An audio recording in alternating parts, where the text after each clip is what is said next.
Good morning. Today is 26th of March 2025 and we're going to be racing today. Today we are going to be racing at Sandown Hillside. This is Sandown. There are two tracks in here. One is the Sandown Hillside, which is this side of the track. The other one is the Lakeside, which is this side of the track. We're going to be racing here. So this is an anti-clock direction. The races are going to be here. This is one of the most difficult tracks that I know in Australia. The last mile of this hillside is about 490 meters from the last bend to the finishing post. And we've got about 8 races. The ground rating is good and we're going to be racing here. We'll see what we can do. Welcome to Grandstand, and we do horse racing 5 days a week, and we do that in 2 steps. First, we try and identify the best horses through physics, mathematics, a little bit of understanding of horse racing. And once we have identified the best horses, that's when we take a look at the horses at the paddock when we get the live stream from the paddock or the gates. If we find that the horses that we have chosen are looking good and good to go with, we stick to our picks and place our bets. But if we find that there are circumstantial changes, we often step out of the game or we make changes with our bets. It's horse racing, so we need to be vigilant. We need to be making decisions that are worthy and in favor of us. And that's exactly what we are here for, and that's what we try and do. I've got 3 tabs opened in front of me. The first one is where we get to see the live feed. The second one is RaceNet, where we get to see the scratchings and the odds. The third one is Top Sport, where we get to see the winners if we cannot make it out through the feed. So I've got the races races prepared. I'm going to take a look at them and share my thoughts. Till then, we'll watch whatever is available. It's time they all met at Hawkesbury at his last start. I just like it. I think we are going to be missing the first paddock at Sandown. Not Hawkesbury run, but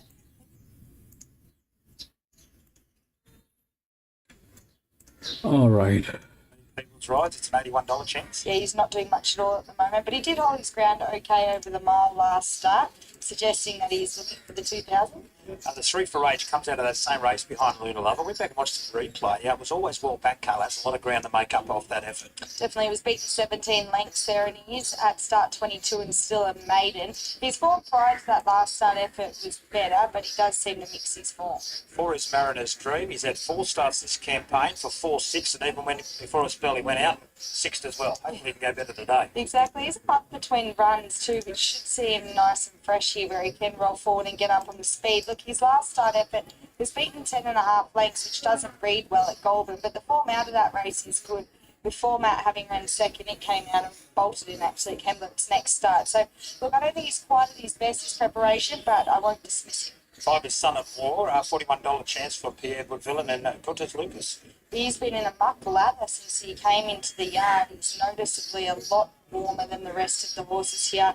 I thought his last start effort wasn't too bad at the Sapphire Coast over a mile. He found the line quite well in between runners, and it did look like he's looking for the 2,000 metres at this stage. He's really sweating up. The 6 is Micah Tush for Craig Carter. Azar, welcome back, Azar. Comes out of that same race behind Luna Lover. She's really that race quite well. It's an improved career effort last start, getting out to the 2,000 metres for the first time. She does appear to still be quite raw and not quite sure how to let down, but she keeps improving. 7 is Pharaoh's Crystal. David 5 will Winona Cost an inside draw. Probably gets up on the speed from that position. I think so, definitely. She towers over the rest of the field here. She's a big girl that looks like she'll take benefit from having a bit of room. Her 2 starts have been much better than what they read, and they've been in harder races, finishing 5th behind Mason Lewis, and then last start not beaten all that far behind Limnia. So I think the extra furlong and the easier race can see her improve. 8 is Powerful Prayer. Now, he did the best of the rest behind Luna Lover last start, running 3rd. Blake McDougall, our favourite in the Jockey Challenge, will ride. There's $2.80 chance. He's beat back into $3.40. He's walking around like he's ready to go to. He's got a bit of a strut in his stride. Yeah, I think all of his career runs have been quite good, but as you mentioned last start, he was particularly good behind Luna Lover, where he started with his speed, didn't find a whole lot, but stuck on well beaten. So he's been our best supported runner here, Powerful Prayer. Solar Energy is the 9. Mark Connors to Ian Panya. It's a $10 chance, but in from 15s. Yeah, well, this horse actually finished behind Powerful Prayer and obviously Luna Lover last start, but I thought she could have beat Powerful Prayer home had she have had a clear run from the top of the straight. She didn't really have much room at all and kept making ground off of Powerful Prayer, so I think with even luck she can turn the tables on him. And the last one is Sun Beauty for Brad Witt up at Chad Lever. It is a $8.50 chance. It's at the 4 runs back from a spell. That brings slightly different form lines, but racing well. I thought her last start effort to run third at Newcastle over the mile was quite a good run. I think getting out to the 2,000 metres, she looks really well suited. Well, we both like the one here. Luna Lover is our $2 favourite. I've made it 1, 8, 4 and 10. Yeah, very similar. Hard to see some of these horses changing the tables on him today. From the 10.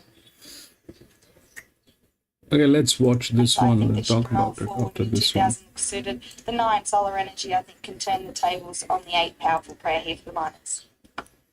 And our best supported runner is our top weight and favourite, Luna Lover, looking for 2 wins straight. $1.90 to $1.65. It's the only one they've really come for. Of the others, nothing to report. Powerful Prayer's coming a little bit into 280 from 340. And Sun Beauty out to $21 from $6.50. Having a talk to our race caller earlier on, Caleb, Ben Hall.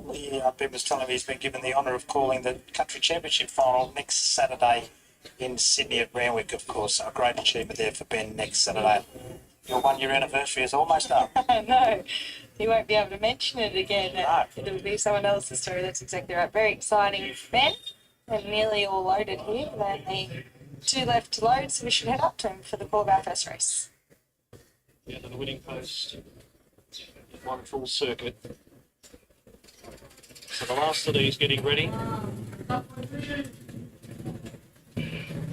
Beautiful day for racing here at the nation's capital. So just waiting on, got one more here, Luna Lover. Look well parading. It's getting a little bit warm over behind the barrier. Sean Van Overmeer on board. Drawn a little bit deep, we'll need some luck. And we're set to go. First at Canberra. Gates open, they're off and racing. Luna Lover began evenly, and Rocket's being taken back off the gate and going forward in the early stages. Mariner's Dream and Sun Beauty drives forward with Son of War. My Cartouche was next, then Powerful Prayer, and driving through all on the inside was Pharaoh's Crystal. Out wide is Solar Energy. Then Rockathon settling down third last, Farragut second last, and the favourite goes back. Luna Lover will settle back at the tail, 10 off the speed. So Sun Beauty in front, just over racing a tad. Now taken on by Solar Energy into the back. So Solar Energy led from on the inside, Sun Beauty, who now drives through and retains the lead. Powerful Prayer just out a little bit deep there in third spot. Then Mariner's Dream the railer. Son of War was next back in fifth spot. My Cartouche on the outside of Pharaoh's Crystal, linked to Rockathon. Farragut on the inside, second last, and Luna Lover is at the end. Still spotting the leader about 10 lengths head start. Working along the back straight towards the 1,000-metre mark, and on the outside, Powerful Prayer went on with the job and sits on the outside of Sun Beauty the railer. Solar Energy now back to third on the outside of Mariner's Dream. Son of War is parked fifth. Then came Pharaoh's Crystal, by Cartouche, Rockathon, and then came on the inside next Farragut. And last of all was Luna Lover as they come down the side of the track. So Sun Beauty at the 700-metre mark led. From in second spot, Powerful Prayer and Solar Energy third. There's no change to the order. Mariner's Dream parked on the inside. Son of War gets going, and then came by Cartouche, Rockathon just ahead of it. Pharaoh's Crystal followed by Farragut, and Luna Lover is last as they come to the point of the turn. Sun Beauty at the 425 led. Powerful Prayer is flat out chasing on the outside, but starts to dig in. Then Solar Energy, who's flat out chasing, and out deeper on the track is by Cartouche, and then Luna Lover is starting to get a split in the centre at the 200-metre mark. Powerful Prayer in front. Luna Lover now inch by inch wearing the margin down, and here's Luna Lover moved up at the 50, grabbed the front, favourite too good. Luna Lover beat by in second spot Powerful Prayer, third by Cartouche, then came Sun Beauty. Next over the line was Pharaoh's Crystal, Son of War, Farragut, Mariner's Dream, Solar Energy, and All right, this is what I have for the first one. It's a 1,000-meter open, and which essentially means that it is a maiden race. It's a 1,000-meter maiden race. Now that one is the favorite. It's a colt. It's a mixed sex. There are 2 geldings, 2 colts, and rest of them are fillies. So that one is favorite. And if we look at what that one is, the one is the linear. Okay. The one is the linear. Now this one has just one race. This one has just one race. And it's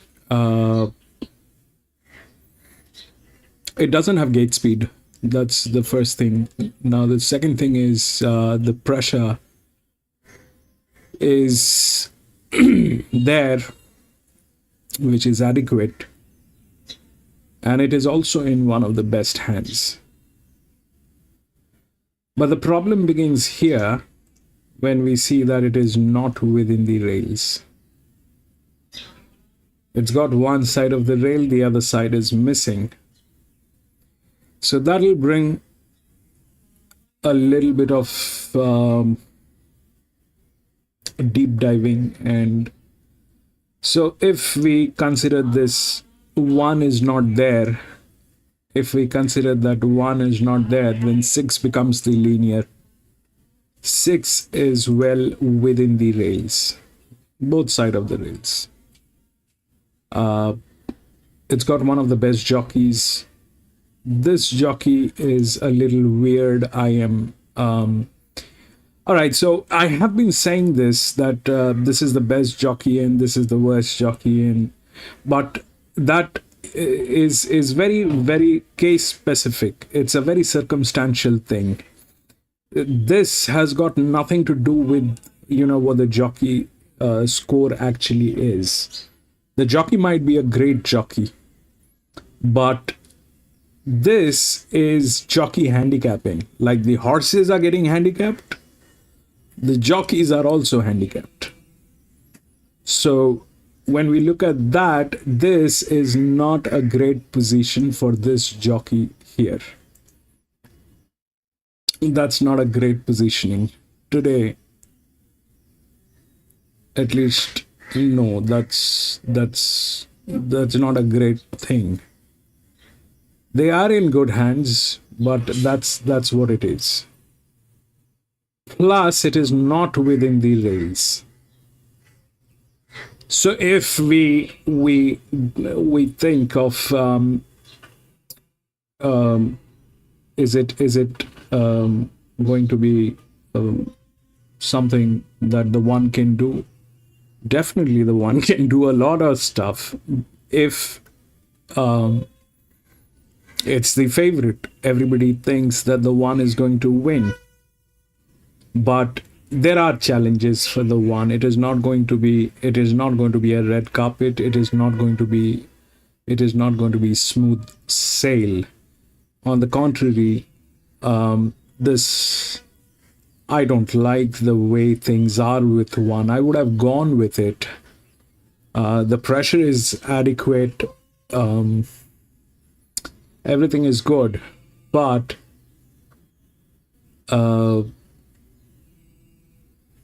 it is not a very favorable position.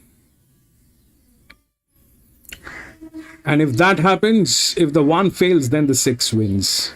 And if the 6 wins, then probably 8 will also follow. These 2 horses have won league races, 6 and 8. And they are good.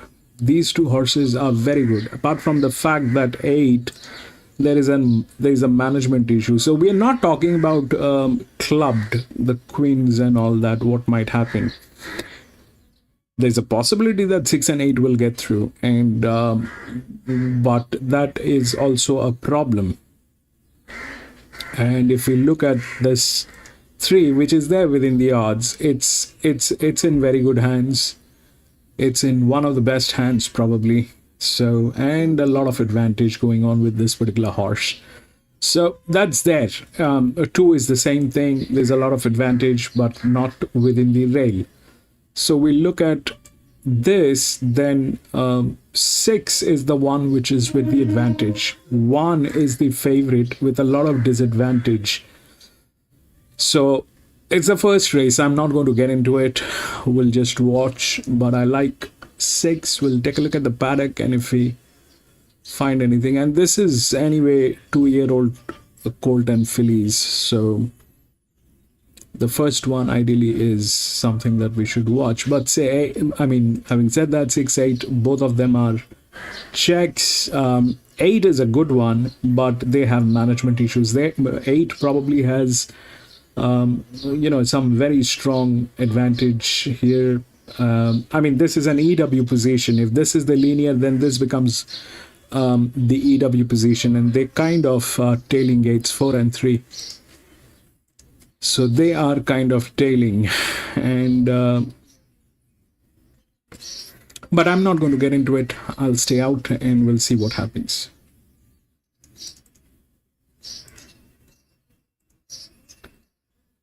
He never really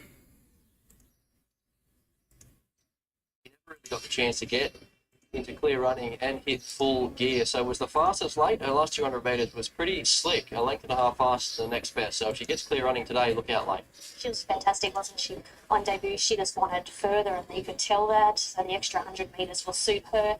She's only a dainty little thing. There's not a great deal of her. I don't know if it's the fact that she's following matchsticks around and she's double her size, but she's really petite, looks great, doing everything spot on, so if she runs up to her first up run, then she'll be fighting at the finish again.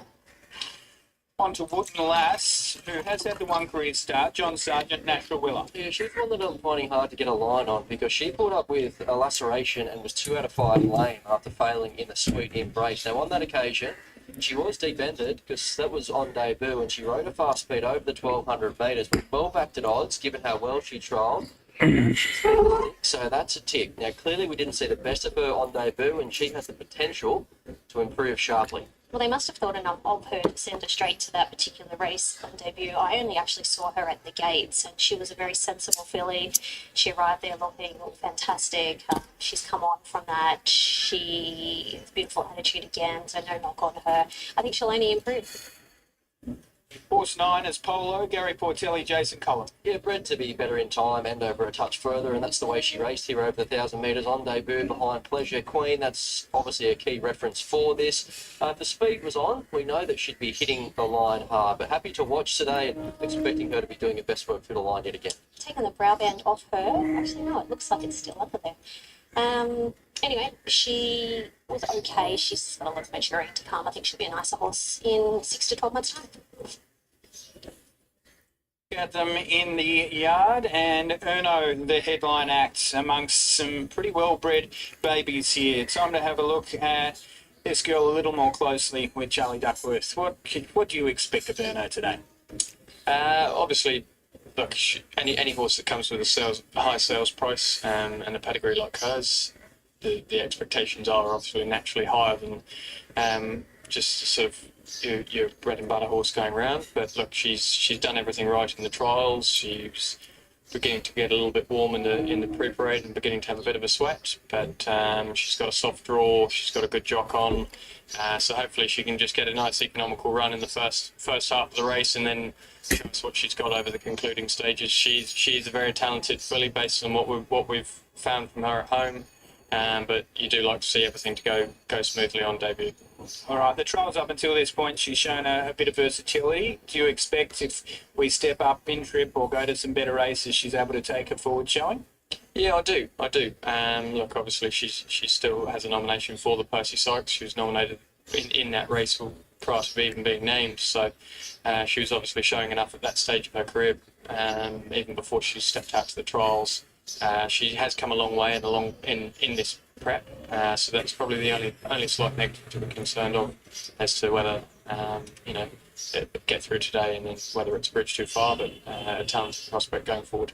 Okay, can't wait to see her. Good luck. Thank you. Thanks very much, Charlie. Shani, who was the pick of the yard? I'm going with Pleasure Queen. I actually really liked her when she stepped out here on debut, and as I said in my comments there, I think raw ability got her over the line. She's very new. She's still working out what the caper's all about, but she looks great again, so there's no reason why she can't go back to back. Across what thought Spice Prawn was great again, a little petite filly, not a lot of her. She looked well scrumptious, did. No, nothing. Wasn't overly taken by the $3 million price tag. Late mail numbers 4, 2, 8 and 6 for Ono. Not a lot of support here late, so it did bottom out at $2.90. Now back out to $3.80 with all the support coming late for Scrumptious, who does look your likely leader and had a hard luck story to tell coming through that Pleasure Queen race. But I'm going to stick with Erno. I think she gets her chance, gives away race experience, but you've got James McDonald in the saddle. Should get the right run from the inside gate and gets her chance to make a winning debut. Dangerous Scrumptious is the obvious one. The market has identified that now well and truly. If it can find the front here, she's going to be mighty hard to chase down with the stable chasing her. Running double, having won the first there with Farnicle. You've got 8 Wooden Lass. I think she's the potential improver. She's been kept pretty solid there at around that $6.50 mark. I can see why, given she was being cuddled there on debut in a much deeper race on paper. And 6 Spice Prawn. If we're making a case for Scrumptious, Spice Prawn has to be in the reckoning as well. So 4, 2, 8 and 6. And Ben, I did note that in that Percy Sykes, there are a few punters that expect a good run here from Erno. They've taken that $51 about her in that race into 26 and into 15 now. So we'll see what she can do here on debut first. So what are we, 25 seconds out now, Brad? And yeah, the majority of the support going the way of Erno. That said, $4.40 staying pretty steady, isn't it? $4.22, that quote. Hey, we saw some good horses go around before, Brad, as they just load here. We saw Sunshine in Paris and Lilac. So Sunshine in Paris on a TJ pass, a Group 1 VRC Classic winner and 4th in the Canterbury Stakes, worked alongside Lilac. And I guess the Arrow field could be a target for that galloper, but nice to see the Nisham and Archibald trained gallopers go around. Yeah, absolutely. They both look great too. So Sunshine and Paris, she'd have to be a hope in a TJ. She's an established top-class sprinter. And Lilac, there'd be a few options for her, I guess.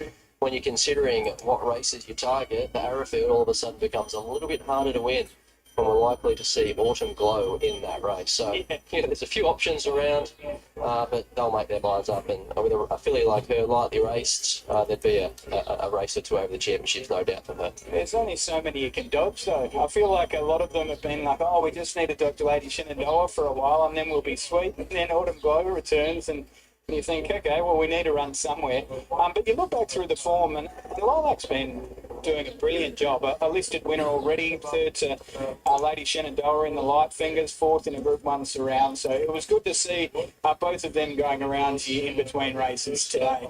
Late market, $4.20 Pleasure Queen, $3 Scrumptious, and $4.40 Erno in race book order. The majority of the money on the NOP leaning towards Scrumptious by the looks of things late. Let's get to Darren, a couple left to low. $4.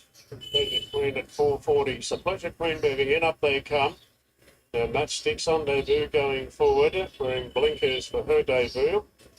So Matchsticks moves in, waiting on the Custom and also Polo.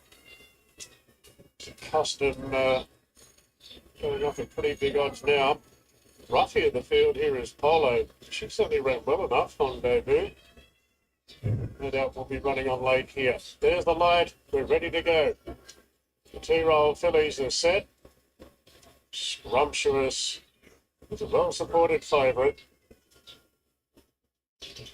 And they're racing. Oh, Erno dawdled out from barrier 1. So it's near last. Wooden Lass won the start. Scrumptious away well into a clear second. Then Spice Prawn, Matchsticks, further back Custom, Erno improving on the rails. Being taken right back Pleasure Queen, and Polo is the last one. So Wooden Lass leads comfortably, up by 2. On the heavily back favourite Scrumptious, Matchsticks 3rd, then Spice Prawn. Half the outside to Custom from Erno, 2 up Pleasure Queen. Polo about 8 lengths off the lead last of all. So Wooden Lass under a good grip coming to the turn. A length in front of Scrumptious, followed by Matchsticks. Spice Prawn improves on the rails.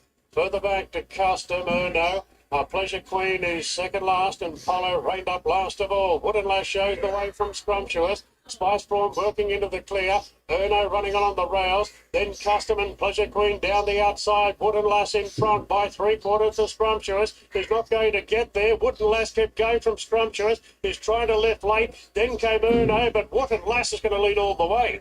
Beating the favourite Scrumptious. Custom third, followed by Spice Prawn and Erno. White out Pleasure Queen. A gap further back to Polo, and Matchsticks was last. Well, not an upset, but one at an each-way price. Wooden Lass up on spit. But under Natural Willow, better on board to be trying to get that little bit extra out of a filly early on in her career. Only it's number 2 today, and will certainly take plenty out of that. So improvement from start 1 to 2, and plenty expected from start 2 to 3. She has a promising career ahead. The 2 Scrumptious look to have her chance to run down the eventual winner. I thought Custom was good, running into third. And, well, as for Erno, I think there's merit to the run, having maybe done a couple of things wrong at the start. Made up a few lengths in the straight, but the job was a tall order pretty much from the opening couple of 100 metres there, Brad. Beyond that, Pleasure Queen may be a forgive as well. I think it's fair to say that Wooden Lass won it at the start and Erno lost it at the start. Didn't she, Hum?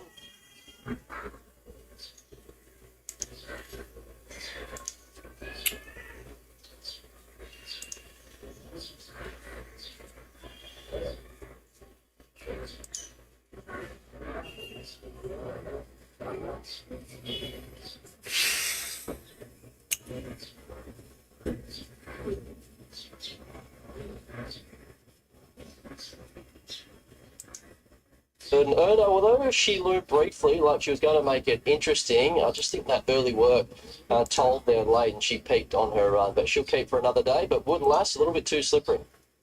Yeah, another winner for Wooden Bassett, who seems to just be... Well done. Fantastic performance up on speed, mate. Yeah, I thought she was good for the Sweet Embrace, but Landed on as your top selection. Yeah, I did assess this as the toughest top selection. There's probably the strugglers at the one start really better. This is Sandown.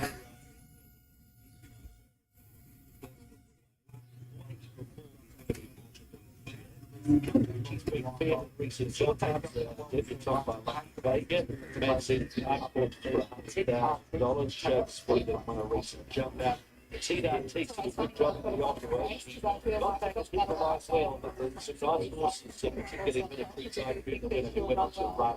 In a golden skipper, no dedication, makes her run. Tricky way to start the day. I thought the T-Dart takes to the price. It's been the thoughts of mine. I'm going to start off there. His jump outs coming into this have been really good. Facilitate, very straightforward, nice, neat horse, very well behaved. Fitness is where it needs to be. He should be running well too. And so give the team 6.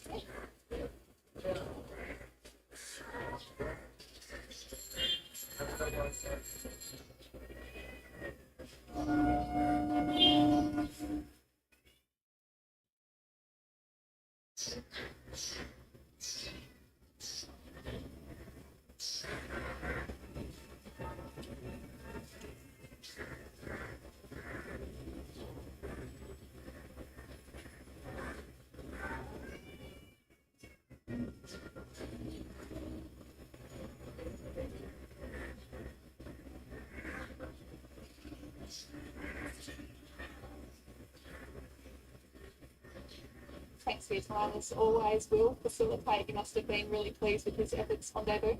Yeah, it's really good. All the ring fan. The winner is finished. He goes to win 3 kilos on the race, and that's really hard to do. It's been starting to good, so definitely Talk us through that decision to give him that jump out. Was that just to give him a little bit more experience, or just were you planning this race a long way out, but not well? He was actually here on that day where it's a lot of rain a couple of weeks ago.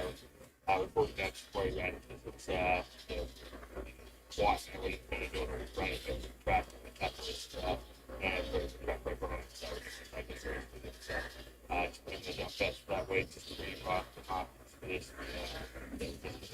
the race and so another week. you've got the benefit of having Jamie not ride him at his first start and then again on board today. What the discussions pre-race? Kind of a first fast horse with like just to jump in the gun and get running. So I'd say that actually what he does more is fighting for his their body defense and getting forward to running good luck. One and only runner this afternoon. You'll be finished from time. You'll be able to go back and get your hands speed up, maybe sweep up the barn or something like that. Is that where you'll be going there? Yeah, I'll try to get there. Traffic light, that's your Good luck. So four gallopers have had race experience in this opening event. Facilitated by the no limitations in terms of the speed map. Facilitate clearly looks the leader. Where's the rest of the post going to come from? Yeah, there is some speed. Not Bravo showing speed on debut now, fast and home slow, but does look a national jump at one time. No limitation has speed. We've seen early speed out the gates from Mancini Park at the jump outs, even from Centre Reveals as well. The TRT's had nice options from that middle door just to park in behind it, coverage. Okay, close back as well. But a small field, but there is good tempo as well. It's like a big spacious track in the Sandown hillside. I don't expect them to be sitting up with a number of go forward runners and goes. Terrific. Yeah, it's like to start off the day, maybe Sandown prospects up to the through on a mile out and then the race a bit more rated in position, getting set on Brown still two in the stores. Very best of luck to you now on there. It's 3 minutes on this race twice. So facilitate goes on riders as they get set well here. They've got all the first teams to bring the hero. They've got 5 completely out the gate to $12 to a plus Wellington was okay at the pace. Certainly taking a set against it in particular. They go to the stall is Sheets of Reveal. Last one coming along, and that is Mancini Park. Facilitating the good here. The 2-year-olds getting a sunway. The first eye on the start. Mancini passing forwards. And that's set. Good to go. And away clarification on the inside. Way moderately. Mancini Park underway well with no limitation facilitated. Capucci isn't too far away with also on the inside Donny Bravo. So after 250, no limitation. Led Donny Bravo the best. And they were played by the TRT's closer today. The facilitators for the outside. They were played next time the Capucci around the turn from clarification. Mancini Park and she's a revealer. No limitations, 10-2 lengths to TRT to the 500 metres against Donny Bravo. They were played by facilitate clarification, giving us front with the win. Capucci behind them from she's a revealer. And Mancini Park is the wide to the TRT's trying to pick up. No limitation on the hands of heels the leader. As they reach the 250, no limitation, 3/4 for TRT. Donny Bravo and facilitate, no limitation, 100 go. The TRT and facilitate the in Mancini Park like this. Oh, this is a really good game. I think 8.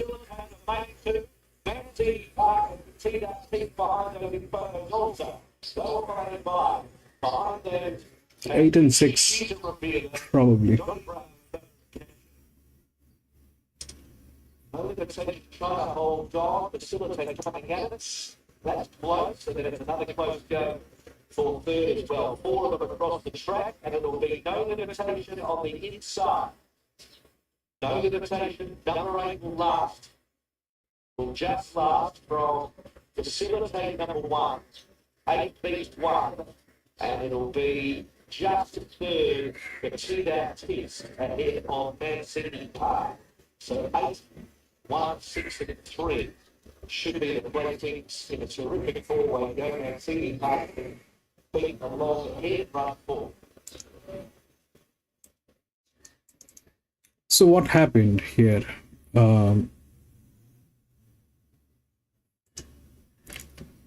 That 8 went through. The 1 came in second.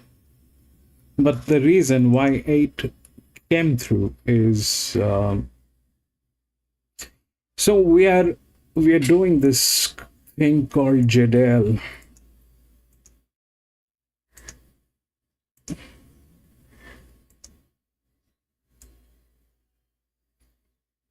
Now this is basically a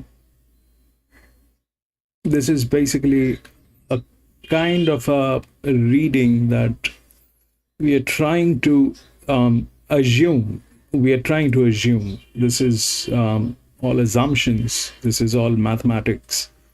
So what we are trying to assume is there's a thing called equilibrium. So when there are multiple horses racing, so one of them is going to break through with the equilibrium.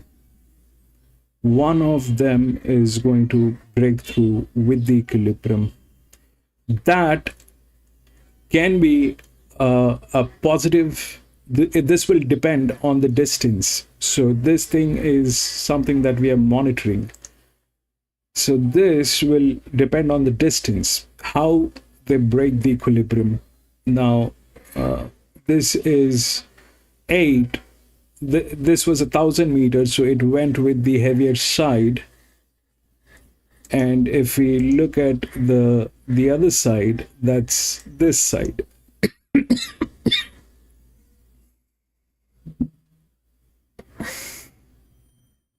So I'm not considering this at this point of time because we don't have a clarity. We need to do multiple races. We need to do multiple 400-meter tracks or good tracks where there's no hanky-panky, and we'll figure this thing out, how this thing is placed.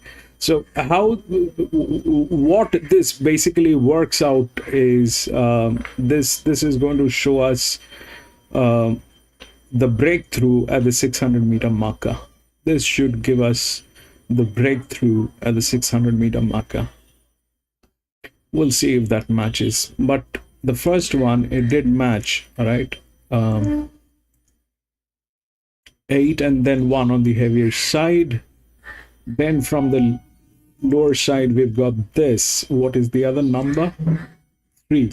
3 is in between. So this was a maiden race. But we've got the top 2 here. Then here, this was anyway a cold. So these circumstances cannot be there. We need to measure this in a standard operating situation where there's no cold filly and all that circus. No cold filly game.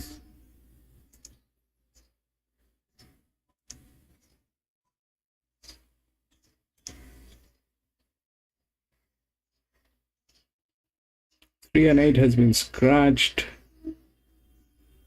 from the second one. 10, 11, 7, and 1.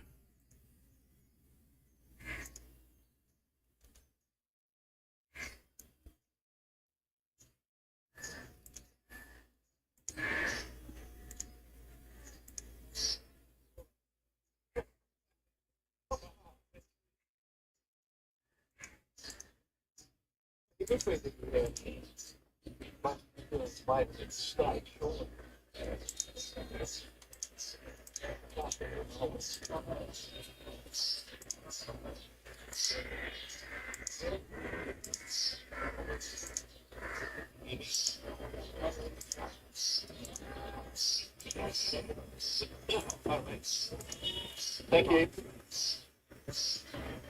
Hello. Good.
Killed the bloke.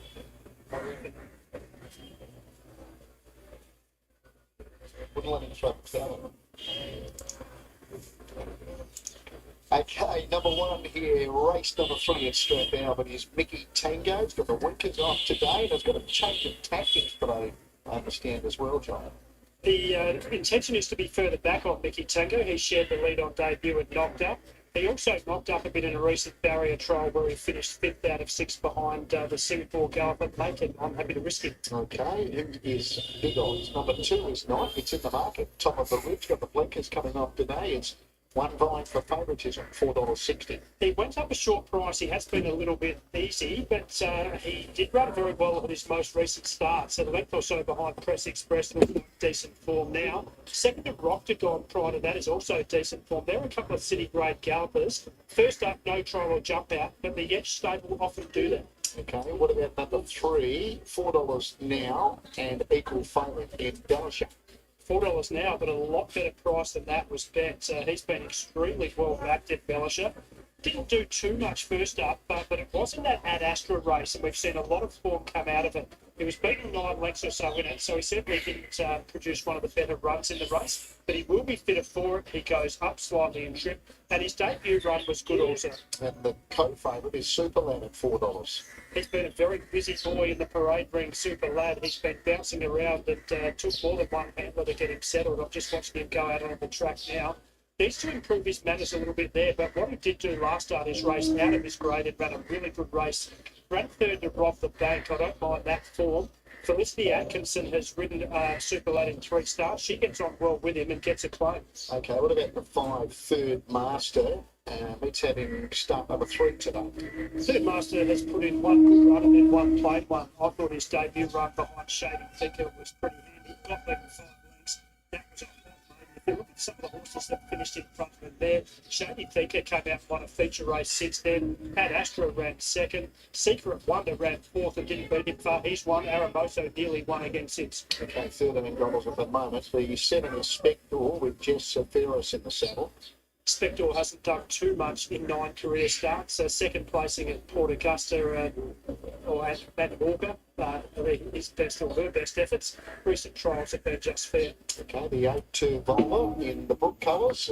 Philip Stokes, the trainer, 119 with them now.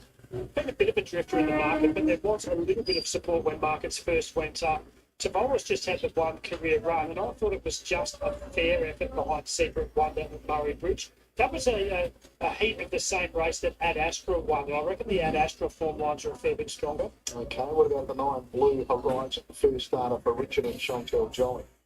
Had plenty of experience at the trials and jump outs. You're in the right camp, but I haven't seen enough from Blue Horizon to suggest that he could or she could win this. When something, a horse from the Jolly Yard goes around about 60 or 80 to 1 first up, chances are they haven't shown much. Okay, Chinquetti, the first starter for David John. Interesting runner, Chinquetti. She's had 4 jump outs this time in. The first 3 were just fair. Blinkers were applied in her most recent jump out, and she did produce an improved effort. Wasn't the best away, but shared the lead, was put under some riding and did respond. David John has got a very good record recently with these debutantes here at Strathalbyn, and I'm not going to let this girl get under my guard. She's not out of it. Okay, $10 with Lavrix at the moment. The 12-inch Senkit's in a good yard with Nick Huxtable. She is. She's been mixing her form though. She was good 2 starts ago when she ran a narrow second to Tall Letter, but form either side of that was plain. Both of those other runs she's failed in, she has covered ground, so some excuses, but she's been beaten a fair way in them. The 13 Miss Poissons for Karen Oates Morn. The gate obviously no help. No, the gate's no help, and it was just a fair run first up. But what I did notice about Miss Passot, she held ground pretty well late. She got a fair way back over 1,000. I'd say this 1,200 suits better, but she would need to probably find 5 lengths. Okay, $13 for the 14 Shall Have Music for Grant Young. I think this is a roughie that can improve. Didn't do much first up at Oakbank, but it's a track you can forgive horses out of. Her form in her previous prep was good. 3rd to Painted Pony, a good run. 4th to Immortal Bliss, a good run. If she could produce some of that form, she could rebound very sharply, and there's been a little bit of money. Okay, Andrew Lewis with one of the favourites we know, Embellisher. He's also been an outsider, 15 classy. Okay, here is what I have for the second one. It's 1,000-meter benchmark, third up 70. The same distance. Okay. Now the 10 is the favorite, but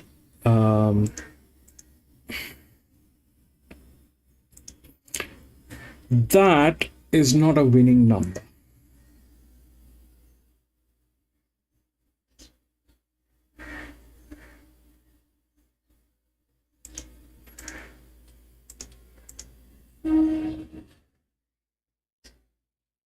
That is not a winning number. That's an EW. Plus, the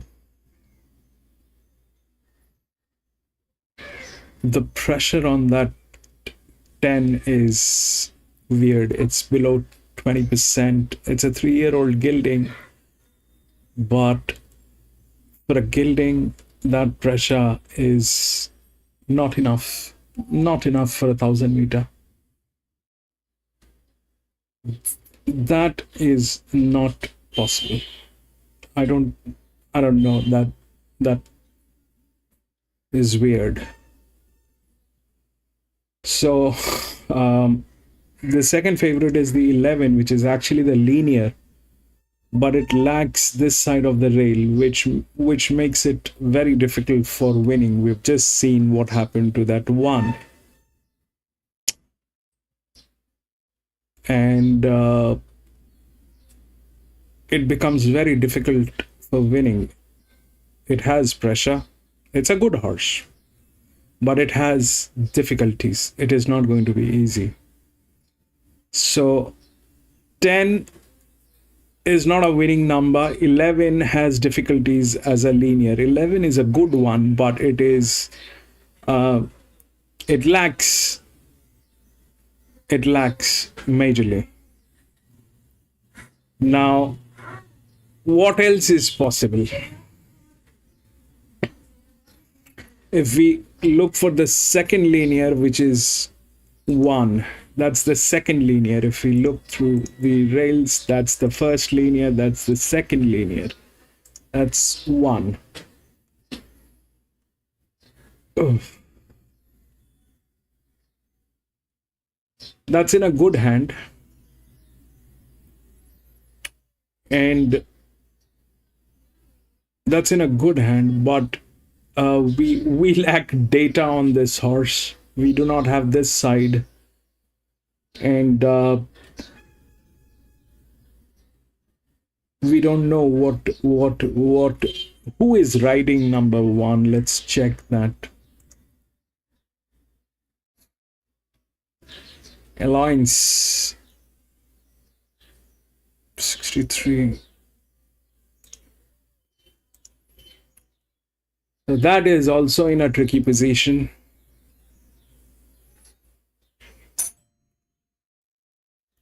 The first one that goes out of the rail is a neutral, which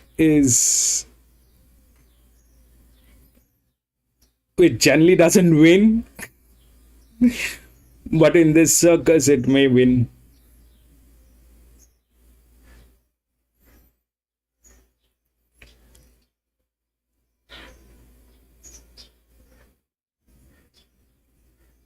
In this circus, it may win. We have to, see this. This is exactly, why we got the Jadel, is because at times we are not sure if the neutral horses will win or not, and in what circumstances do they win. So I don't know how long have you been to this channel, but there was this thing that we used to do that used to measure the horses with the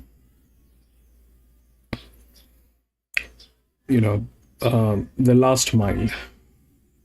we had those metrics, but now it is way more advanced than that. And honestly speaking, I have no opening in this race. I do not want to go with a neutral, whether it looks good, bad, ugly, whatever. 10 is not in a winning position. That's not a winning number. The winning number is 11, which has problems.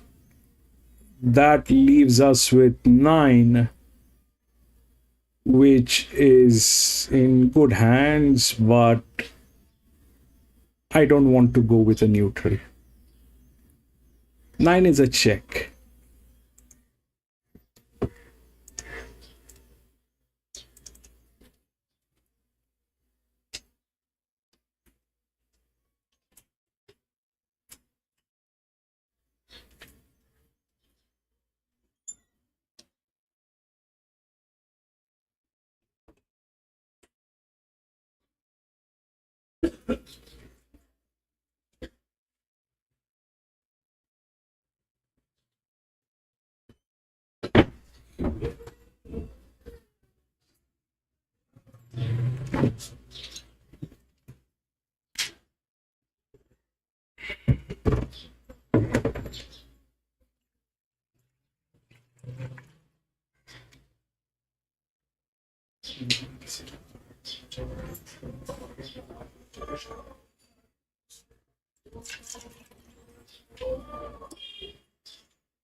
Result is a positive one of 24 weeks and a couple of jump outs. In fact, the latest jump out we're making good ground, mate. That is his racing pattern. Guess that he flushes home. What's the in, mate?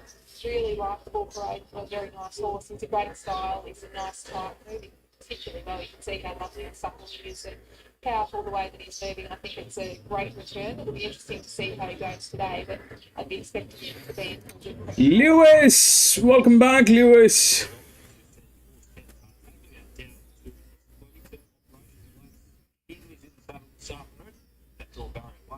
Yeah, prior to spelling November at Canterbury was a tragedy bet.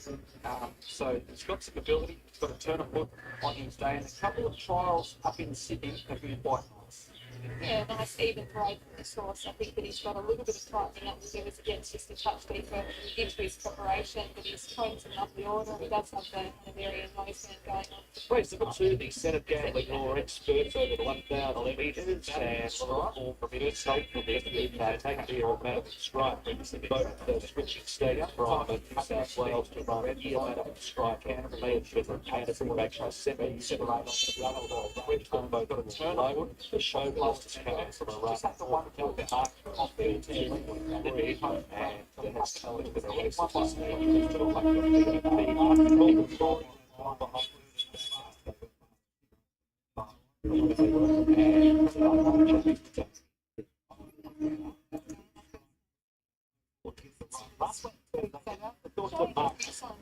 So I'm not sure if that's normal for her and Philly Crew as she gets deeper into the preparation, but nice style of horse. I mean, that's just a slight query. Is that being very normal for her? I'm not sure. You're right, so we've got I like the way Madison strike well out and also had to strike out or have to drop up in some of the runs in New South Wales have indicated some good ability. She should return another track race to show to it, but not her. The one that beat him last time, I know it's a great thing. He's right to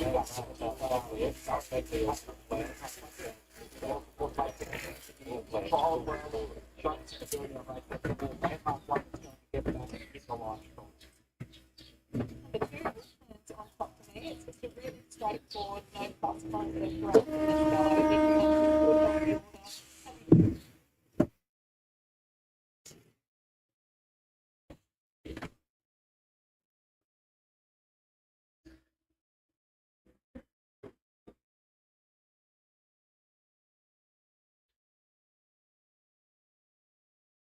For a really nice preparation. It's one to watch hidden mind later, I think, but happy to have the two on top despite being clear.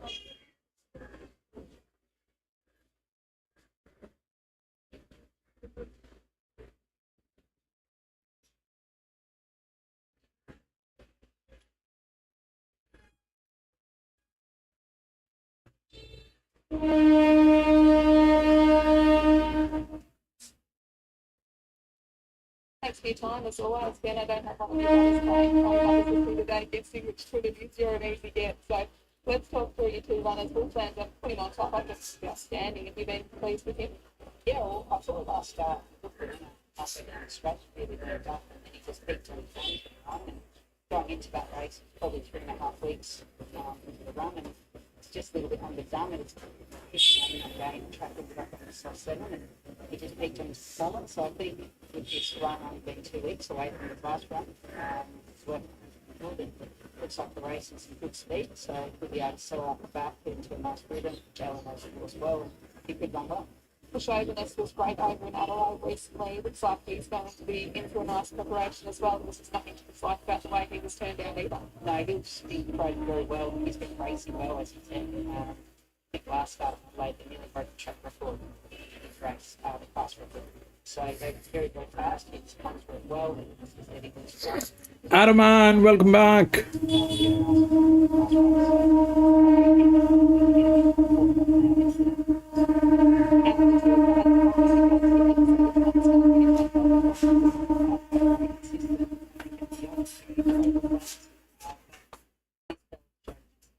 Go. Typical fast start. Get up, fit sitter. Okay, before you go, you've got a few other runners throughout the day. A bit of push, something that I say to my kids frequently. How's your horse coming to the day? Good. We threw him the deep end for a second at the start. It's got a bit of gears in amongst runners. Yes, Sandown, Araman, Sandown.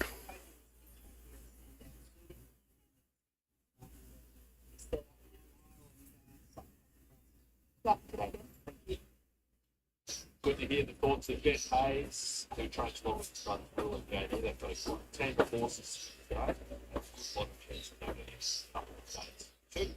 So, for those that might I have a strong feeling that the 9 will win, but it's a neutral. I stayed out. I have a strong feeling that the 9 will win, but I stayed out for 2 reasons. 1, it is a colt. 2, it is neutral. 2 of the lethal combinations on that horse.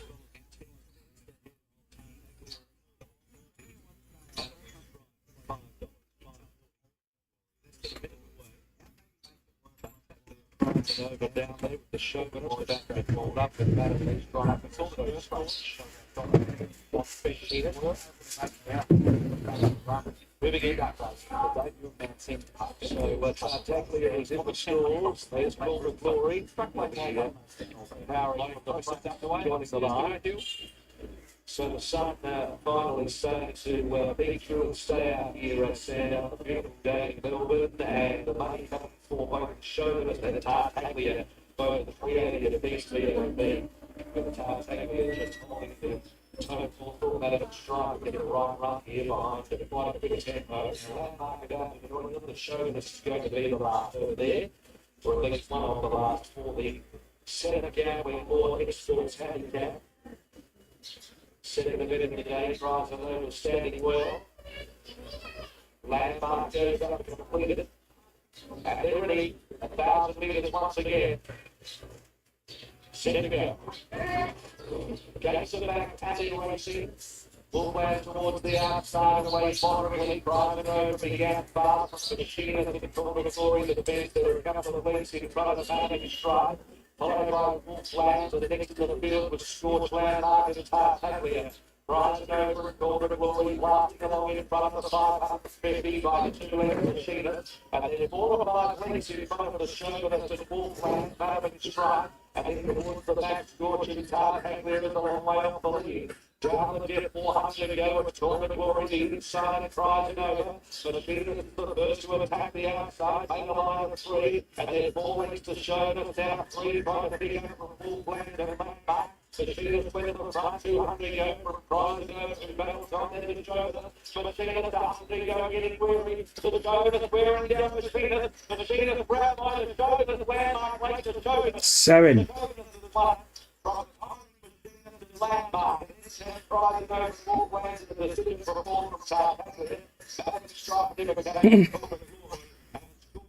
The 9 tried, but it is a bold 7.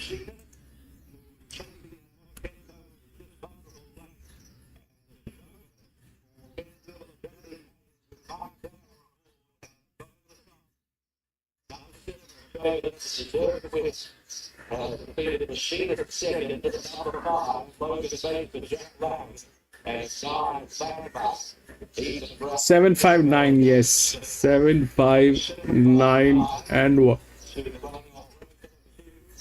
With the show to back to the wheels, and set the building by high and feasible.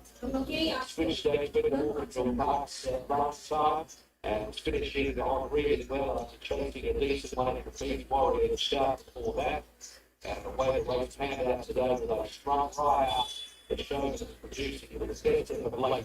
The score in the final 56 of the 13, 56 of the 13, which is a class record by over half a second. Cheers, bastard. 7592, I guess.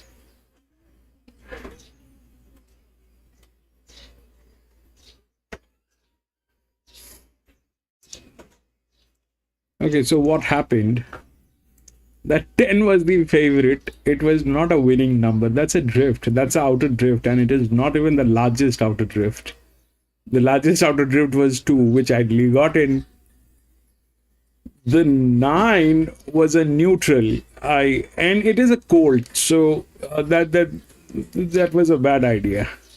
If you look at the 7, so this is called periodic maturity. Periodic maturity is something to do with the sectional timing. So 9 had the highest sectional timing, but the second highest was 7.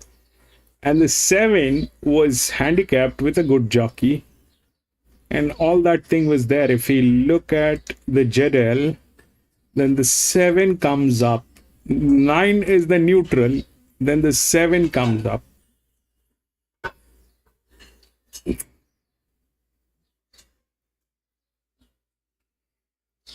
But we are still not going to refer to this because this is very, very premature right now.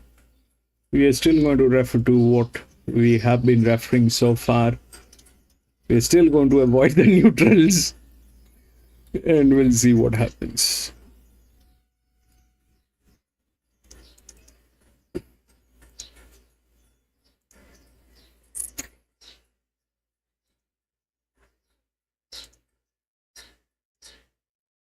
Seven, 5, 9, and 6.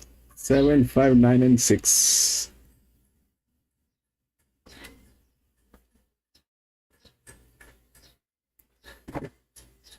Nothing from the odds, apart from that 7.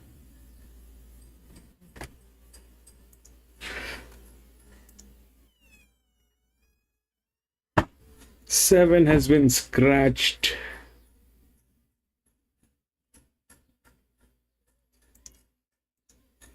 Six, 2, 3, and 1.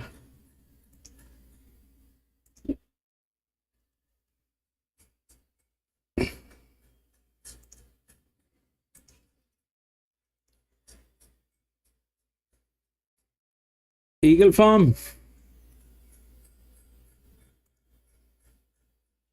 Late, so Cold Fire going in. And field nearly right to run 10 of them here. 5 male and 5 female riders. I'm going to be back in a jiffy. To the 5 racing, the possibilities away okay, but seemingly drifting back. Chillaxing, Fire and Light both began well. Going forward, Man of the Town 3 wide. Glenrose made 4 wide. Combo 5 wide. Further back on the run to Kiss the Cosmos, and possibilities on the inside. Being passed by Viscount Sydney, a long way back is On Fleur, second last over on the outside of Cold Kime. So Man of the Town in front, second Glenrose mate. A length and a half away, third Convo 3 deep. Fire and Light chillaxing on the rail. A length and a half Kiss the Cosmos, further back to Viscount Sydney. Possibilities in third last the fence, a length and a half to On Flirt, and Cold Kine still last of all. So Man of the Town by a half and second Glenrose mate. No luck here for Convo working forward. Chillaxing fourth on the inside. Fifth there between the Fire and Light. A length and a half to Kiss the Cosmos right out Sydney. Possibilities are still third last the inside. A length and a half to On Flew and still last of all is Cold Kine. So Man of the Town by a long neck. Second Glenrose mate. Convo's been wide. Chillaxing fourth and Fire and Light fifth the outside. A length and a half further back to Creeping Forward the inside there is Kiss the Cosmos. Wide round is Viscount Sydney. Possibilities is away from the fence but still back third last. And further back on the run to next the inside Cold Kine. On Fleurs out the rear up the 450. Man of the Town is in front. Chillaxing's weaving home. One from the outside. Fire and Light is making some good headway. And further back on the field to Kiss the Cosmos. There's no possibilities at the moment. Chillaxing looming up with Fire and Light. The inside Man of the Town is gone. It's between Chillaxing and Fire and Light at the 50. Chillaxing just in front. Fire and Light on the outside. But Chillaxing has won by a neck to Fire and Light. Third to Man of the Town, followed by Possibilities. Back behind those was Convo and then Viscount Sydney. Kiss the Cosmos. A long way back was Glenrose mate On Fleur, and Cold Kine's pulled up at the tail. Well, he had the good draw, the inside barrier. They used him through the first couple of hundred, and then you could see the charge of the Light Brigade crossing in front of him. He got into a lovely spot, chillaxing. He was contemplating on sticking to the inside, but thought, oh, look, I'll make a good thing of it come around heels. But he was being hailed a big winning hope, 250 metres to go, and Fire and Light, who looked to be under a lot of pressure coming towards the bend, has come again. But I think at the 100 metres mark, chillaxing looked up at his parents, Galileo, and the Galileo has perhaps kicked him over the final part, and he's got up by a neck doing his first start in Australia. So, yeah, nice staying performance by him. Big gap between runs, not easy, but he's got a nice bright future in the staying ranks. There are the placings as we go to camp. Really even one here for race 3 on the program. Our favourite is Sensational Win at $2.15 in from 280, horse number 12. Right up the top, Call Me Grouchy. He's getting closer, but he finds a tough enough assignment here. Yeah, I'm surprised he hasn't broke through yet. 4 placings from 10 starts. He generally finds himself in the front and generally gives a good sight. 2 is the coach here. A lot of interest in this horse now with Matt Kelly. First up for the new owners. We wish them well. Karai Keating's right. He's been around the mark his whole career and his best has been competitive in town, so he does look hard to beat in the easiest races contested. Big odds about the 4. Yes, Glenn. Our runs has probably been okay, provincial grade. He's been doing a bit wrong, but running on okay. I think he could improve here. 6 is a whole lot of love. Draws the inside. First up from the break. Oh, man. Interesting runner. He didn't do a lot on debut in November last year, but he was a $6 chance and was a bit raw there. He's trialled well after that. I think he's capable back in grade with the gear changes. 7 is extremely thrilling. I've got it on top. It's been pretty good this campaign, but an $8 hope when Anna Costin rides. Yeah, she looks well. She's had 7 placings from 10 starts. And she had excuses in her 2 runs back. I think she'll find no excuses from a soft straw in an easy race. Big odds about the 80 bygone days. Yeah, it's been struggling all this preparation. It's hard to have from the wide draw in a hard race. And triple figure odds for the 8 here, Freedom Divine. Went back on debut at Goulburn and actually had a big go against it, was held up, copped a bad check and then struggled to pick herself up. So well beaten off that. She'll need to improve still. It's Hazel Jean. I thought it was a terrific run last start. Found the line really well there at Goulburn. It sounds slightly that's $3 from $2.90. Blake McDougall in the saddle. I've got her on top, gets to 1,300 for the first time. If she can find the line over 1,300 the way she has in her 2 runs this prep at 1,000, I think she can get over the top of them. The 11 Luna Lass is third up from a spell. Big odds. Yeah, found the line well in both runs this preparation. Was a couple of lengths off Call Me Grouchy last start, so we'll need to find more. Our best supported runner is the 12 Sensational Win, as I mentioned, into 215 from 280. JVO rides for Kira Mark. They're very well bred filly that they'll be looking to get a win on the board with her quite quickly. Now, she's not helping herself out the gates, but if she does jump, they're going to try ride her close. We're still waiting for Katashi to load up. It's on the drift, out to $9 from $5. Not much to report here, apart from the fact Hazel Jean's just trimmed up a little bit, $2.93, $2.80, and they've won they want. A sensational win into $2 from $2.80 for Jean Van Overby. So Jean rode our first winner today, Luna Lover, who was about $2.70 into $1.75. And our second winner, Noctua, was $2.20 into $1.45, and here they are, again, loading up on this favourite. Sensational Win, who's $2.80 to $2. Yeah, as I mentioned, very well bred filly here. She's out in a gust of wind by I'm Invincible. So she's had a few chances now, hasn't finished all that far away, but they'll be very keen to get a win on the board with her. Call Me Grouchy's about to load up. Freedom Divine for Jeff Penzer. It's a big odds. It'll be the last one to join us as we go up for race 3. We're set at the 1,300 metres. Starter on the ladder now. One's gone right up at the barrier. Yes, Glenn, it might be. Jockey's out the back. Speak of Andrew Calder. So they're just locking that gate in behind that runner again. I know they're opening the gate, so it's coming out for a vet check, I'd say. So we'll stand by. Turn number 4, Yes, Glenn. It's just being backed out of the gates. Here's news coming through from our stewards. Hi, Jim.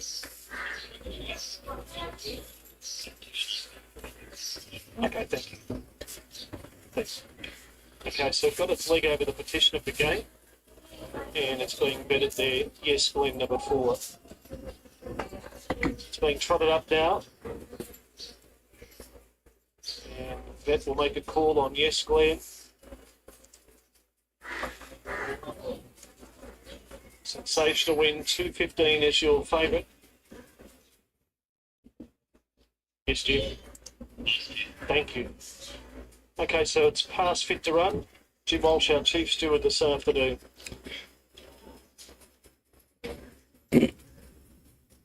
Yes, Glenn goes in. We're set to jump. 1300 the journey. Ready. Away now.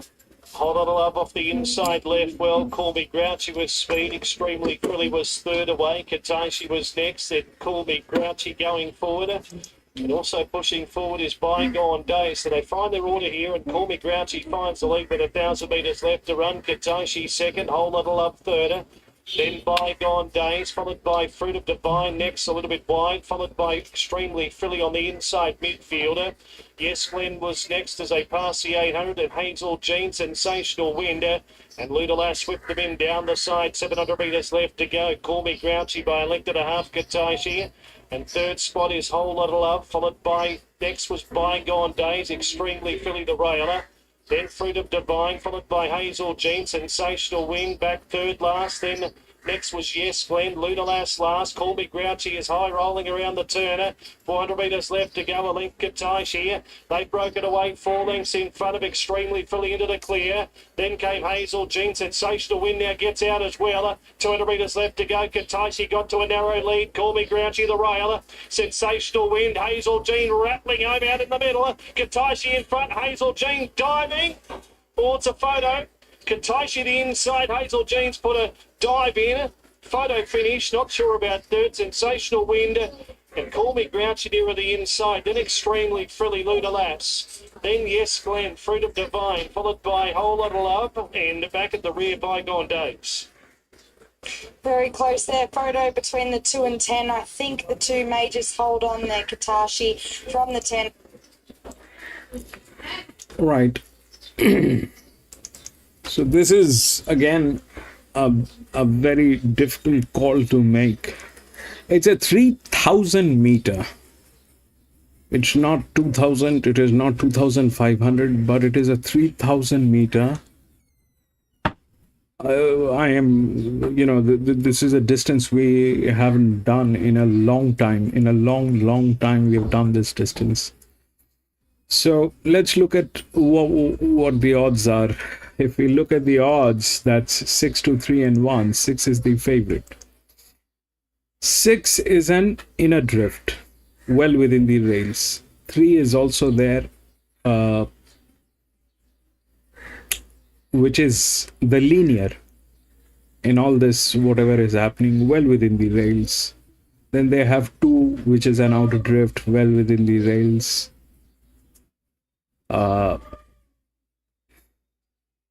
That is there. So, up to 2,000 meters,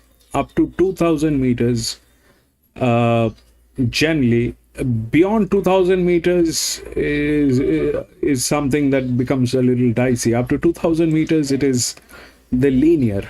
Up to 2,000 meters, the linear will do the magic. But here, it is not 2,000 meter. It is 3,000 meter, and that linear is a 6-year-old gelding. So I don't know what will happen. Now let's look at the advantages, where the advantages are. This is a third up, so we'll take a look at the advantages. So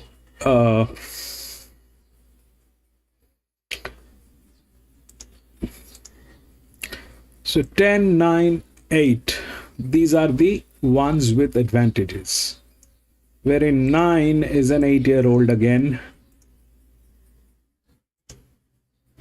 10 is a 5, which is an EW. And 8 is a 4-year-old gelding.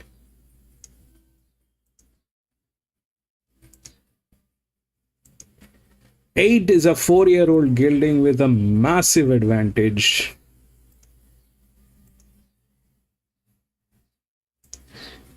These are handicapped. This one is neutral.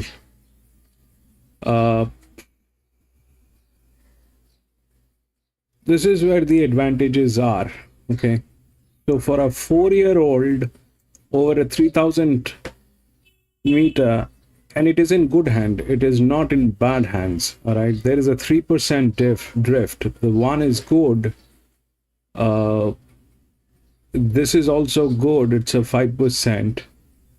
2 is at 14% lost drift, so I don't know what will happen, but this is in good hands. But that does not mean that I'm going to go with this. I'll step out. This horse is not among the best horses. The only advantage that this horse has in this race is the age. I did a lot of French racing. I don't know if you gentlemen have done French racing. In France, Chantil and all those tracks, they have distances that are crazy like this. 3,000 meters, 3,500 meters, 4,000, 5,000 meters. I've seen those races. And whether we like it or not, if you have done those races, I don't know if you've done those races, but if you've done those races, you'll see that age plays a very big factor when it becomes a distance like this. The only race that I can relate to here in Australia is the Melbourne Cup. Even the Melbourne Cup was won by a 4-year-old. 3,500 meter. The linear did not win. The linear did not win. It was a 4-year-old, probably. I'll take it out to re-verify, but it was probably a 4-year-old. So 3,000 meters, I am not getting into it. This 4 has a massive advantage. I mean, this 8, which is a 4-year-old, has massive advantage, but there are that's just an assumption. It can go horribly wrong. The jockey is not one of the greatest jockey. There's nothing that I can talk about. The JDL is blurry. There's nothing there. 2 has done that distance here. It's a larger drift. This is a smaller drift. Both are within the odds. So those things can all work out. And that 3 is the linear. Up to 2,000 meters, the linear do work. But 3,000 meters, I'm not sure. I'm going to take out the Melbourne Cup and we'll take a look at what happened at the Melbourne Cup.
Can't find it right now, but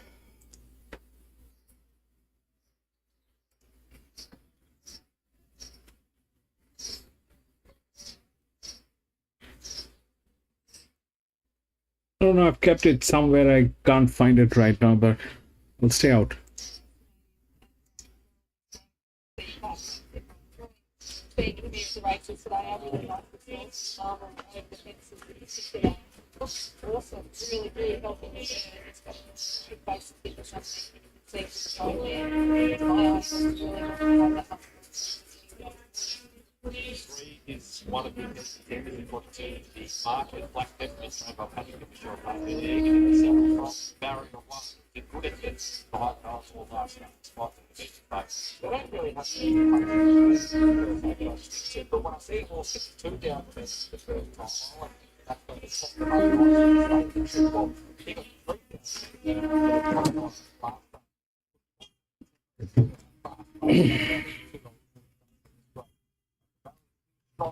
Be a lot better for the money.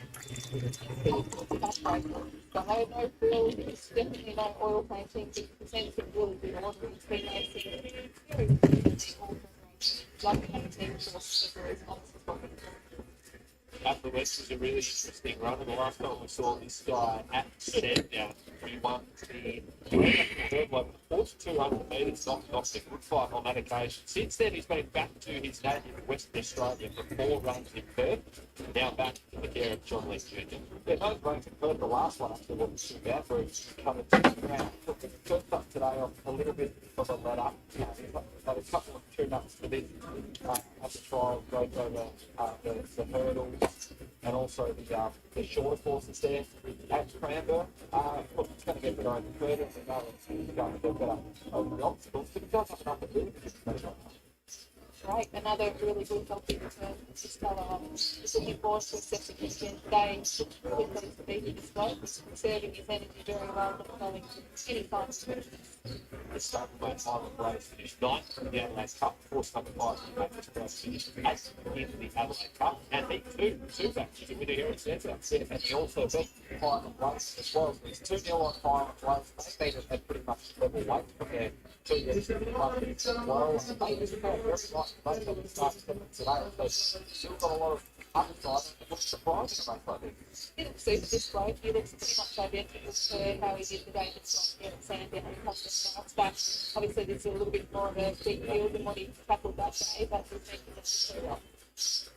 6th Mike Rock, who is our current race favourite, but third at his last couple of starts, has won since September 2004. He was third up at the top of the week out there for the first time as well, when Black Pepper beat his home last race. He had a nice couple of runs, but that one was face the breeze in a fast run. That top spot nice, Monday, but his eye in the breeze. He's got really good Not to be moving well, it's not very about just being there like this form of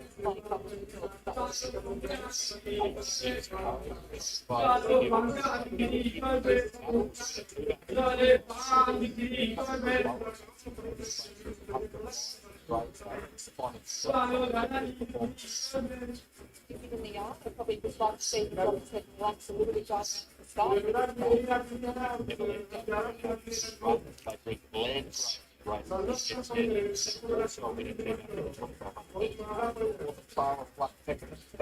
At the value of 3,000 metres last time, right on the heels of Locklock. Admittedly, Locklock, though, didn't have a tougher run than that, so sat back at the race on the street.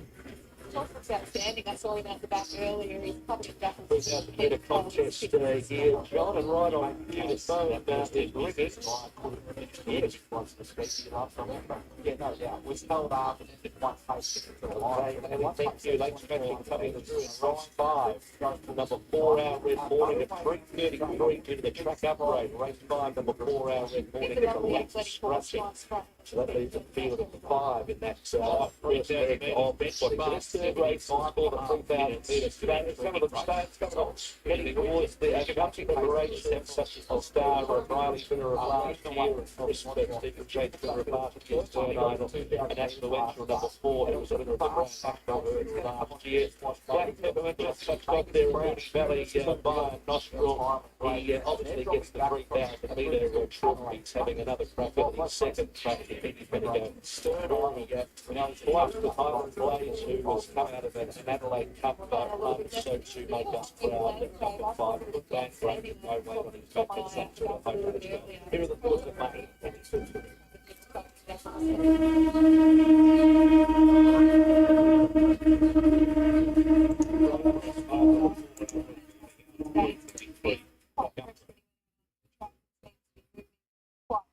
It's pretty even yard. It's really happy to see a couple of horses at Stern Idol and Affluential kick off their campaigns. It'll be interesting to see how they go heading into the just preparation a little bit later on.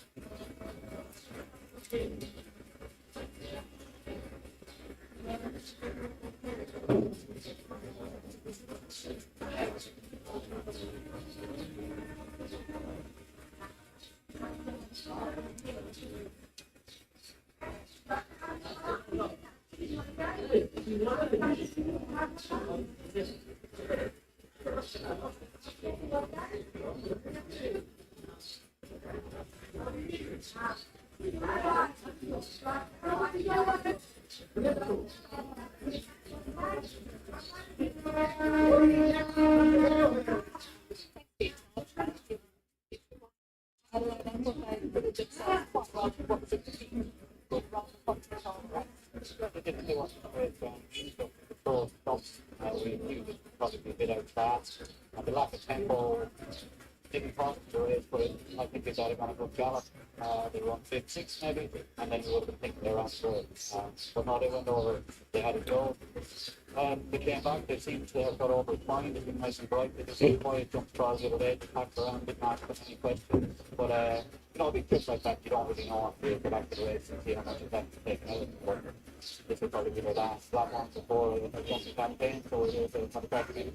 Keep them up to the mark. It's great to be a 3,000 metre race that you can come on a nice surface like this and they will have done plans later. They don't have too much element between us.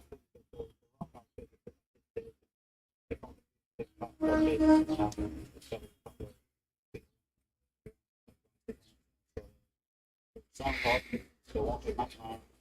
Yeah, probably have more stuff. Tactics wise, what did you ask Tom to do on Isle Bay? Some will figure out themselves the horse, it's not really forced there. There'll be more tempo on there to make us prouder to be up there. If they're going slow, they can lead. If not, if they're going early in Adelaide, they wasn't in a position to do so. So strong tempo is suited to try to blaze, and the longest straight on the outside probably suits the better too. Make us proud, what's the plan? He'll be our outside leader, he can lead if not wants to kick up the door gallop for 6 Johnny. He knows if he won on him, he'll beat today, he won, and it just backs away. That's all he does, you know, he's honest, taking on the stage all day with no turn of foot. So, leading, sitting outside the leader is a bit unquite fast. I heard the phone just ringing there. Previous to me to us now, know that some silly person at home would have started ringing you and they've got little private things there. You'll learn, good luck with it. So I think with Shane Jackson socks on Friday, I know you're working, you've just been having a quick look at the fields. He's now training clock. We came to Australia to one side of Melbourne Cup favourite. Even said to be having the career over obstacles going forward. And he's in on Fridays. He's in the first of one, a few jump races, gearing up ahead of the bulls, affordable on the Friday program, and keeps going. I think it's first race of the obstacles, it's 3 back. So 8.5 circle fire and a good one Sydney Cup as well. So they'll put this hopeful for a ticket plus pretty lower both the obviously I'm not sure so yes, but they're available in the area, it's not too far away. Earlier so I think absolutely we get to see something contentious stars, Max Cardinals. Stern on, really sitting right here, hearing Kieran Marsden this morning that he's going to be targeting something further races most of the things. So with that, John, the sports betting including handicap, they're moving the black bettor, the first one to the stalls. That's not the same there at Big Valley's on Sandown, back in the last. With that, there are races with handicap. Big Valley and Centre, Time Blast, so the experience company, so once I can find a history of that, maybe a class, Rachel, and Pearson Sky, and instead of playing a single lane, passing, checking the framework before they go, and see if it went on to 30 cents, mine on the $3.90, and then Stern Isle, and $6 and 50 cents for the start, still in chasing. Maybe that's Brad goes in, and that's the way, so there's going to be the final one. Pearson Sky. Walk forwards. 3,000 metres on the hillside, so they started around the ground for 900 here, and then around to the podium on the left of the outer route. First 3,000 metres to their racing at the Lands Road away in May, and then go back towards the sail. Gypsy Cove there, just seems to loosen the ground dramatically, and getting back to the sail, back to the Windsor, Stern Isle and John Will and Paindas Proud. And then the two leaders onto the course proper, they're about 2.5 lengths Pearson Sky, and also Monrock, a couple of lengths to Black Pepper. Taking us to the headway on the bench, Gypsy Code, then came High Blade, Lands Ray, but the Grand National Hurdle winner from last year, at the Winchell, bringing up the rear. So they sorted down, going in dip on the first occasion, and then a Paindas Proud the leader by a length and a half. Stern Isle was second, Monrock was third, and fourth is Pearson Sky. They amble past the 200 metres on the first round, and a couple of lengths to Gypsy Code and the Black Pepper. Then came Highland Blades towards the back of Land Ray, just beginning up on Seal practically, and at the Winchell. It last of all as they go down the jump to the left of the hillside track to go. 2,100 metres to run. And the leader is Paindas Proud by a couple of lengths. In second is Stern Isle. At a similar gap to the Monrock third from Pearson Sky. About 2.5 lengths to Gypsy Cove, with plenty of cover tucked away on the bench from Black Pepper. And then take Land Ray, Island Blades, and at the Winchell as they steadily work their way past the 1,800 metres. Paindas Proud is the front runner, swinging towards the back section. Johnny Allen Ford for wonderful trainer Shane Jackson after running in the Adelaide Cup last start, Paindas Proud by 2.5 lengths to the start. People chaser Stern Isle, they were played by Monrock in third. If anything, they tried to extend those bumpers down the back section about 2 lengths to the Pearson Sky. Gypsy Cove the 1,400 metres. They quicken somewhat. Black Pepper, who was narrowly touched on with a nail marker and really going last start, is 2/3 down the field. The outside of Land Ray and Highland Blade, who's going to track one of the favourites to River of Jones and have the winch and it's far. Paindas Proud is just trying to steadily increase his tempo and stretch the field out as they reach the 1,000 market. It's Paindas Proud by 2 lengths to Stern Isle, followed by Monrock. Gypsy Cove making up headway to the inside, and they'll follow next by Pearson Sky. 2 to the back is Land Ray, Black Pepper moving 6 off the leader, about to get mobile.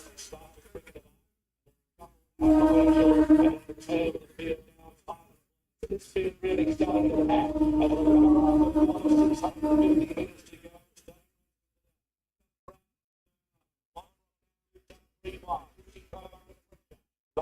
Getting it out behind the Pearson Sky out of the whip, and further back to the field out the Winchell. Stern Isle went to the front of 400 metres, but Monrock and the Winchell coming through, and in came Highland Blade, Stern Isle and Monrock together, and they reached the 200 metres. Monrock draws the negative by Stern Isle up the Winchell, still staying on. Monrock 100 metres, Stern Isle right as we go, and at the Winchell, Monrock and the Winchell going to come with Monrock by Monrock.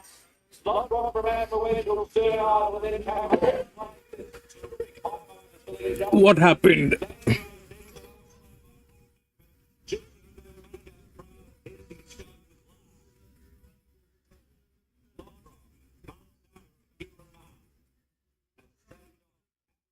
Six.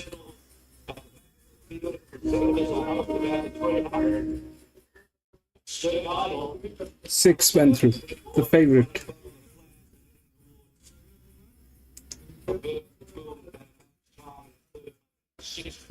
2, 6, 4 and 2 should be the placings here after the 3,000 metre contest of the day. 6, The 2. Australia and Swedish Church coming out of that 3,000 metre race at Mooney Valley, getting fitter, and has just out half of them. 3:11:49. 3:11:49 was the race time. 6:42 and 1. 6:42 and 1. Officially 59. Landgrave.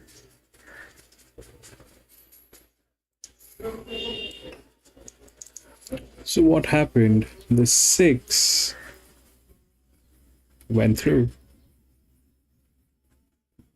The favorite.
It played okay.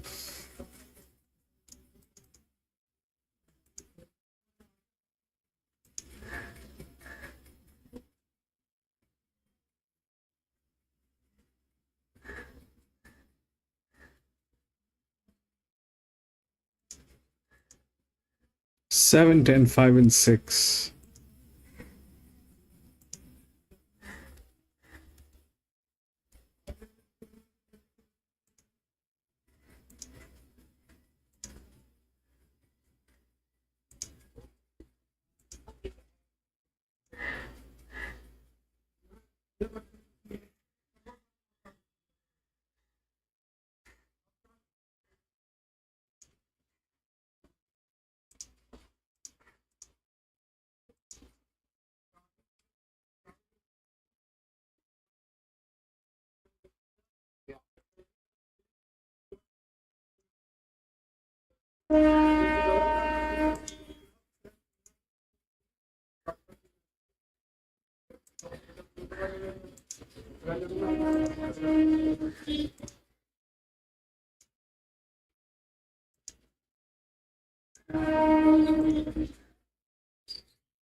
Okay, number 1, Rob the Bank. Thank you, Tim. It's the first horse we have a look at here for race number 5. Connor Murtagh already with a winner today. We understand it's his birthday today as well, John. Happy birthday to you, Connor. He's been a real success story since coming to SA a couple of months ago. He's making every post a winner, as he did with Grab the Bank last 2 weeks ago at this track. He's a really strong rider, and we saw that at good effect last time when he beat the big wheel. He's got an each-way chance. Okay, $10 at the moment. We're in late race. $6.50 for the 2 Talking Italian, which has a good record here on its home track. And Caitlin Munro has a good record on the Galloper. Correct, Terry. Talking Italian's unbeaten in 2 runs here. Caitlin Munro was only beaten once on him, and that's when she ran second. Talking Italian last start, I thought a little bit below par. Just talking to David Jolly over in the mounting yard there, he thought maybe the horse was looking for a bit more give in the ground than he got there at Murray Bridge. 2 starts ago, he ran well when he should have finished a bit closer, but 3 lengths at Morphettville. Okay, you get to chat to Dylan Kabosh shortly about the 3 Jarzette. Charset's on a 7-day backup. It's been busy enough for us. He went over to Kangaroo Island and ran 5 days. Actually ran quite well there. I thought he had a good chance last week at Oakbank, and he did get into a good position. Just found a couple better than him. Up to 1,200 today. Okay, what about King Moyer? Got 4 with Alan Live on for his boss, John Alphonse. 25 days between runs. Araman, I don't have Canberra with me. I don't have the races for Canberra. Just Sandown, bro. Just Sandown.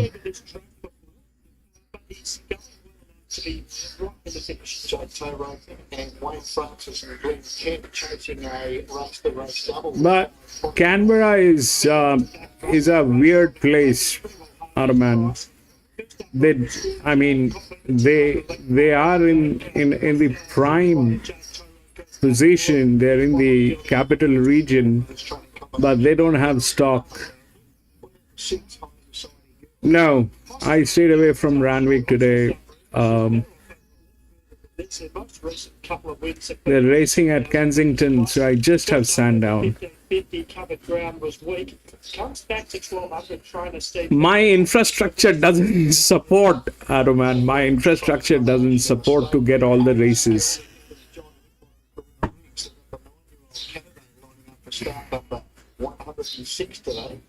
Canberra, they do not have stock. They just rebrand. They don't have stock.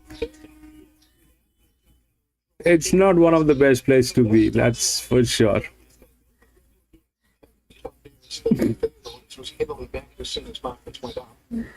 Interesting that the market didn't like Cadam's Club when the initial prices went up, and I don't really know why. The Steve Theodore yard can turn these horses around quickly. We saw it last week with Little Chicago, came out and won and was well backed. Cadam's Club's also been well backed, and you don't have to look far back to find a good run. 2 starts ago, she was first up here, covered ground, ran really well with a big weight. Maddie Chadwick gets on and gets a claim. You just have to forgive her last run. Lawrence the 9, Tony Rebel. Tony Rebel has been covering plenty of territory where he's been appearing. Last start up at Broken Hill, beaten 8 lengths. Maybe better off on the grass, but he can improve. Okay, 10 Foster Street. Interesting runner from the street. Manuel Nunez goes on, and we know the market zeroes in when Manuel Nunez comes on for his first time, especially when apprentices have been riding horses. And the market has set Foster Street's a chance to improve sharply. Yes, he gets a long way back, but he does have a big sprint on him. And if he gets a nice enough run early, he might be finishing hard. Big odds 11 Jamrock, which is resuming. You think he'd need further Jamrock, although he did run a handy race over the shorter trip first up last prep when having his first run for Garrett Lynch. No jump out of a trial leading into this. 12 Utah Joe, the veteran for Grant Cluskey, been runner-up in its past 2 starts. They're going well, Utah Joe, and he's on a 7-day back up here. Doesn't win out of turn, though. He's got 4 out of 65 to his name, and for that reason, I left him out of my numbers. My numbers here, I've gone with Cadam's Club. I'm hoping the recipe of change trainer to Steve Theodore will do the job. I think she bats well enough and is well weighted too. King Moyer, talking Italian, prodigal lad all time. The chances don't get there, and Dylan Close will hopefully tell me why that could win. Dylan, solid run last week at Oakbank. Yeah, definitely. I think the lower class was great that he has been running in. Probably definitely beat him. Also, the playing with Isaac as well also helps on gate run. He goes back to 1,200 metres. It's a distance that's probably found him out a little bit during his career, though. Yeah, 1,200 is a bit of a query with him. Hopefully, with the low draw and lower class that he has been running in, hopefully that gets him through. There's a horse you've picked up recently from the West Coast. What's the plans for him?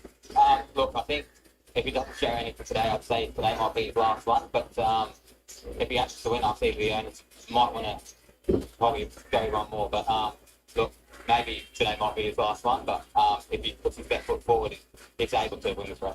You've been transitioning, over the last year or so from a jockey to a trainer. You've been enjoying it?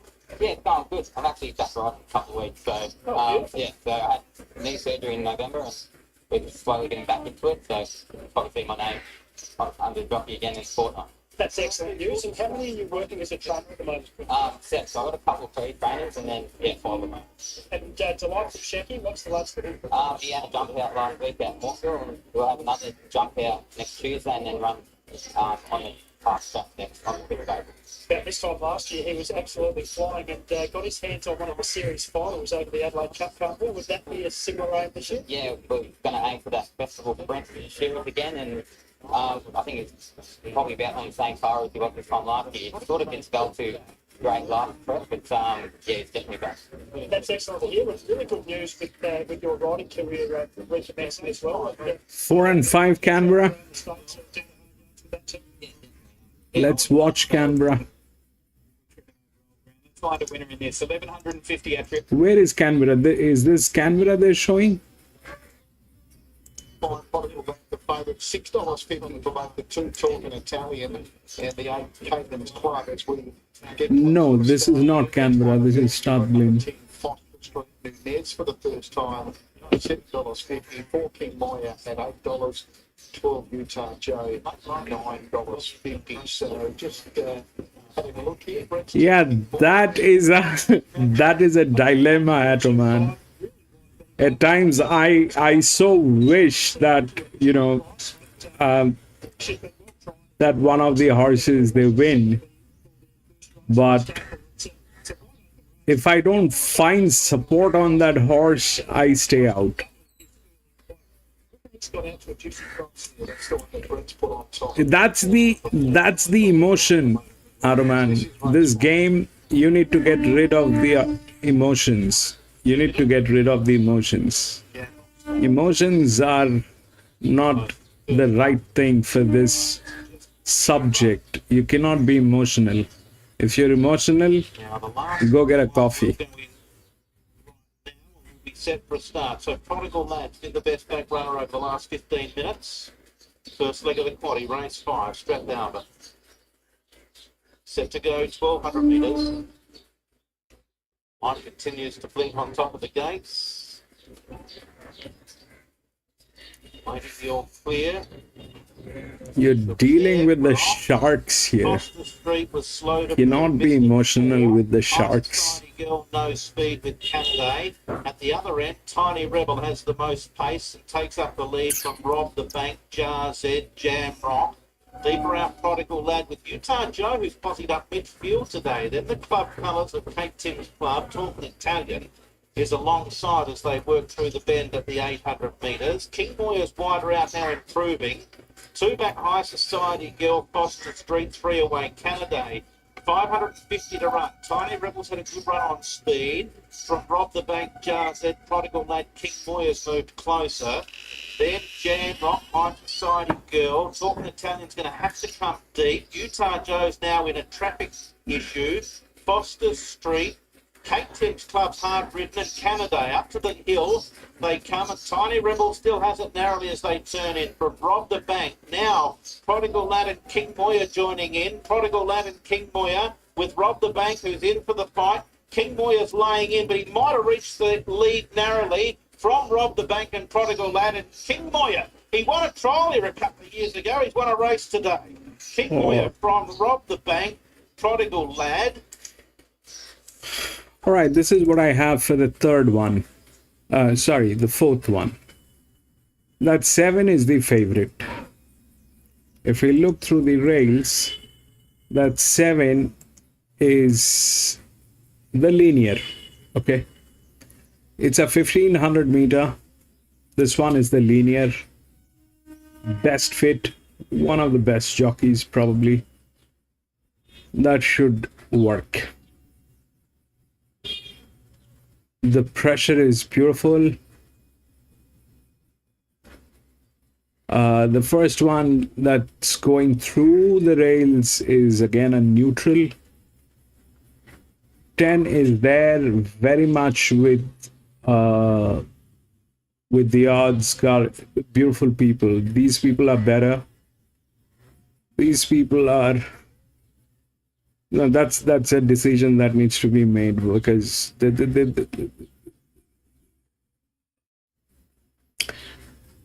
drifting. 4 is in good hands. It's a neutral.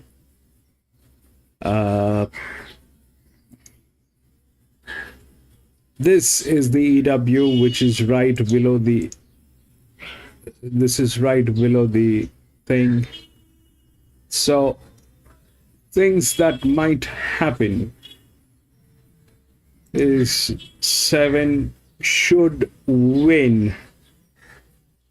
7 should win. I'm going to go with 7, but I don't like this part of the arrangement, that this is not the best hand.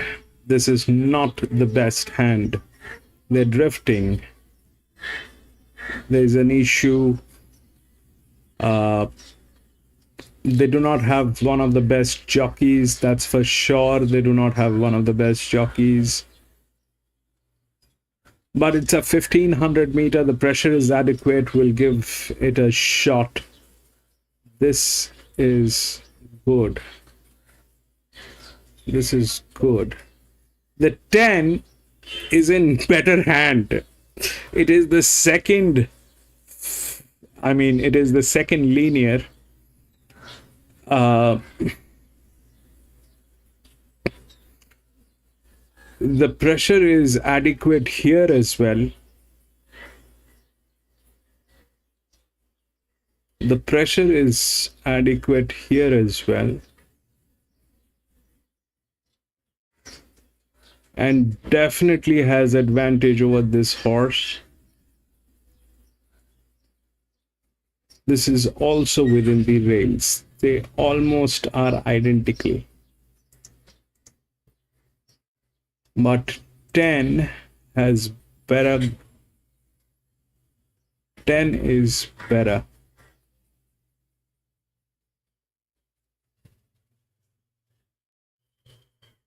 Ten is better. The 7 is the linear. Technically, that should win. Okay. But the problem is this, that they do not have one of the best jockeys, and there is a problem with their management. 10 is good. 10 is good. The pressure is also right. And it is the second linear. See, 1 and 7 will not be a queen. That will not be, 10 and 7 will not be a queen. I tried doing all that circus, that when I do not understand, let's put both of them together. That will not happen. One of them will win. Then there is going to be a surprise from either the 9, which is the largest drift, or the 6, or this is the 2, the other drift, which is well within the rails. The 5 is there. The 5 is there through the rails, but we've seen that here in this one was also through the rails, but it was a neutral. Here,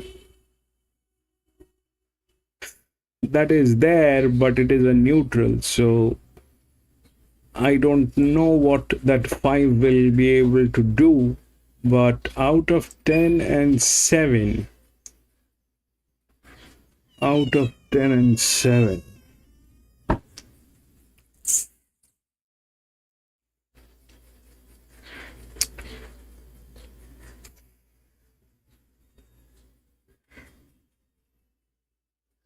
$143/57. This is more articulated.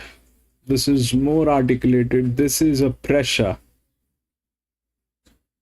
This is articulation. This is pressure. This is more refined. And this one has 3 races. This one has 11 races.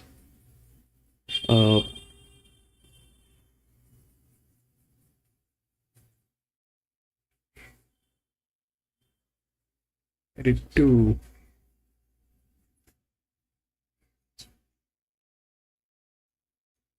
We'll take a look at both the horses at the paddock, 10 and 7. I like the 7. The 7 is the linear. Ideally, that should work on a 1500 meter. But the problem is their management. And this one has 3 races. The pressure is high. This is articulated. So we'll take a look. And this is also about the jockeys. I mean, if you look at here, this one is handicapped with a weird jockey, and this is also handicapped with one of the best jockeys. I mean, the jockey has definitely advantage on this. This is weird.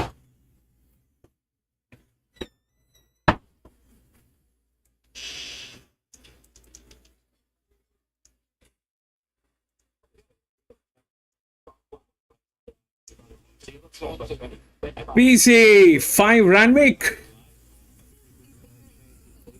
4 got through PC. 6 Sandown.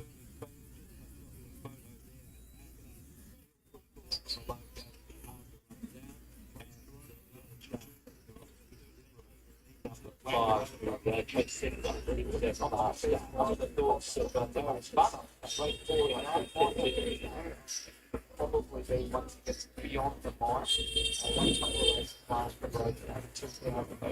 First up in Australia, once you're at it, I think there's another.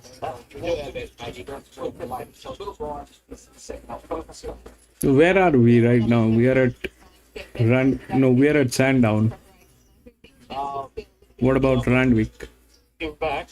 Then came Corrupted on the inside of User Pin, and a gap in the field to Hellbent on you on the outside of Link. So Soho Artist in front. From the favourite Seascape, a neck away.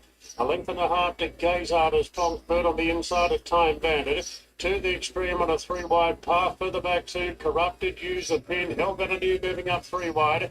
And Lynx is the last one, 6 off the front runner. So it's Soho Artist spinning the corner in front. From the favourite Seascape, Time Bandit flushed out 3 wide, then to the extreme. Further back to User Pinners, racing between runners, looking for a bit of room. And Hellbent on you is winding up on the outside as Seascape races to the lead. Hellbent on you's on the scene on the outside. User Pin into the clear. Seascape in front with 100 to go. It's trying to cling on from User Pin. Hellbent on you is lunging on the outside. Seascape got in this time. 1. Seascape.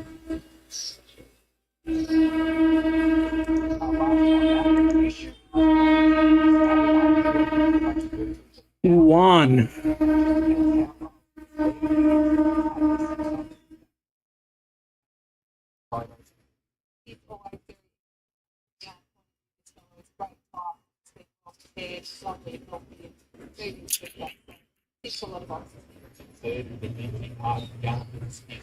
Number 6 power down. Ben Allen is to settle from the wide draw and a last up. Over 1400 metres and 64 grade of Ballarat. So Ricky Nine's the one up today. So we've got 3 that push forward inside him, and then he's the one that has speed from the outside border across several back markets. Did have the run transit marks up at Ballarat 64. 6 is there.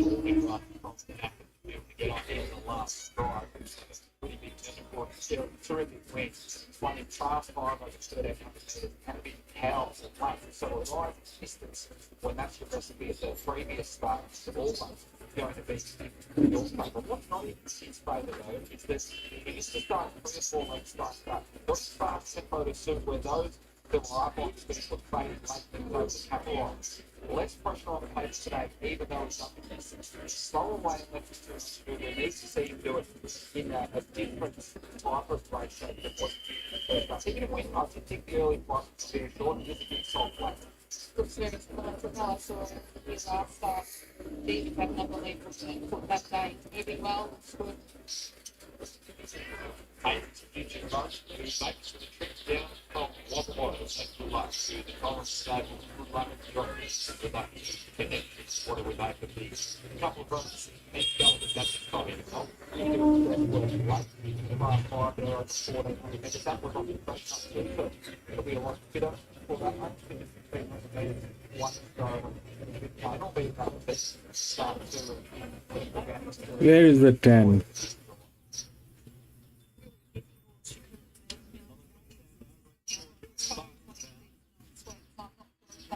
His usual race pattern at home, but better than both. Side, that's what it's like. Super what's the best one? The last time you want to kill them over the 40, 62, grab the lead, a strong hit with the cross thrust, hit the knees, hit them in the next voting gate today. First right on the horse, one, you get a very positive speed enough there. Then today, let's throw inside, and I think divine thoughts. I think you can party outside the lead, just sort of hope it's divine. and that's the best bet course. Absolutely flying the bed really pleased with the way it's going. But it's in certain races, I agree with you. Six number 9, six number 9, you mentioned Mass, that looks to be the leader on paper, is Divine Thoughts. 10 is getting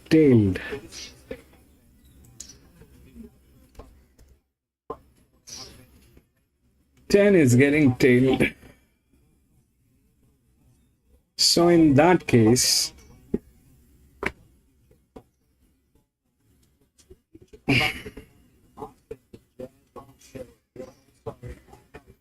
that's an assumption that the 10 is getting tailed and will not do anything, but let's see what we can do. So if we look through the Jadel largest 7 and 6, so 6 is the EW anyway. 6 is the EW anyway. Let's play a forecast on 7 wins and 6 second. 6 is PC is an EW here. You are with the 6, I know, but it lacks both sides of the rails, and it's not a linear. It's a 1500 meter. The linear should get through. I am so much in. I have better liking for the 10, but the 10 is getting tailed. The 10 has also a lot of advantage going on. It's the second best.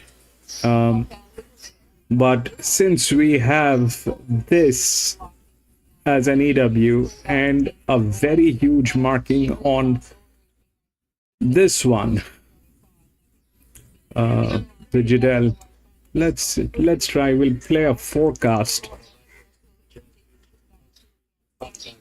Bet 7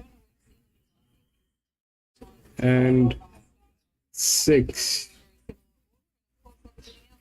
Forecast.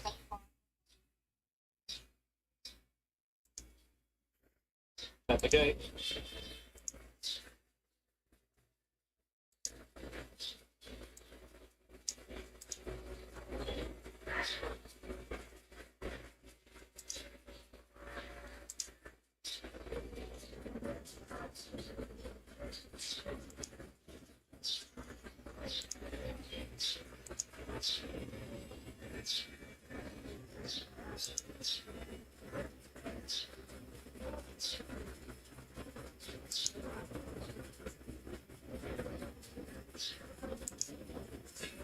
Thanks for your time as always, Cal. No fast win. He was good by fast start, wasn't he?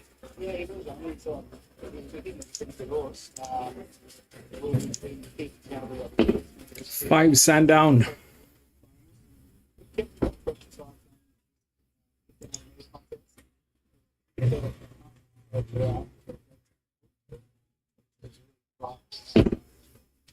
be a little bit of a doctor if we saw him step slow. Do you complicate things deeply with the dip, or just sort of go with the flow, keep going to get and then take it from there? Look, we're giving him a benefit of the doubt. John answered there. I hope he's right now start. A little bit out of confidence. He was very relaxed first up. Today, a little bit more on his toe. So I hope we don't get much again.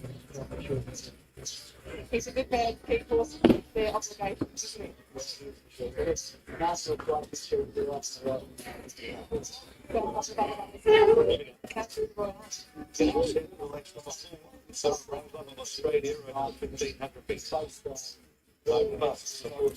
PC, you're bang on that 6 because you know this 6, the sectional timing is superb on that horse.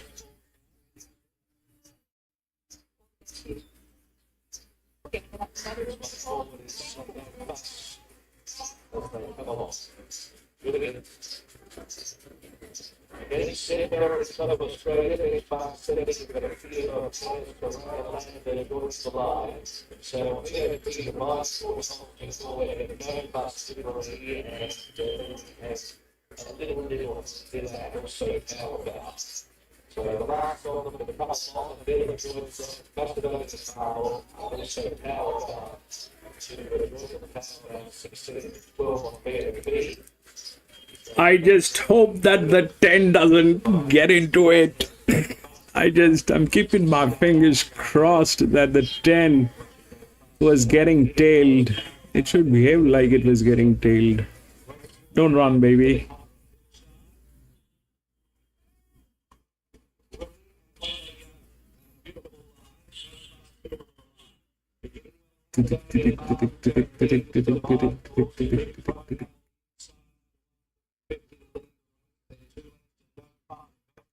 Man, that 10 is running. Can someone stop that 10? Can someone stop that 10?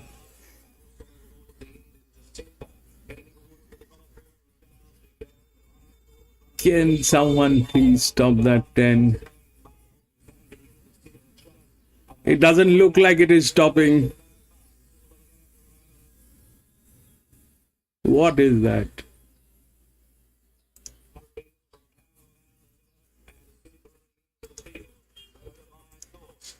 God, man.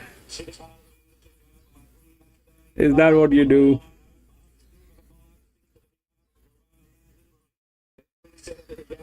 Ah, not how.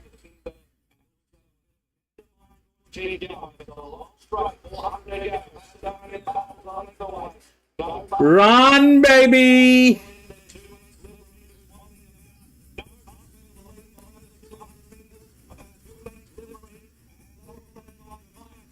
What is that?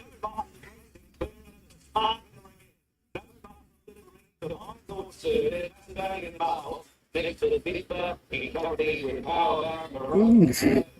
7-1. No, 7. Fuck. I don't man.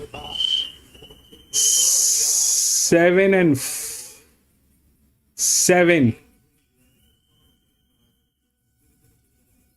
That is a 7. And what?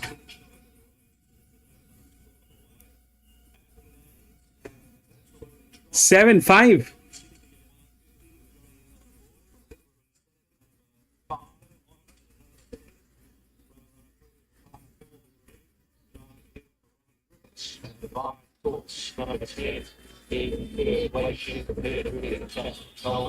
Set up 5 of 10, set up 5 of 10, just raise to 4, no bus. 7, 5, 10, and what? But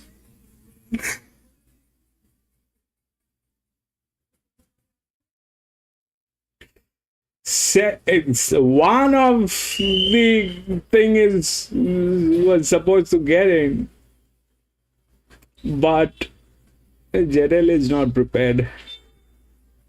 Man, 7, 5, 7, 5, 10, and what? God.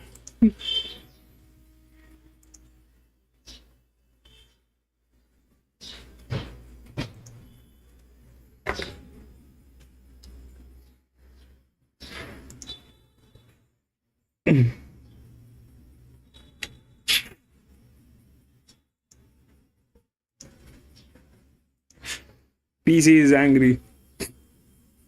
Yes. He's a total tar.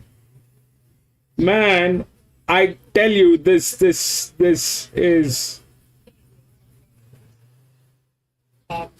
Primo's trainer here is Garrett Lynch, horse number 4.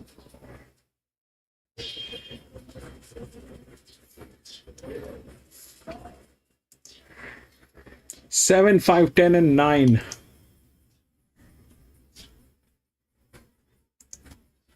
That jockey, PC, please do something with that jockey on that 6, man. Please do something with that jockey. 5, so 7 with the pressure. I mean, I definitely like the 10. The 10 was getting tailed, so I stayed out. The 7 is good, though it did not have one of the best jockeys, but it definitely did. Let's check, actually. 7, 6 comes up. 6 should have gone through.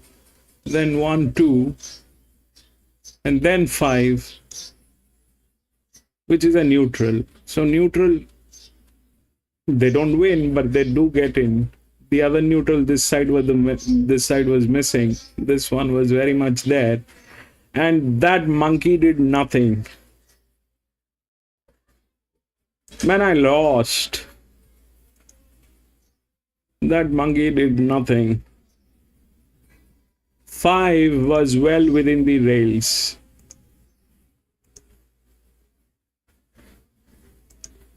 And the first one out from the rail. Oh my God.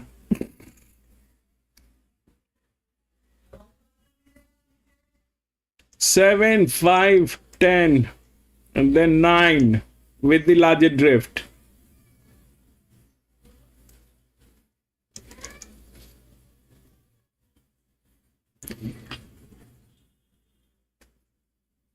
PC, I have a very strong feeling these jockeys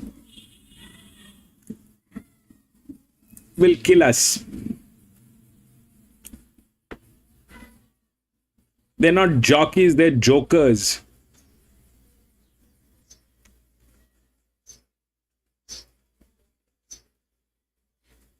Thanks, Joey. Man.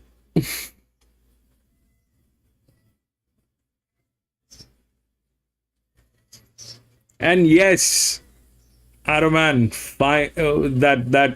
that 5 was with the sectional timing. It was the first one to come out of the rails.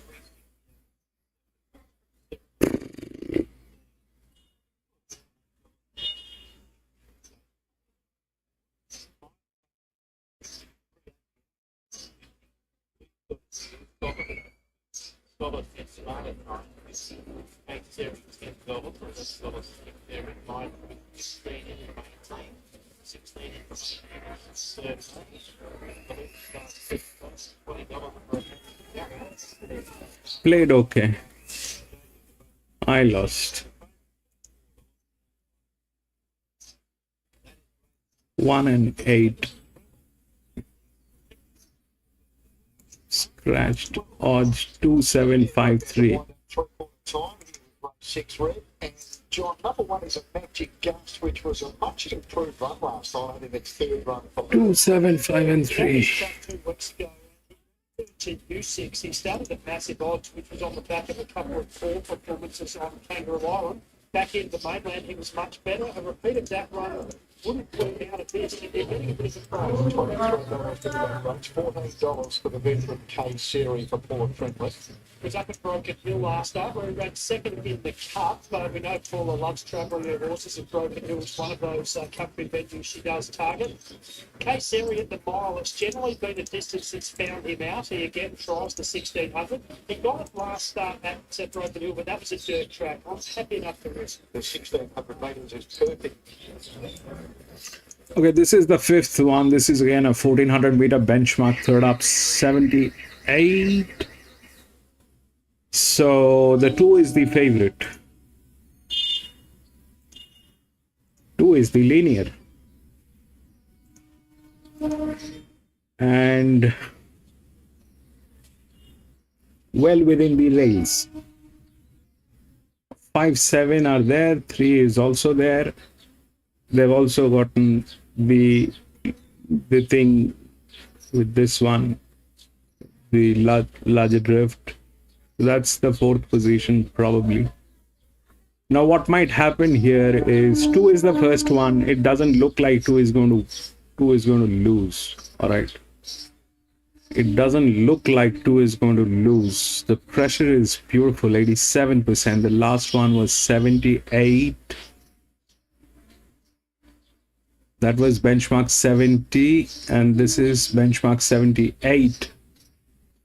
So they have raised the bar here with this one, which is 87. Now that is a little tricky because it's a third up. It's a third up. 7, on the other hand, is relaxed. Hugely relaxed at 42%.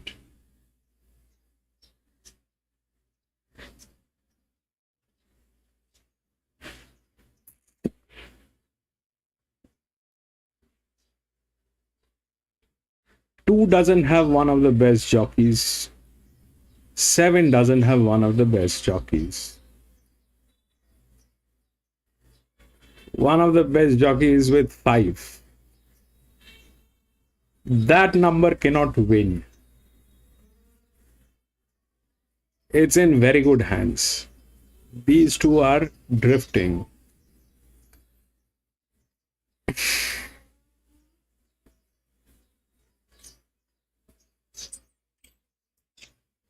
This one is a neutral. This will get in. So how things will go.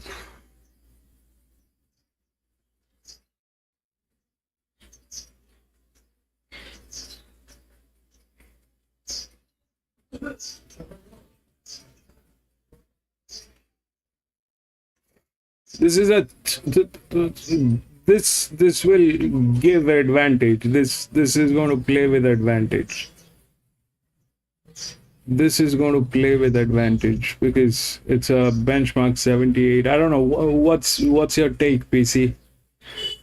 The 2 is the linear. The 2 ideally should win, but it's could play very, very dicey. Could play very dicey. Oh man.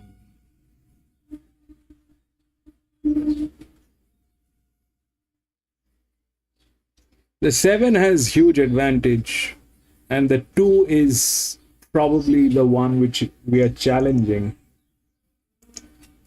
2 is the one that is getting challenged. 1 Canberra. Not 1, but 8 Canberra. Okay, where is Canberra? Clear, they're racing now. A little bit slow, Polka Dice and also Canusi were both slow out of the gates. Lord Finland wins the Don't know. Tempo rushes forward into third.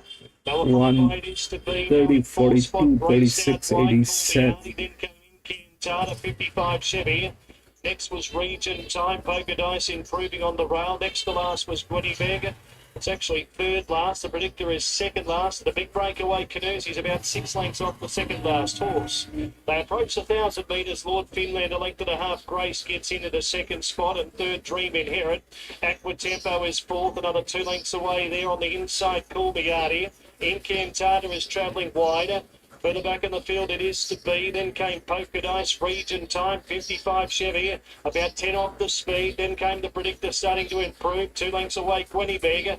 And a further 2 to Canusi now tacking on. 600 metres left to go. Lord Finland bowls along by 2 lengths. Grace and Aqua Tempo urged along third. Incantata is out wide. Then Dream Inherit, it is to be. Region Time, the predictor. 55 Chevy's a mile off them up to the turn around the bend. 425 left to go. Lord Finland in front. Then a length and a half to on the outside, Grace, and then came Region Time, the Predictor, and 55 Chevy gets to the outside. Lord Finland, 2 lengths, Grace, the Predictor, and now 55 Chevy really building up the momentum out wide. And here's the grey, 55 Chevy with 100 metres left to go. He moved up and grabbed the front and starts to pull away. Nice win, 55 Chevy. Raced away and scored from the Predictor and Lord Finland graced. Next was further back to used to be in company with Red. From the middle gauge here, he likes being left away a little bit wound up. Is that what the plan will be for Dr. Yeah, he'll give a good dig out, some sort of midfield, and the better guy seems to be at the middle of the truck, so we'll try and aim for that. Sounds good to me. Congratulations again for tipping off every SA track. Did you also train any good at the tracks that have now been closed down? No. There we go. Sorry about that. So Garrett Lynch, we know he loves travelling his horses. He's done so with success all around SA from Mount Gambier to Penang as they start making a pretty good line, Terry. I think he might be leading the statewide training premiership right at the moment as well, John. I know certainly recently he was on top. So yeah, he's having another fine season, no doubt about that. We are getting close to a start here. The favourite here, as we are about to head to Brett, is number 12, the Ice Cutter. Seafaring at $9. So again, there's half a dozen genuine each way chances, but the Ice Cutter quite solid through betting. Sir Mays comes forward, Head Smart to load into the stalls along with Splash Landing. Repeating the late scratching. Salute the Stars, horse 7. Salute the Stars, it's still in the market I'm looking at, but it obviously is the late scratch. Now it's out of the market and the Ice Cutter at $3.40. So this is race number 6, the Flurio Community Bendigo Bank Handicap. This is the heat of the Provincial Pathway Series. We've got a deal. Cyril Jason Yench looking for a training double. The last two move into the stalls and the light comes on. A Magic Gust has drawn the inside. They're off and racing, and it jumped well, a Magic Gust. K Seri, Sir Mays, and also My Truth alongside are all showing good speed. Deeper out is Jaywick rolling forward to be in the first half a dozen with Head Smart. And then wider out, We've Got a Deal from Splash Landing, who flopped midfield and holds the position on the rail. Next then is Alakine's Gun, who's moving forward, followed by the stablemate, who's down on the fence there, Master of Ceremony, running towards the back end of the field with Seafaring. And one of the last ones is the favourite, and that is the Ice Cutter. In fact, he's last now, clearly, and about 10 minutes speed.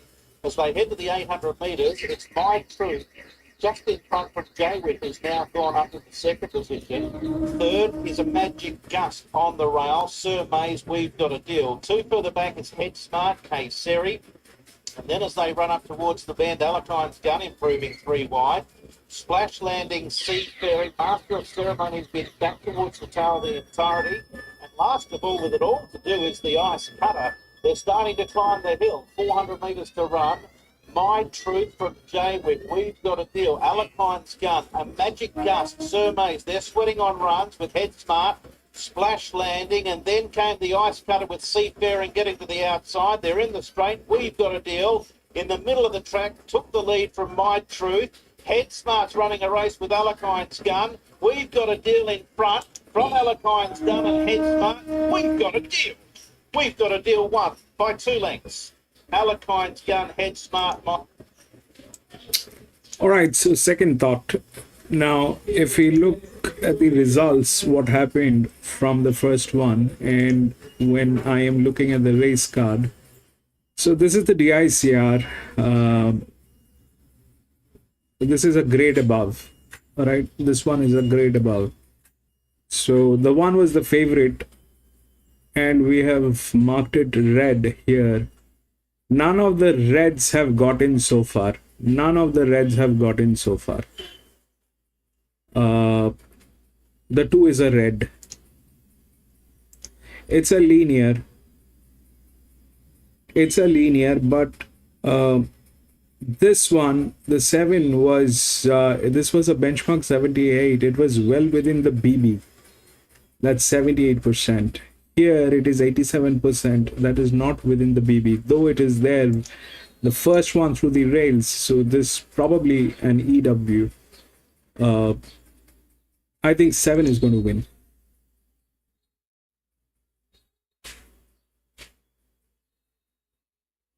I think 7 is going to win. It's a 1400 meter. The pressure is adequate here. This is a little too much. So I'm going to go with 7 and see what happens. This is handicap. The jockey is not great. You don't need a great jockey for a 1400 meter. The only thing that the jockey needs to do is not pull the horse back. That's the only thing that he needs to do. So 7, I think, with all that is going, the sectional timing is also good on that horse, and this thing has been tried and tested here. This horse has been tried and tested here. This is a disadvantage. This is a disadvantage so far today. I mean, if we look at the races from 1st to 4th, none of these red markings have gotten in, and here it is the only one which is a red marking. It will probably, because of the it's a great horse, there is no doubt. It's a linear, and but I am not going to go with a win bet on this horse. I think this one is a better one, and also I just have to be sure that no, that's not happening, so we stick to this. We stick to this. 4, 38, 15, 19, 11. 7, I think.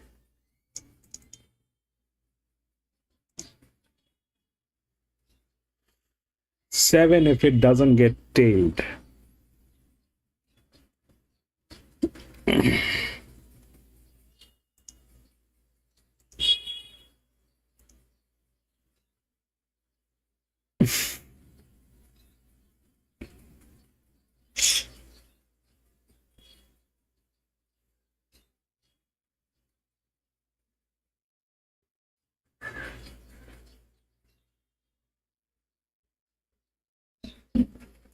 Two is the linear.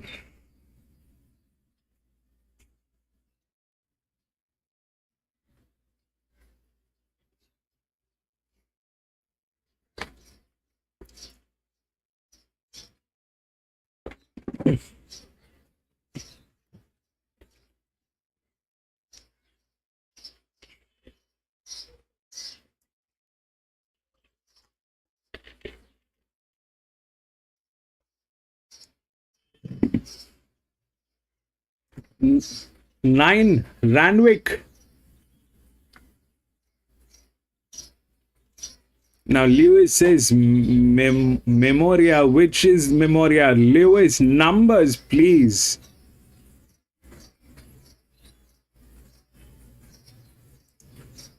A little bit more relaxed run, should touch the bit. Okay, Brutal Bowler, any thoughts in race 8? Yeah, going well. Really good return run. Touch luckless. Come on well. Just needs things to go right. What looks a very competitive and even race, but I think he'll run well. And I'm sure plenty wondering how Rivellino pulled up from the weekend, all on track for the size to continue on with the prep. Yeah, look, he's deep into his preparation. He's pulled up really well. So see no reason not to push on at this stage. It's a great run. Well done. Good luck here. Cheers. Thanks very much to Chris. All right, let's get the pick of the yard from Shani. Lauren Bella, love the way she returns here today. She looked great. She's always been a horse that looks Lewis with 5. Okay. I feel like they've gone back to basics with her, taken all the gear off. Her trial was quite nice, and there's no reason why she can't win. First up, Monty Kate. Like I said, I've tipped her so many times. I thought she looked really good here. I expect to see her run well. Well, she has been heavily backed here. Ballroom Bella, Shani's pick of the yard is now your favourite at $3.20. So late no and unders for me. I've gone 8, 2, 6 and 5. 8 Midnight Dynamite on top. Now you got out to $3.90 there, or $4 in fact on the NOP, and that's just come back in slightly to $3.80, now $3.70 with Tape Fixed Odds. So I think he should get the right run here, just parking up in behind the speed. I want to be really forgiving of what he did first up. I think he can bounce back to his best form, and that goes close here. That's no knock on Ballroom Bella. The map isn't as straightforward for her, but she's versatile. She can race well from on top of the speed and coming from behind. And we've seen this track play pretty fairly throughout the day. So she gets a chance to get back into the winner's stall for the first time in a while. 6 Althoff, when you thought that the trend of money was going his way, there was some chance that he would start favourite. Well, that's dried up. He's $3.50. That was his bottom out quote, and now he's back out to $4.20. So I guess if there is a gamble, he might be a horse looking for a touch further, but one soft trial will be nice and fresh for this, and he'll be poking up the inside with even luck late. And 5 Memoria, she's hard fit, she'll be doing a thing out in front, and she's holding her quote at around that $5.50. So 8, 2, 6 and 5, but this is a very different market to the one that confronted us there when they first went up on Monday, Ben, with Ballroom Bella now a $3 favourite. Yeah, that's been a concerted push, hasn't it, for Ballroom Bella? $3.10, pretty much holding that price the entire way. Araman is going for a super 6382. See that shift as punters hope that will hold up. I think the trend says it.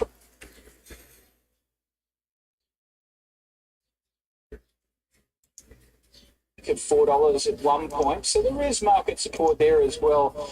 Yeah, I guess there has to be a drifter though if that's going to happen, and we know that Midnight Dynamite is that horse. $4.40 available now, still $3.60 on the tote, but I wouldn't be surprised if that were to get out. I'm sure he wouldn't mind my saying as we're wandering up the tunnel. I just had a And now they are using that language that there is going to be a drifter which is going to be there for sure.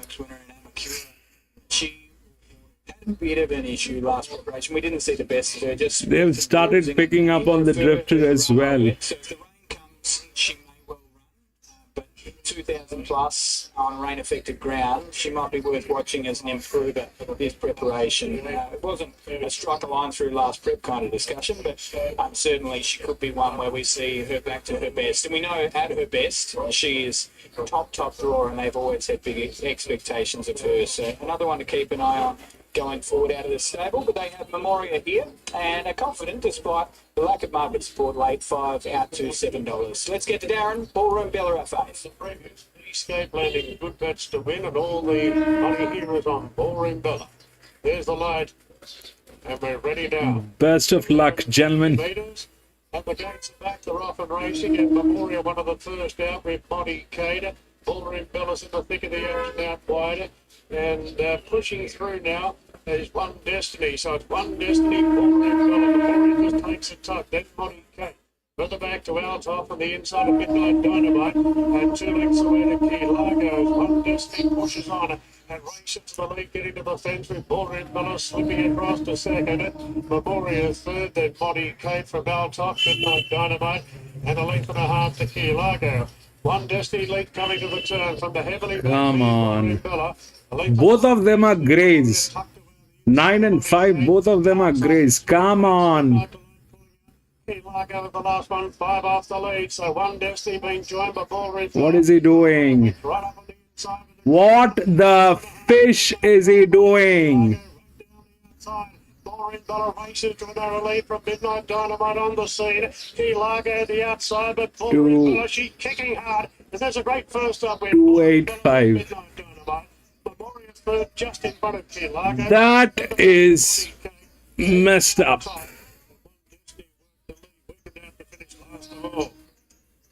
Oh, well done, pundits. Market absolutely spot on there with Ballroom Bella saluting. It was a pretty good win when you consider a few loomed up and had their opportunity. Memoria was making.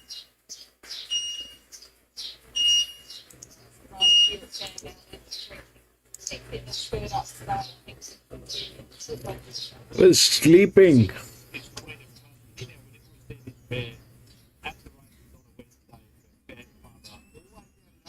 Come up with their signs. Once again, it's strong and just have a good photo. And she's been racing okay. She finished 40 last start over 14.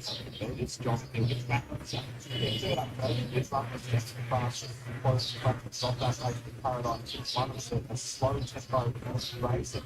She's had a chance to wind up. So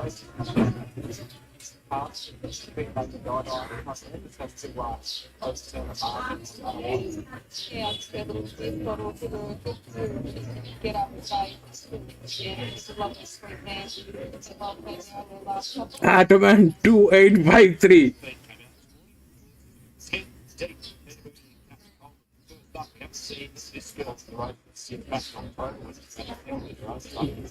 Seven.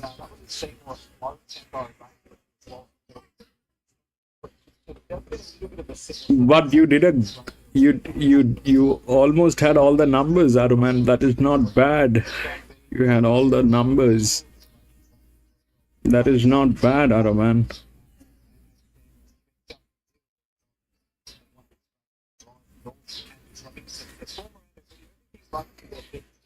So I'm going to go with that 7. It's not getting tailed. The 2 is the linear. The main challenge is that 2, but the 2 is under a lot of pressure. So 7. I just hope that works.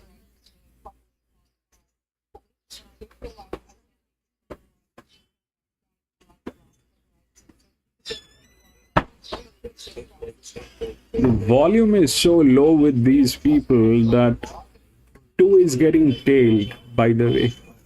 Thank God. Obviously, because it is under such a pressure that horse is going to behave like that. But that does not mean anything actually. This thing it's still a linear, it is still the one that has a lot of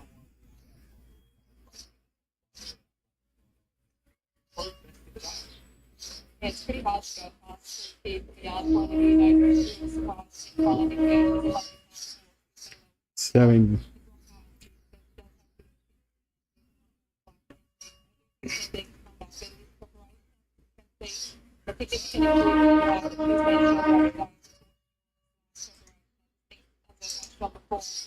A lot of the time these horses pull over from overseas, so it can take a little bit to fully acclimatise. So she's definitely one to watch for this preparation. But it's not going to pass the pace to the proof.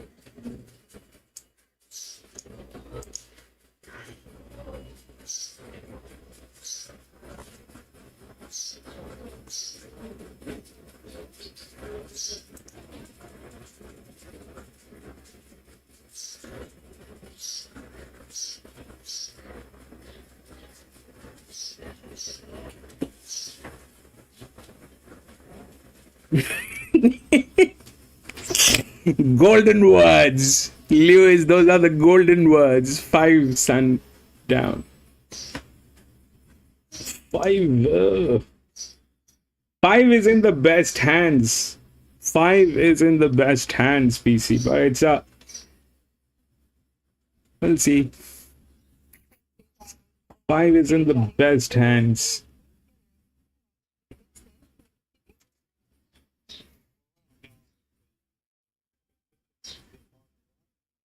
It also has one of the best jockeys.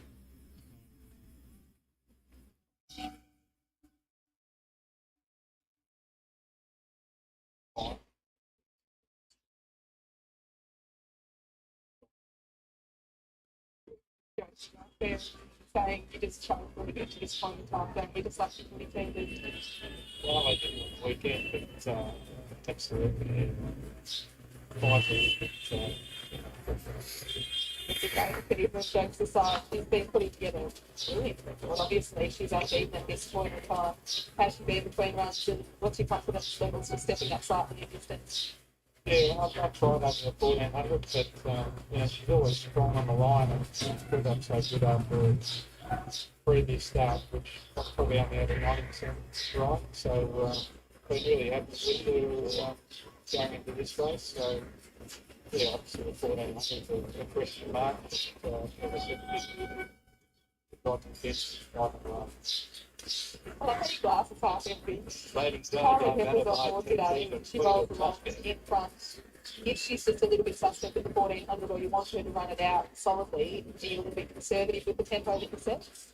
Absolutely. I've just said to her, there's no speed, because it's there. And I would get in a nice rhythm and hold her up as long as we can. She's got a good turn of foot, so hopefully she's got the tank for the 1400. I'm going to throw a left field question at you, EJ, without notice. If you were to sing a karaoke song, what would be your go-to?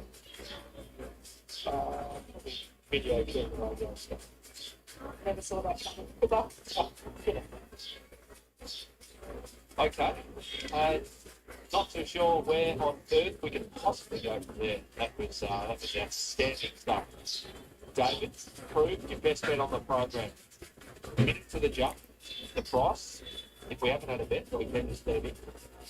For $3, around 16 cents for production. I did say I'd have to get down to $2. Yep, that's okay. Where does she, where does she live in the run? That's not the state. Okay. Moving in, 10 feet with the first one of the store. Come on, baby. Well said. Good luck to all of the Davis from all followers. The best bet on the program here. True. On top two for our race plan. The idea about to come along. It's a little bit to plug in there after the thoughts of people exactly enthusiastic, but should go close. A small field should not dictate the speed. And freedom custody going in and Matabine are going to be in the final place. So approved, $2.10 on the top, $2.15 on VOP, Matabine going to complete the line. 2 to 5 the first leg of the 20 today. Matabine coming along as the field is set. Naomi. So now, out there racing, and the crew jumped away to bed. From Queen of the Tuscany Lady Diana, and then Matabine, we just did a little dig up to sit outside the field and run on by about 3/4 of a length and now lead. So Matabine at 1200, led through. And all followed by the inside third 10 deep from Lady Diana and Queen of the Tuscany. Matabine leads the small field, 3/4 of a length through. But when it went on by, it got a little bit busy at the 1,000 metres. 10 deep was third from Lady Diana and Queen of the Tuscany. Matabine the front runner, wanted to steady from improved second. 10 deep was third. Fourth was Lady Diana and Queen of the Tuscany. With it all ahead of her, last on the small group. So they head towards the home corner on the hillside, 700 metres to go. Matabine in front from Broome, getting a little bit closer now. A length and a quarter Lady Diana, followed by 10 deep Queen of Tuscany as they come around the corner. Matabine guarded up, they run down to the dip. It's going to try and move away from them downhill at the 500 metres by still about a length and a half to Broome, getting to show her hand. They were followed by 10 deep. They sprint from Lady Diana and Queen of Tuscany. Matabine the 250. Crew's given her head on the outside, 10 deep out with the rails, race on. Crew up to Matabine, who's kidding at 10 deep. Crew just in front, Matabine to get back. Crew to Matabine, Crew.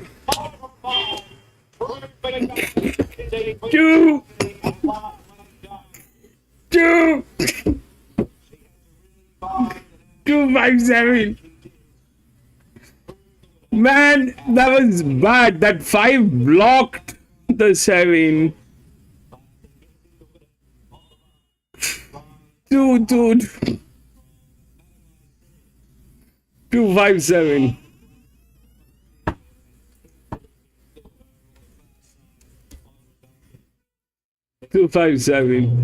Brilliant.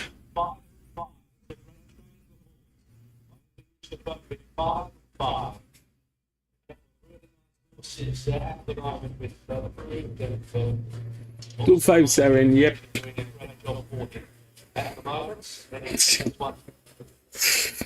So what happened if I mean the 7 did not the 2 was the linear. Let's not doubt that first. The 2 is a great horse. That's a brilliant horse. 5 was not in a winning position. That's an inner drift. It'll get in, but it's a second position or something like that. I mean, it's either 5 or 3. But 5 is a better number. 3 is a outer drift, but lower outer drift. So 5 definitely got through. So 7 was the second one with advantage, but if you look at how that played, that 5 blocked that 7.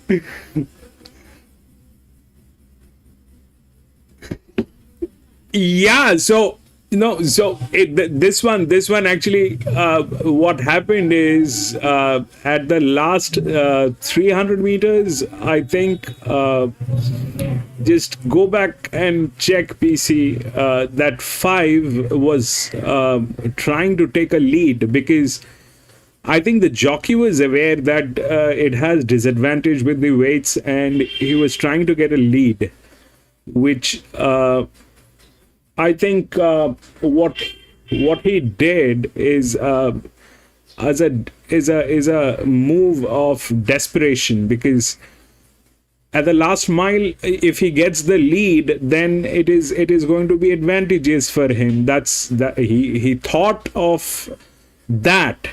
He thought of that. I mean, that's what my take is. He thought of that. But in the bargain, what happened is the 7 lost the opening. The 7 had to change the channel. Go back and check. The 7 had to change the channel. And that destroyed the 7, and the 2 was the linear. The 2, I mean, the linear, defeating the linear, you have to be superb.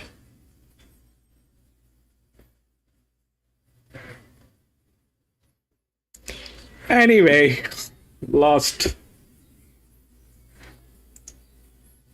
2, 5, 7 and 6.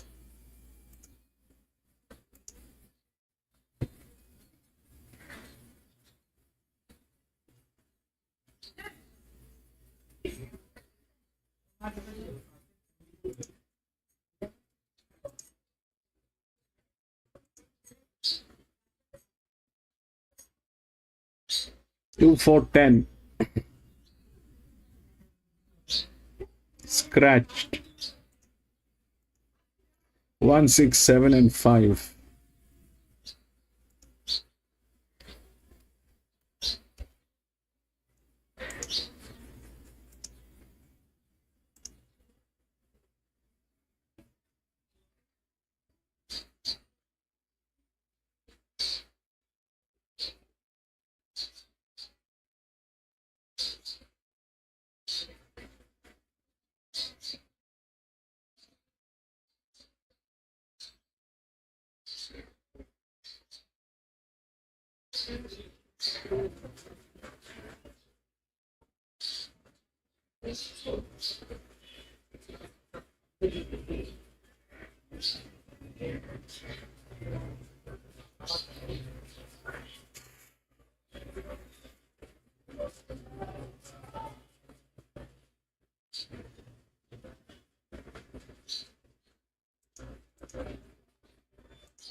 Right, this is the 6th one here at Sandown today. If we look through the odds, that's 1, 6, 7 and 5. 1 is the favorite. Then 6, 7 and 5. If we look through the rails, that 1 is within the rails, comes out first, but it is a neutral.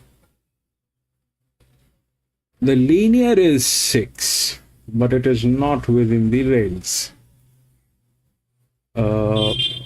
The second linear is 8, which is also not within the rails. There's this 7, which is there within the rails, which is in good hands. But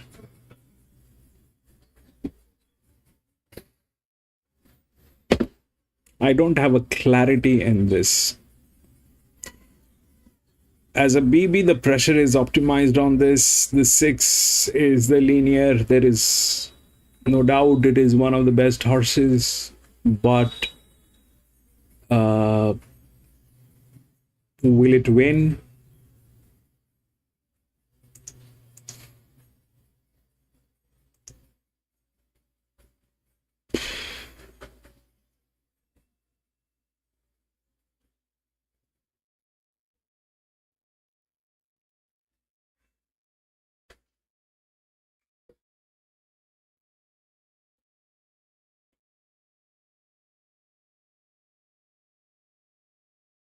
That 13 is a check, but it's a drift number. That 13 is a check, but it's a drift number. I'll be out. I don't have a clarity in this one. This thing, the 6 is the linear, okay? The 6 is the linear. And the 5 is more handicapped than the smallest. This is the smallest. So this is the linear. The 5 is the handicapped.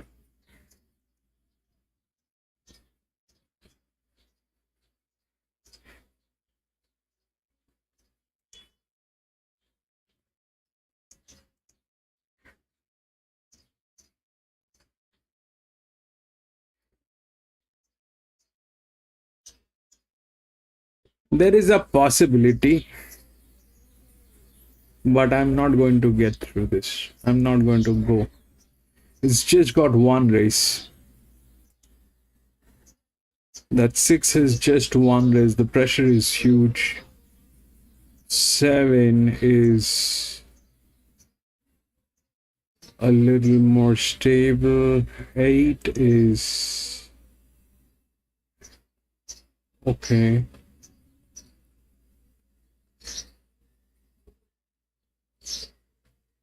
8 is okay, but I don't have clarity. I'm not going to get through this. I'm not going to go through this. There's a possibility that the 6 might win. There's a possibility, but I mean, more than the possibility, the risk is more on 6. It's just one race. It's a huge pressure. It's the linear. It's a good horse. There's nothing wrong, but it is not within the rails. The one which is within the rails is actually a neutral. And the 7 is not. The 7 has 2 league races, out of which it actually got 1. So if that's the case, then that's a separate issue. But 7 is the one which is within the rails. Apart from these, all that is happening.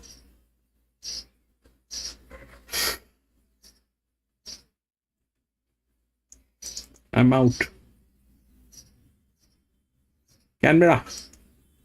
In the last, off to win the last race here. And it's Richard Litz runner, Il Pasiro. They often come up trumps in the last race. So we've still got a few more out the back there. We'll do it here again next Wednesday as well. Keep that in mind. It's been a great day's racing. Ben Hall's done a terrific job. Just Ben, as I mentioned earlier, he's following the country championship final and he can't wait. That's on Saturday week. We'll head up to Ben now. Well, here's Il Pasiro coming up. Just sturdy. He's got the jockey out of the saddle there. In Pierre Bouville. Just not wanting to go up to the gates, but they'll lead it up now. Now it's riderless, so this is the last couple. And we'll be set and ready for action. Brazen Crime, 230 now, 360 Il Pasiro. Longina, 650. And Miss Emma, the next best, at $7. Sturdy, the one I just spoke of before, the riderless one, it's $14. after opening $11. Was $26 yesterday though. So we're just about ready to jump. Sturdy will come forward and complete the line. As we thank our Sky Central team as well, Graham White and Carla Nisbet. And this last runner about to move forward. Starter ready to release them now. Comes through the gates to get to his ladder. Last at Thoroughbred Park, race 6. Levi's Criminal Ibis drawn in close. Ready to jump down. Bit of movement at the gates, waiting on the red line. Standing by. Shouldn't be too far away. Starting just holding them, there's no line at yet. One out wide, not quite right. Sturdy. The jockey's still not in the there as yet. Standing by, here's news from our Chief Steward. Hi, Jim.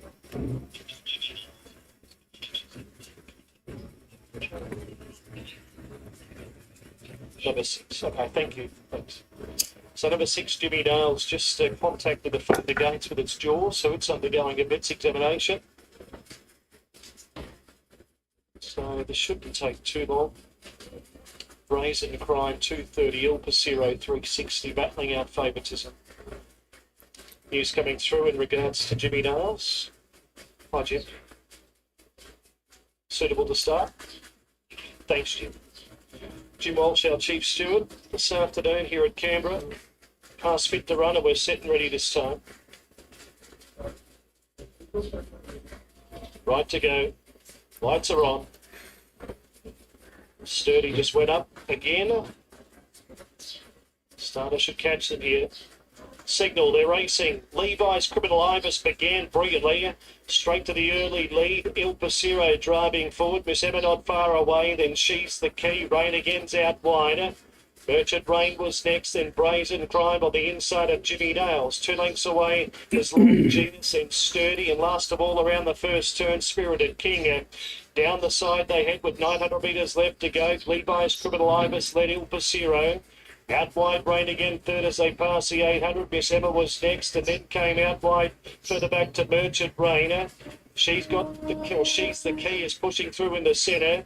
Deadlon Genus, Brazen Crimes over on the rail. In the middle is Jimmy Naylor. They were followed by Sturdy and about 3 away. Last of all is Spirited King. 450 left to go, approaching the turner. Levi's Criminal Ibis led around the bender from Il Pasiro. Out wide, Rain Again. Then came Miss Emma near at the railer. Now Brazen Crime is trying to thread the needle just behind them. Then She's the Key.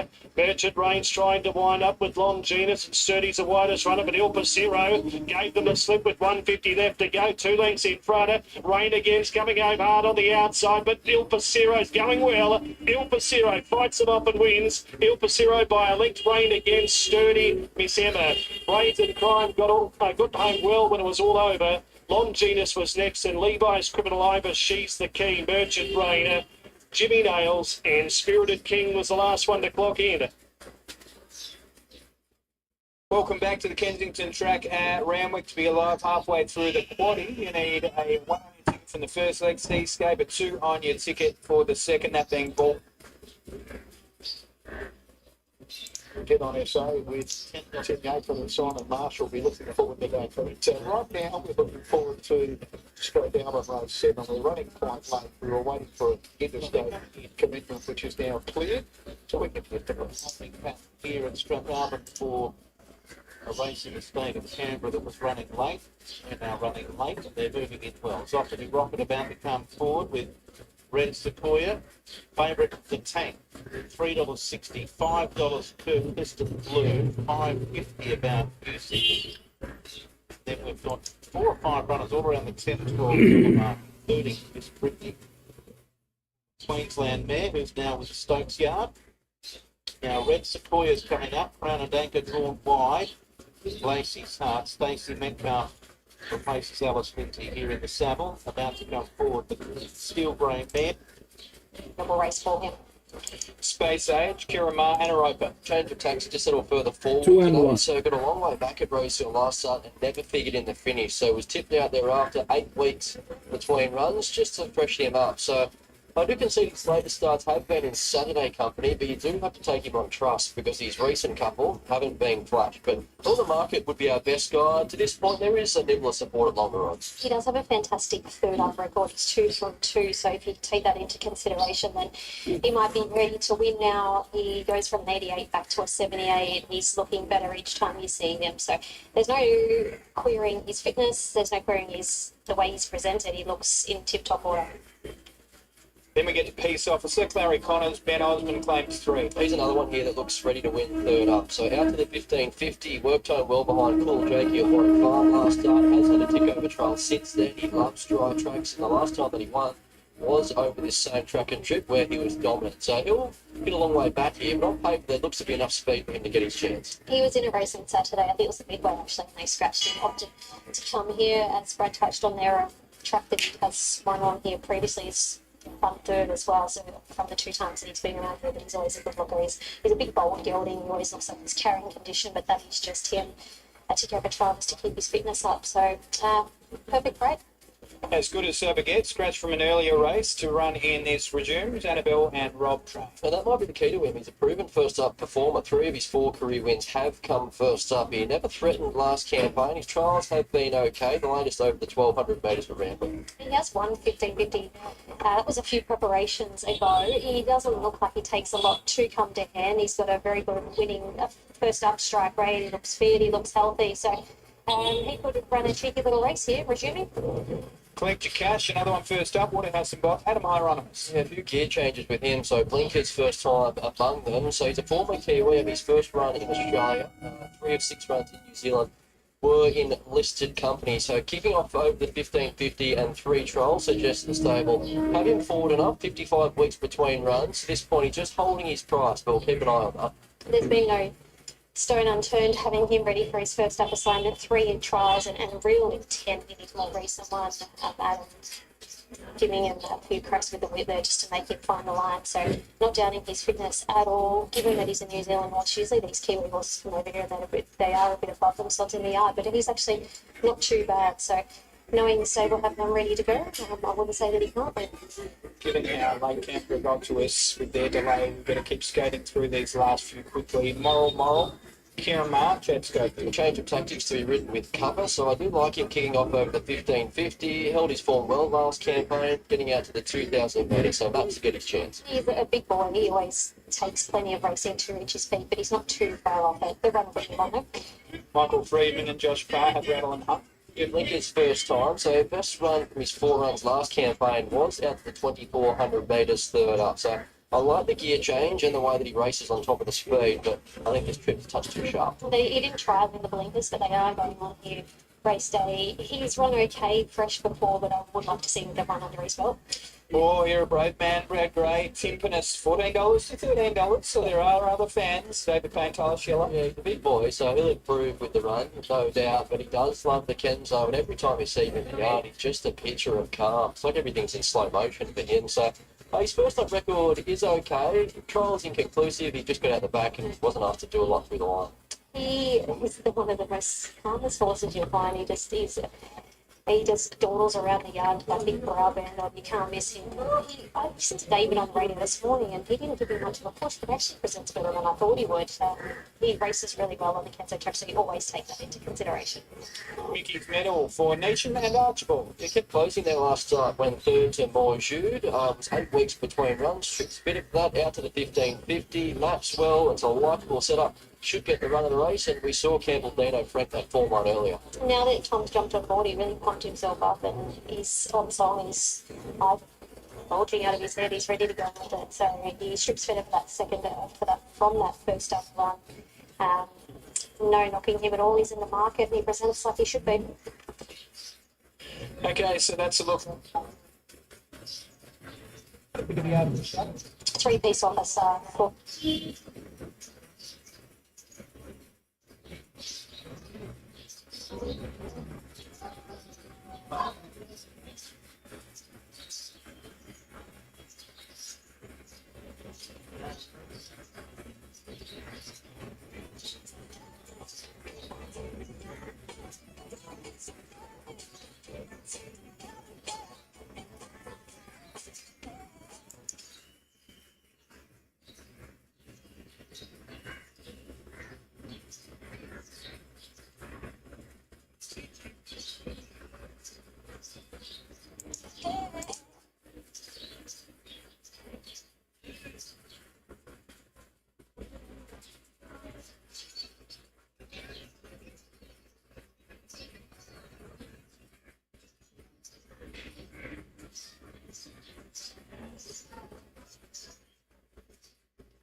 him 4 times for 2 wins. I think that's significant because he is a horse with a few tricks. You have to ride him with the momentum given his size. So 9-3, 10-5, Dangers. The market's got it pretty well cornered. Peace Officer's ready to win. Mickey's Medal was great there first up. He should get the right run just to him behind the speed. The punters like him today. He's now a $3.40 firm favourite. And 5, Collect Your Cash. The market was going to be all important with him. We thought he was holding firm there. He was $7.50 into $6.50 briefly. But the last 2 minutes tells a very different story, out to $9.50, so he might need the run. But 9-3, 10-5, Ben. Yeah, absolutely. We're not too far away. We didn't probably give Tom Marquand enough of a mention. Shannon, good to see Tom back, and of course, has some key rides over the course of the Autumn Carnival coming up. Dubai Honour will be the headline act, but good to see him. Yeah, it's great to be back. Aussie Tom. Aussie Tom. Aussie Tom, Tommy Tom, whatever you want to call it. See if he can return to the base. New Zealander, collect your cash. And it's that horse moving in now. The last to move in, so the light is on and we're ready to run. Biggie's Medal is the favourite. And they're off and racing. Moral jump well off the inside, but Space Age is sent forward. So's Roma Avenue, and moving up on the outside, Collect Your Cash. Mickey's Medal will park 4th now, then came Moral. Featherback as good as Sober gets. Peace Officer a touch wide. Rattle and Hummies is back, and Timpano's the last one. So Roma Avenue shows the way, out by a length or so. Collect Your Cash, the New Zealand import strides to a clear second, and Space Ace took a set. Mickey's Medal goes to 4th now, the post-time favourite. A length at the back then of Moral from Peace Officer is caught 3 wide, as good as Sober gets, just boots through the middle, and a gap back in the field to Rattle and Hum on the outside of Timpano's. So Roma Avenue in front here in the club's colours for Zach Bodiger by a length and a half. Collect Your Cash 2nd, Space Age 3rd, then Mickey's Medal. Moral back on the fence. Peace Officer still wide. It's not getting an ideal trip. Then as good as Sober gets from Timpano's, Rattle and Hum is the last one. So Roma Avenue 3rd up today. He's been travelling pretty well by his standards in the lead, out by a half length coming around the corner. From Collect Your Cash, Mickey's Medal presents 3 wide, Space Age behind them, and then came Peace Officer. Roma Avenue unplaced under pressure now at the 300 metres as Mickey's Medal moves up on the outside boldly. Then Collect Your Cash, Space Age the rails, and further back to Moral making some ground. Mickey's Medal got to a narrow lead just from Collect Your Cash. Mickey's Medal, Collect Your Cash. Moral late on the scene. Collect Your Cash. Got the cash. Collect Your Cash, a half hit Mickey's Medal, and the fast finishing Moral. Space Age behind them. Further back to Roma Avenue, Peace Officer, Timpano's as good as Sober gets, and Rattle and Hum. Well, evidently there are a few people collecting their cash off the back of that one. A huge roar. So often the case with these syndicated horses who do have decent ownership groups that rock up in the midweeks and they cheered that home like it was a Group 1, which is great to see. So Collect Your Cash at around $10 on the... With the race at Kensal, albeit she had the pattern today in her favour, but tends to sit back in the race with a leading control team at a moderate tempo. She spotted the lead 6.5 lengths to 600 with power with her in the second phase, close to get there on the line. Up in distance, 3rd up, 1,400 metres, looks a recipe to see her improve again.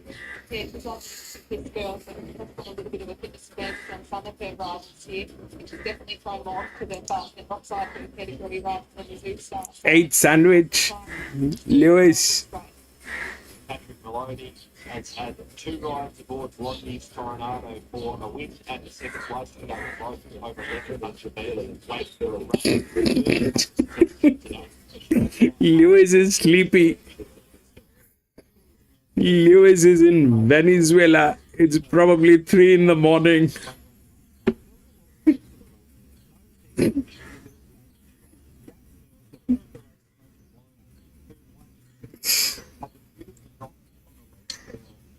The top end, you're going to go 11 to 1400 metres, and she's got the early speed to put herself in the race. And I would have been surprised if she played a very long time.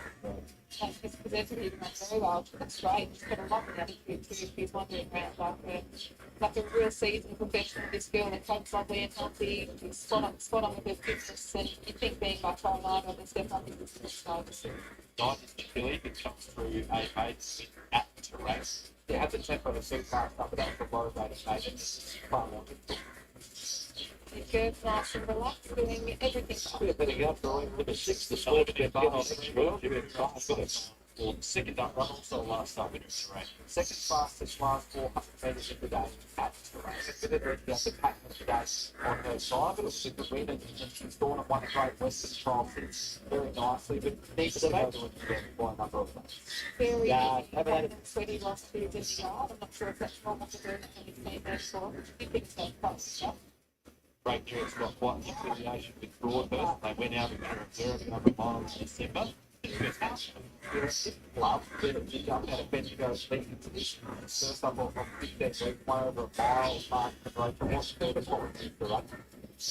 That's pretty well this preparation. She doesn't really even check their condition tomorrow. I think she's got really nice time. She's doing it 13.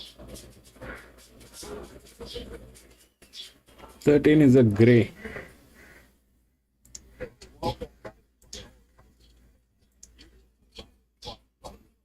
That is the best, I think, is to go with an EW on the 13. I'm out. I'm not going to get into this. This is way too much complicated.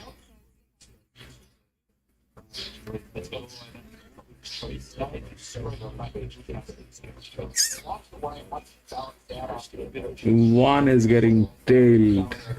3 is getting tailed.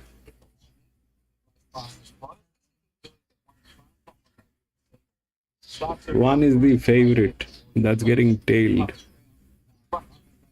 This is a 3-year-old filly.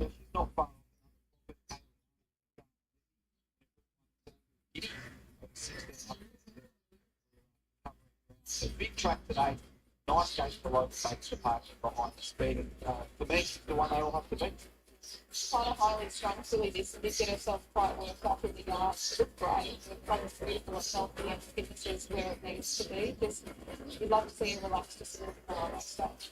Like Salts, that's the yards for race 6. We've said it a bit today. This is a This is a little weird.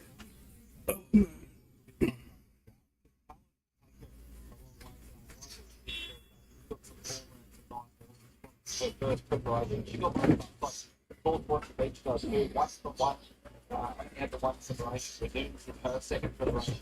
As a white noise contending but has the ability, body for an run race, ultimately against the field and it's well appreciated. Very good race. Like you guys have touched on a couple of really nice progressive fillies here. I said it was got to be on top. I really like her. From a time point of view, the first time that I've seen her today. Lovely, athletic, elegant type of filly. Rodney Beach is there, pretty forward there, but also Rodney's tired out of chips there, well, that's reality and also state read and Christian emotions. At the start, race number 6, so the favourite way is Rodney Beach at $3, stage at 3 at $3.70, also made at $5.50, then out to Curajala at $5.30, and $10 actuality. 2 away.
Moving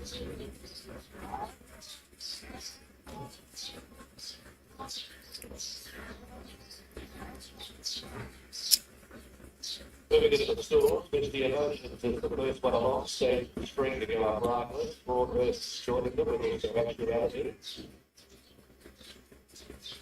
Just about the recent winning here is Sandown about to come along. 70 minutes in. 537 sandwich. Straight down, well supported, but the Bronny beat the solid. I win. 60 on the paper. We've been saying pretty second last minutes, based on the job you eventually earned in play shit. Now we're doing up well. Giving Jala going into the store. We've got 4 to get a set over there. Same spring going up right. Let's put the blanket on. 3 worlds. We're trying to figure the chow. We're just going to terrain for that. For a start number 6. Coming 40 on the makeup. There's well supported legs. Yeah, sort of start to the race, start to be consistent before that on the makeup. I so hope, I so wish that the 6 wins. The 6 is a good one. It's a linear. It's a good one.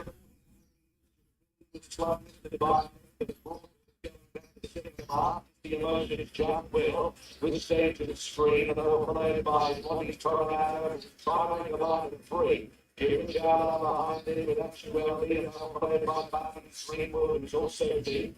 Broadway takes the inside from Bobby Beach, overlaid with the 2 with the backs of the ability to get into the field. Lewis, 8 sandwiches running, bro. 8 sandwiches leading.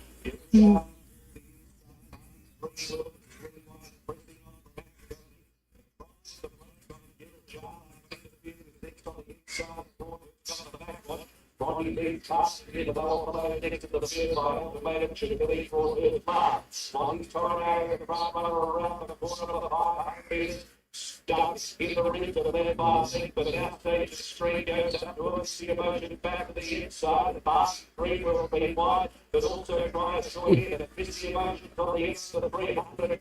Times 3 will actuality is coming on down to the Bobby Beach and also on the main. 3 will for the 200 meters, joined by actuality. Here's Bobby Beach and on the main, coming together at 100. Bobby Beach just inside on the main, Bobby Beach and on the main, Bobby Beach. What happened?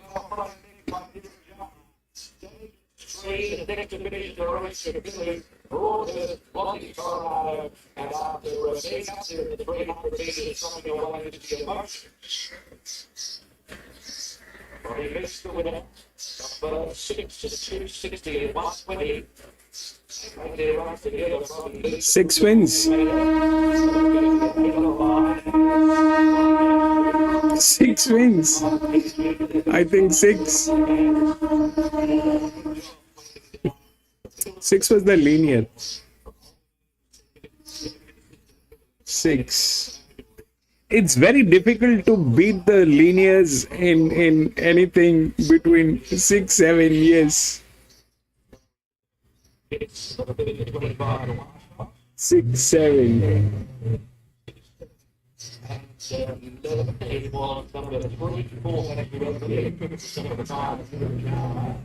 Six, 7. Up till 2000 meters, it is the linears. Unless I step out because I do not get support on them. So I do not want to risk it. But up to 2000 meters, the linears are going to do the magic.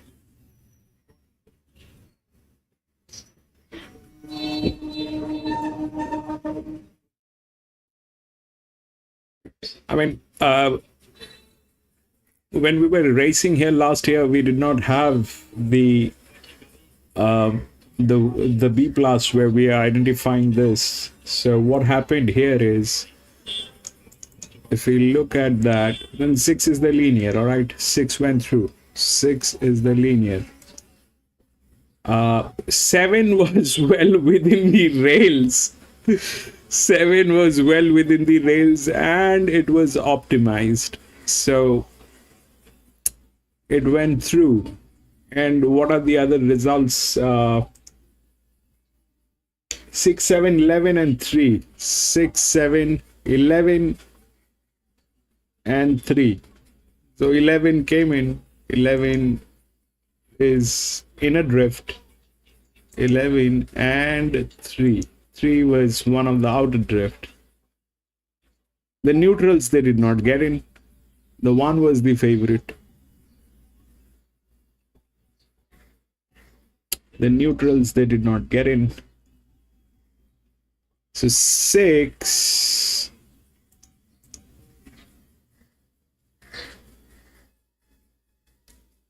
that's pretty much neat. 3 was there with the drift. This could have gotten in, but this was a neutral. So 3 got in from this side. Then the 11 got in and the 7 from here. Wherein 13 should have gotten in, but the 7 definitely was better within the rails.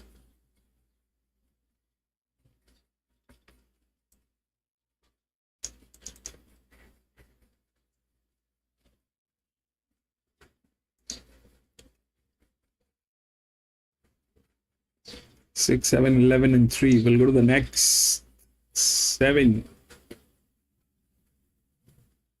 Scratched all that. 2, 14, 6 and 3.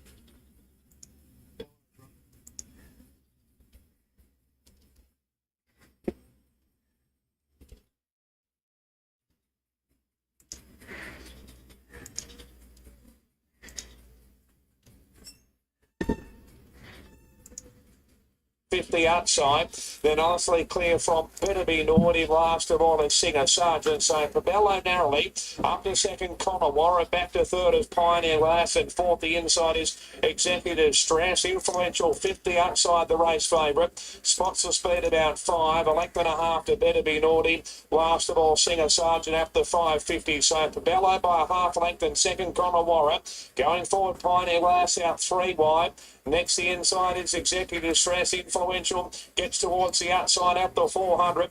Cabello, Connor Warren looming up as Pioneer Lass on the outside. Running home well as the favourite. Influential.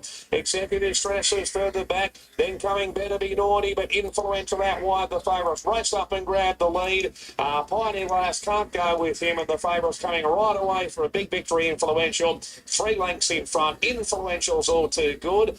Eased up on the line to win. Second to Pioneer Lass. Third will be Better Be Naughty, just ahead of Executive Stress.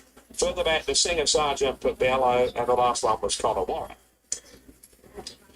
So 1, 7, 6 and 9, Influential. The hot favourite down to $1.80. $1.75 on the official price. Wins by 2 bets. Pioneer Lass getting second. Better Be Naughty third, and then Executive Stress. Well, that worked out perfectly for Influential, courtesy of a great ride. I know we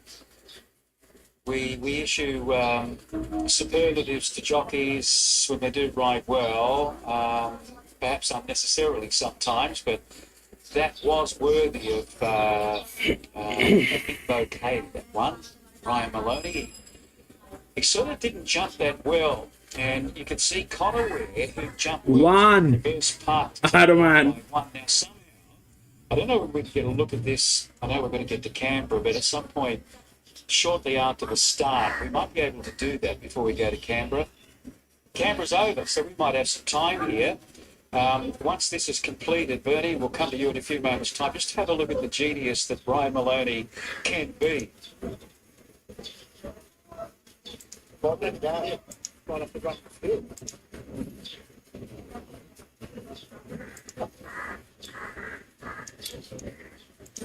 Right, so that 2 is the favorite.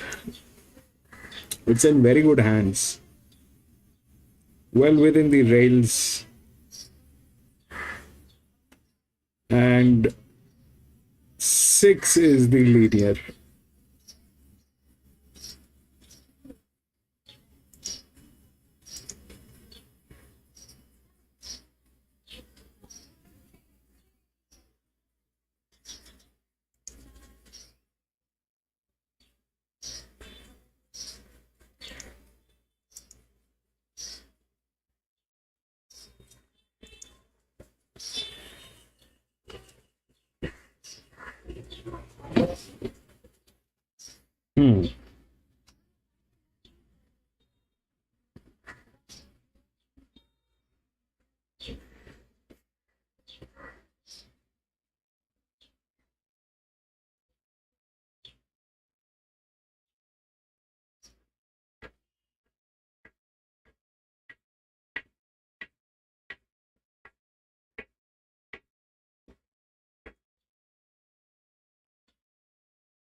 So the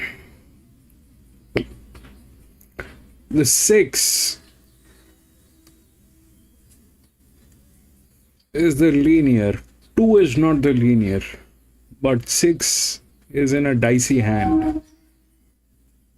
6 is in a dicey hand, not extremely dicey, but they are dicey.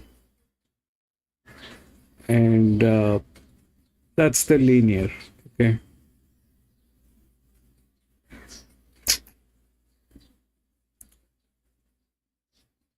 Two is the favorite. It's in very good hands, but 2 has some major disadvantage. It is well within the rails, so I am not going to doubt the quality of the horse. The horse is a good horse, but the problem is here that this is an anti-clock direction. Okay, this race is an anti-clock direction, and this horse is not trained on anti-clock, wherein the 6 is spot on there, right? The 10 has the rails, which is good. 11 is the EW, which is good. All that can happen, but about 2 and 6, I definitely like 6. 14 is not within the rails. I don't know what will do. 3 is a neutral, so whether it is in good hand, bad hand, let's not talk about it. 2 and 6. 6 should win. 6 should win. I mean, if this was not the situation, I would have taken this as a club. I would have taken the 11 as a club. The tailing gates 9 and 10, then 11. So that is also a disadvantage. It is from the extreme gate, carrying a very heavy weight, which is not the ideal place to carry that. That weight should be within gate number 1, gate number 2, midfield, not the last gate. So that 2 is dicey. I am not going to go with 2. I will go with 6. And if I go with 6, then The other thing that might happen, so this is a 3-year-old gelding. I mean, all of them are 3-year-old gelding. I don't know if you have watched the Randwick races where they play the same age, and that's what makes this a very, very strong check. Because if it goes on age, which it shouldn't, because it is not a maiden, it's a well handicapped race, that 11 has a lot of advantage, and it is also well within right below the linear, and it is here support from the rails. So that is an EW position, the 11, and I am not sure whether they'll be able to deliver because they are drifting, but that horse has advantage. That horse has tremendous advantage. I'm just going to go with 6. That 6 is what I like. It's a linear 1600 meters, so it should work. It should work. Are we missing anything?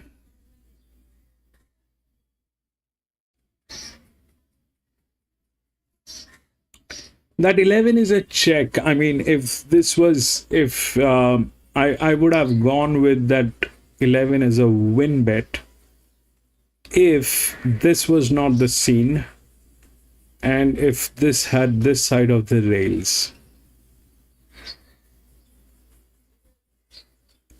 I would have gone with a win bet on 11. That's a dangerous horse, that 11 is. That's a dangerous horse placed in a very strategic way.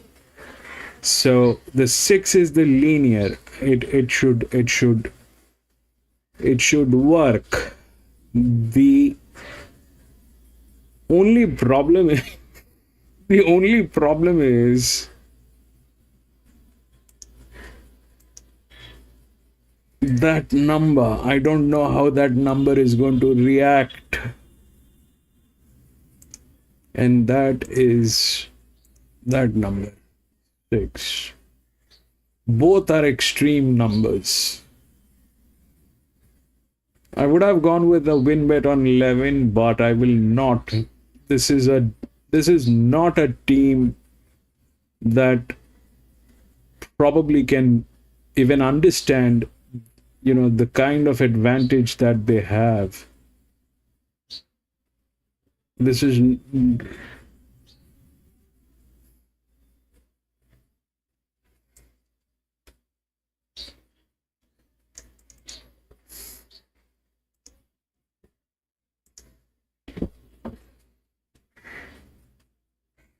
$12, $4. To get second in John was See It Later Baby number 11, just in front of the one out there with it was 13, was it? Allegedly, I reckon. Allegedly, you're right, number 1 and 13 Lady of Civil. 11, 1 and 13. On the last, but took the low. Well, Adam, I so every morning when I prepare the races, every morning when I wake up and I prepare the races, there's only one thought in my mind. Today is the day I'm going to destroy everything, and I'm going to win every races. That's the first thing that comes into my mind. And by the time the day is over, I get destroyed. I get destroyed. And I go back to my hibernation mode, but still thinking, what struck me?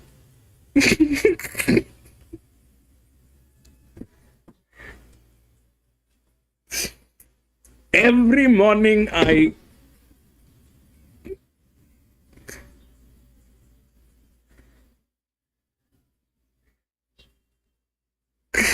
man, it's my graveyard.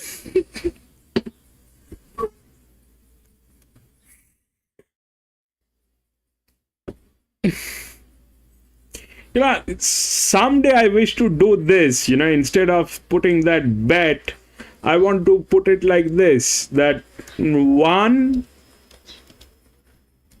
2, 3, 4. That is how I want to put the horses. That is how I want to do this.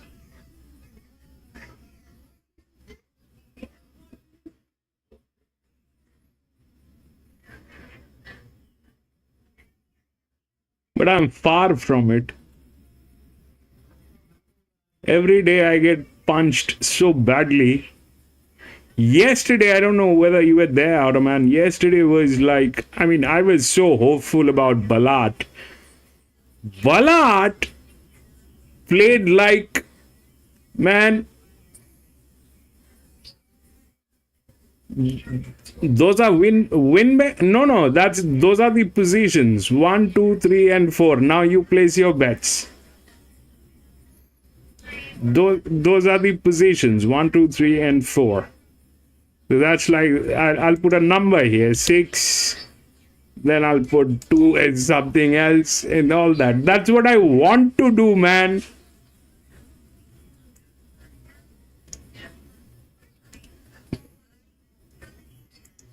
But every day I get punched so badly,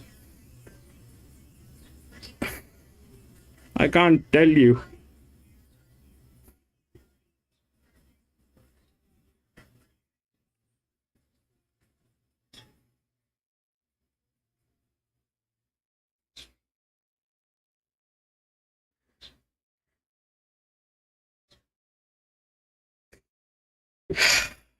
True.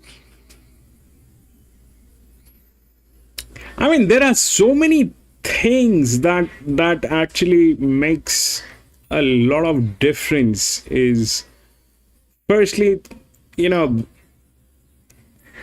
up against some very shrewd sharks. God knows what they have in their mind. That's the first thing. The second thing is what happens at the track. Like I was so clear about that 7, but that 7 got stuck in the traffic because of that 5, and the 2 won.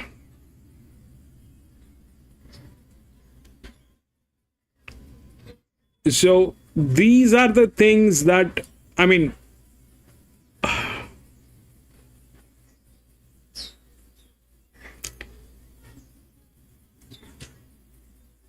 the jockeys, man, the jockeys are such a big pain, man, such a big pain.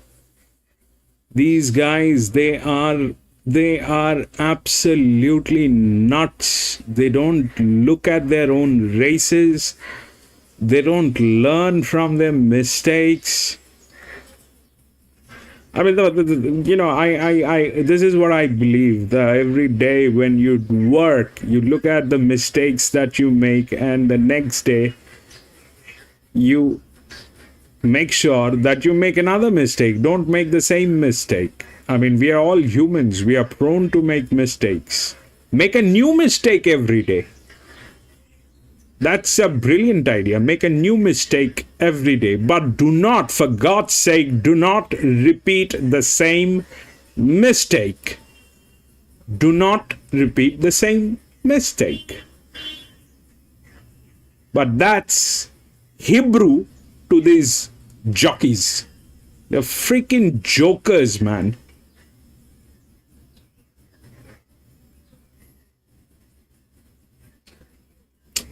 No, I have them. It was PC's idea. I did not have anything to do with the jockeys, okay? So right now, what is happening is here So we have taken in consideration the grade above. Whatever grade this is, we are taking that in consideration and pulling that thing in. The jockey, we are doing that. The jockey, we are doing that. The jockey, we have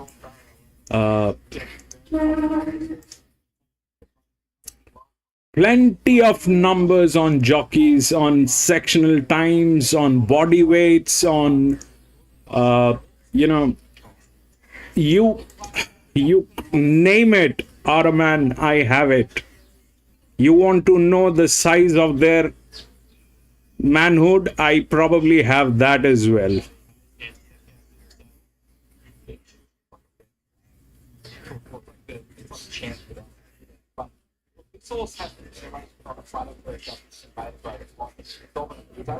But if they do not work on their mistakes, and if they do not change their attitude towards racing, how will that work? You cannot change a man's.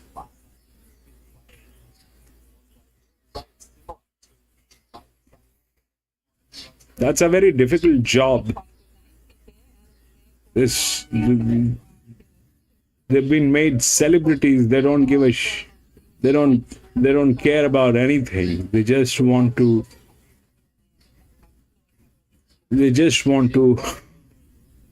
ride and do us a favor by riding one week.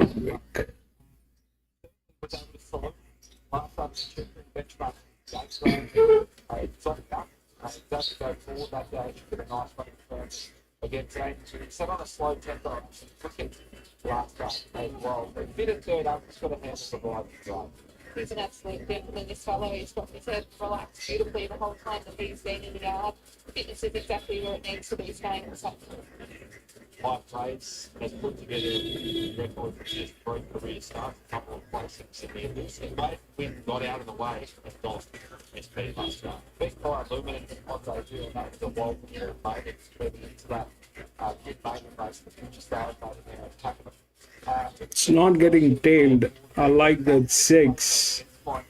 We'll take a look at the 11.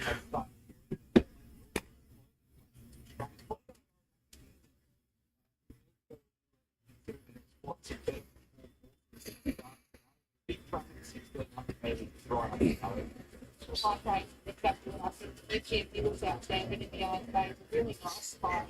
It's quite the copy of the regiments. That's not a time being over his fellow. Sometimes that can just be a little that being disrespectful, but he's quite flashy. He's really nice. He's a very athletic type of things.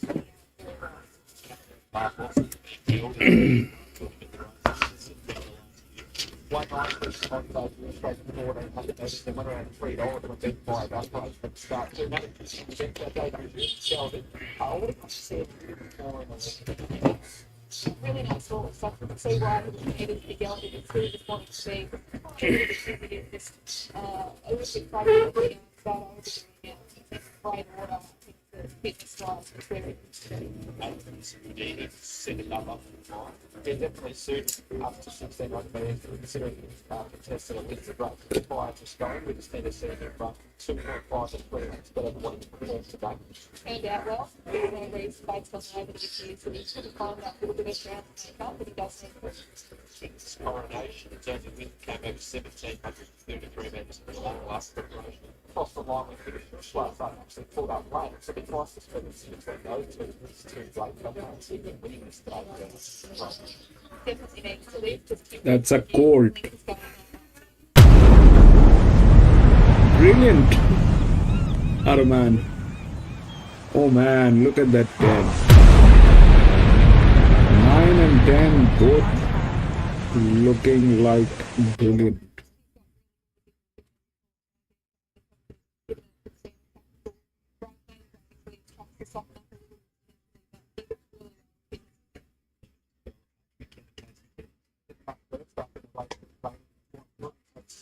previous performances over further distances that weren't far away. So we couldn't find him by numbers, but it was surprised to run the first ball. I thought when I first saw him, I needed him just to get right up to the line, but then he's just having a bit of a prance around there, tightened up, and he actually looks quite spot on for his distance range today. For Danny O'Brien and Black Sheep from Soft Draw. The current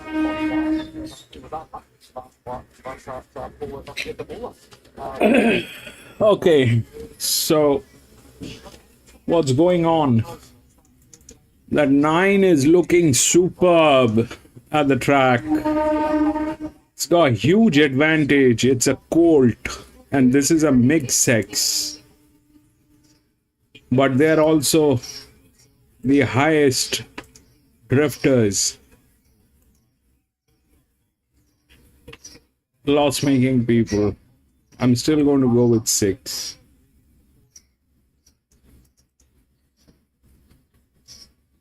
Yeah, you can't knock out another one very similar before they're actually big stroke girl. Much stroke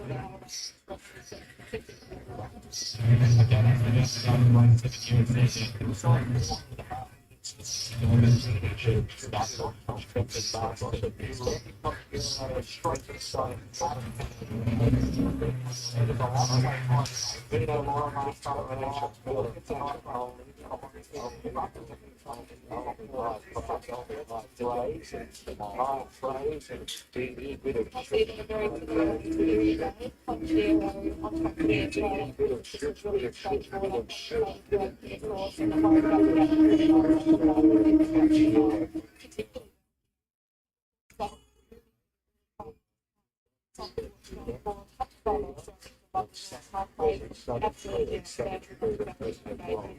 and all the still the appreciation definitely extends to the end. So I think I'll put them on top, and I think it's pretty anything. Southern Present, Southern Present, Cooler, High Praise, Zini, Big Shits, Old Cooler, Patches, Pollination, Pollination, Pollination.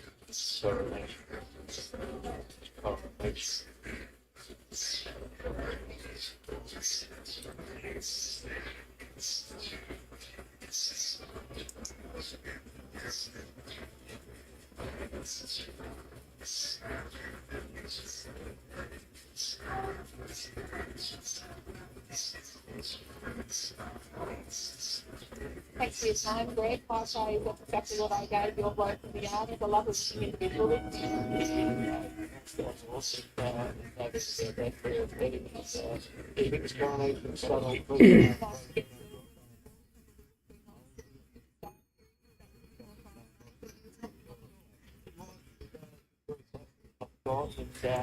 But yeah, definitely got through last game and still ability.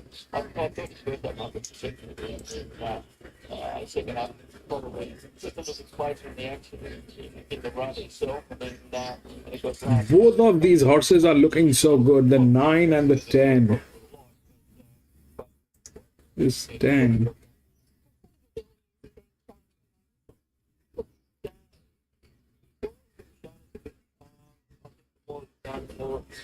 Right side Scott, but he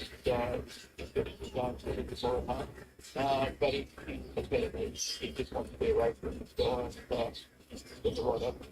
Would I be right in saying probably just going to go back and get a bit of cover from that wide barrier today? I think there's one trying to get in. On different yards, there are definitely what to do, and so that'll be the game plan, and hopefully it will fall to win. Now, I threw a really wild question at EJ before, fellow trainers, right? I asked him, he was a karaoke style of speed music that he chose to sing to. Do you have a go-to karaoke song back in the day that you used to bust out with? 14 Sandown.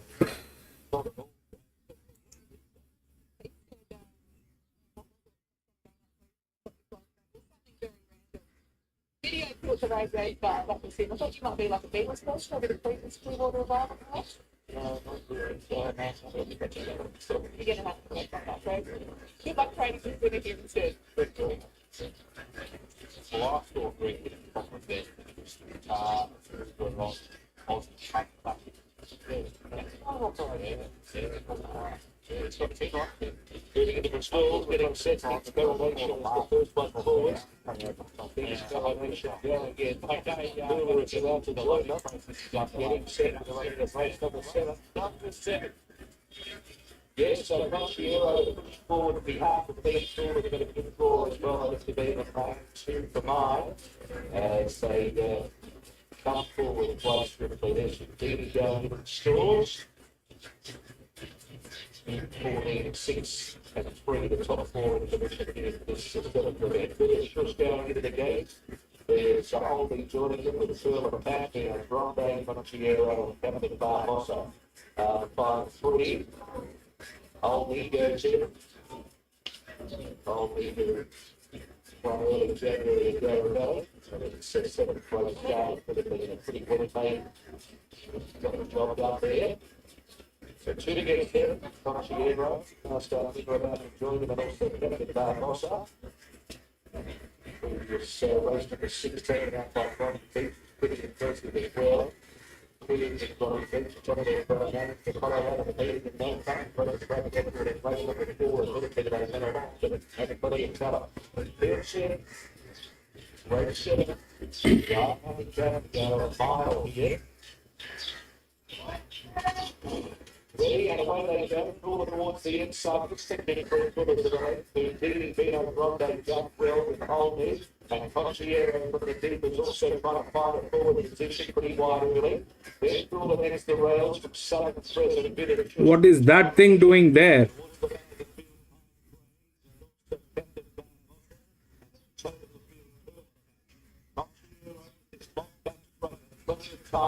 Plenty of the track and sweep across the face of the field. So Conchiero eventually led from Pino Grande a couple of lengths away. Who did it? Just thinking that stay in touch at that stage with Cooler fourth the race. A little bit of Cooler holding King's Coronation, selling the present wide. Then a bit of push 2 lengths high grade towards the back Captain Barbosa. And at the end of the field, match for 750. So it's the favourite. Conchiero leading. Pino Grande second. That's going to have to Cooler third. Where is the 6? Coronation only. Next is high grade, bit of a cushion, Pearl of Passion, Captain Barbosa is coming up on the inside. So the Conchiero, Vino Grande throwing down the initial threat of the 400 metres. Then came Cooler, who presents to the middle of the course. Come on. Conchiero, taking the rocket. And the reason 200 metres, still in the 2.5, 3 lengths on Cooler. Then high grade, Pearl of Passion, Conchiero, 100 metres to go. You freaking moron, that moron. Buck.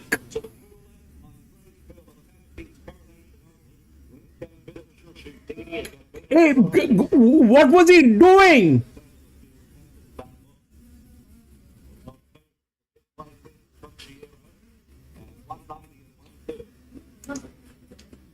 Sam Colours is the instructor one on the Saturday in the Grandstand.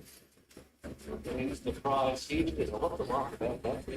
Explored awkwardly, worked to get it to the front, swept across the face of the field, just able to get a little bit of a big race breather, and plenty of lifted the tank, and on the end, at the end, it's the ears driven on the line. So, nice win up Conchiero. Nice challenge. Is absurd.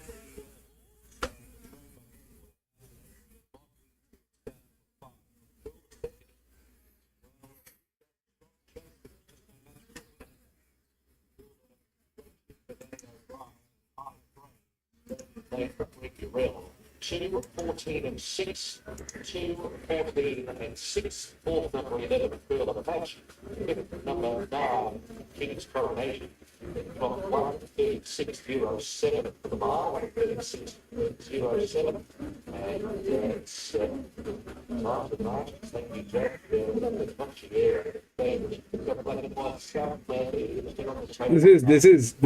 This is like moronness of the highest order, man. That jockey should be fired with immediate effect. That's 6. It destroyed the linear, man. I can't believe this. 11 got in the 4th position, but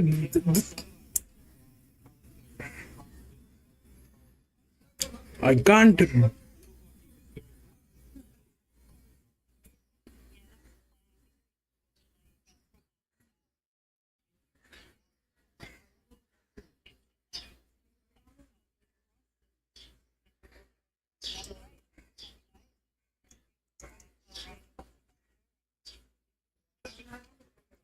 Before coming down, had that much work put into it to keep him up to the mark. We know that J&A. What was he thinking? What was he doing?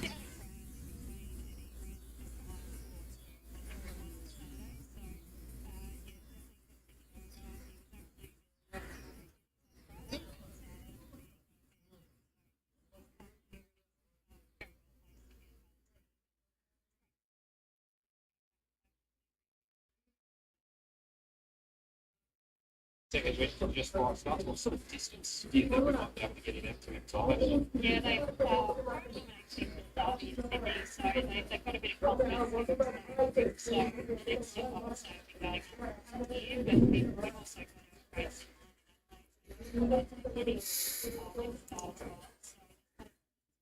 well.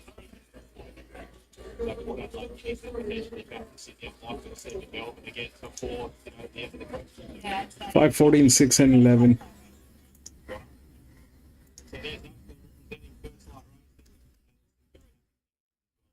Well done to Jet Stanley, the winning rider. Like I said, had good success. He did top there on Saturday in the last very simple time. Tough at rider's time, get across the horse the rest. Again, congratulations. We'll just say for that, the big wide open expansion of Sandown, there was not much to get across from a tricky draw. No, absolutely not. He's got plenty of range to return. He has good gate speed, maybe I'll know, but this side away, he's got to build into it on his own. He just did it all with ease. Got there, quick his ear, he just enjoyed being out there. I don't know about it, he might put away, he got lost, but he was all alone. See if we can have mind, some guys, stuff. There's got a lot of us into this horse. I think what's really We're talking Derby before Adelaide Guineas, so there's obviously a high opinion of him. Has he got the ability to really go up and keep this bit of run going? Oh, absolutely. One last start now, he's gone between the home sports. He's come out trying to do one. So you can't say it's going too far. He's pretty shy. So I'm actually really happy with this horse. Very excited about his future. The first lot of races to get it up to the horse. Well said, Botter.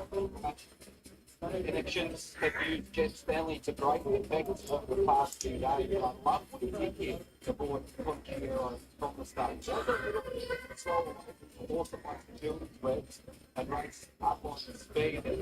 There's a long run for the first man from that shoot start out of the 16 start. The 16 and second and from what Jet did, we can see evidence from the front not to the back. Took a long time.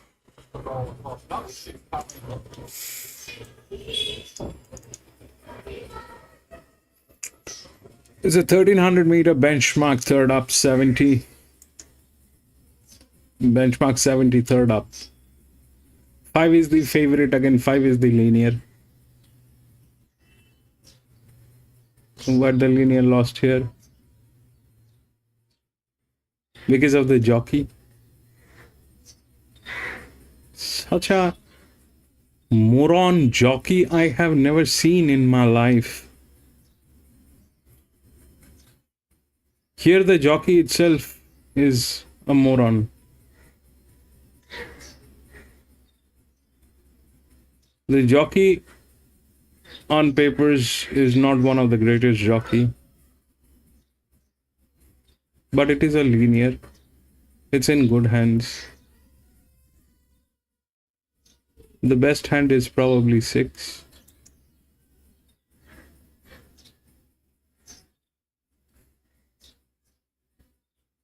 The pressure is good. The pressure is good. Here probably this that colt is the larger outer drift.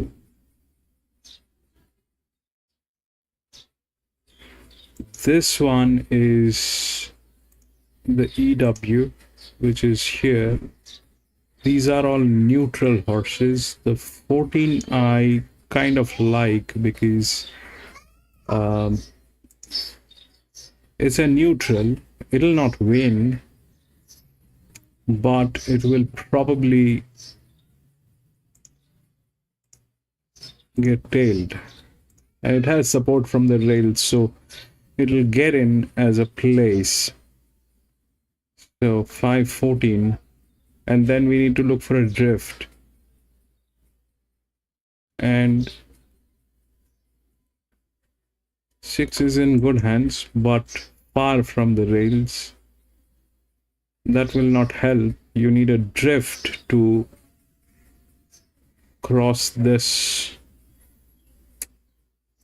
1 is the largest drift, but it is a colt. It has 9 league races. It's a good one. That also is tailing 5. The 1, the colt. So chances are 5, 1 and 14, or God knows. I have lost my hope with this, and the way that jockey played is something.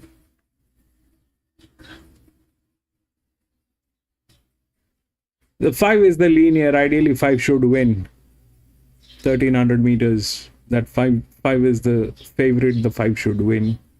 It's a linear. Things that might happen is that colt, which I doubt, it's the larger drift. The physics is there with that colt to get in. So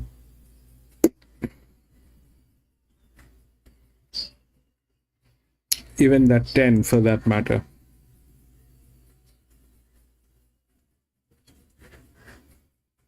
But I like the colt more. So it could be 5-1, 14, or 5 something.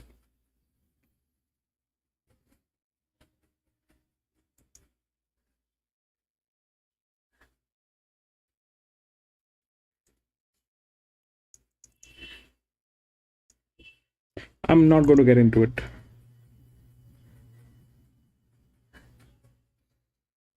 Eagle Farm. I don't have Eagle Farm, bro. You know, obviously, if they can run in the money in those, and 5 is going to win. Who will come second? Second. she's just improved, and she's a lovely mare now. So hopefully, she goes on. Well, look how strong she is, Stewie. She is, yeah, she's a lovely mare. Got a great ride there as well. Yeah. Look, Cody rode her an absolute treat. He put a bit of thought into that before he came out with a plan, and it worked out perfectly. Well done. Thank you. All right, there he is, winning trainer Stewie Kendrick. We'll have a chat now with winning jockey here. Well done, Cody. Great ride. Thank you. Yeah, when I got on the favourites back around the corner, I knew I was going to be hard to beat, especially the way I was tracking into it. Stewie said she's come back much stronger this time in. Yeah, absolutely. I trialled her up on Tuesday and she trialled up a treat. She's definitely gained a lot more strength, and I think she'll be a better horse this prep. And what about mid-race? She relaxed nice? She always does. She's a beautiful ride. She's also one of my favourites. Eagle Farm is over. So 5 will win. Okay, 5 is 5. I mean, we're just assuming that 5 is going to win. So 5 is. So how generally things work is here it was not the case. Here it just went in one after another. So this one, and this one. Okay. Ideally 8 should have gotten in. Ideally 8 should have gotten in, which did not happen. here,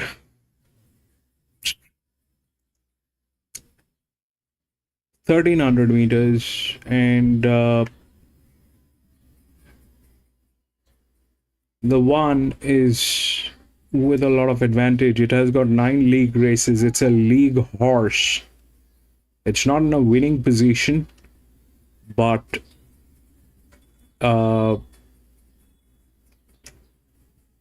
it should come second, then 14.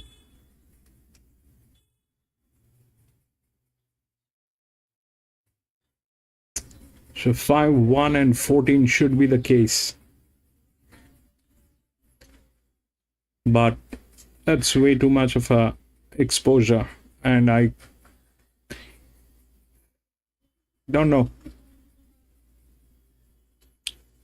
5, 1, 14 probably.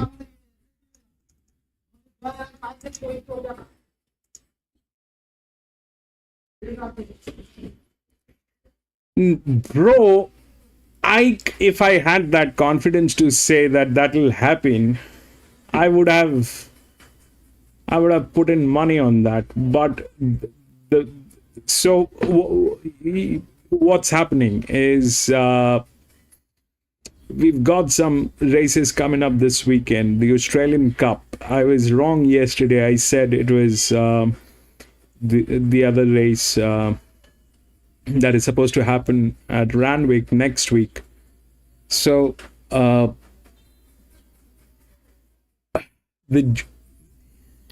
the end of the day, Aroman, you know,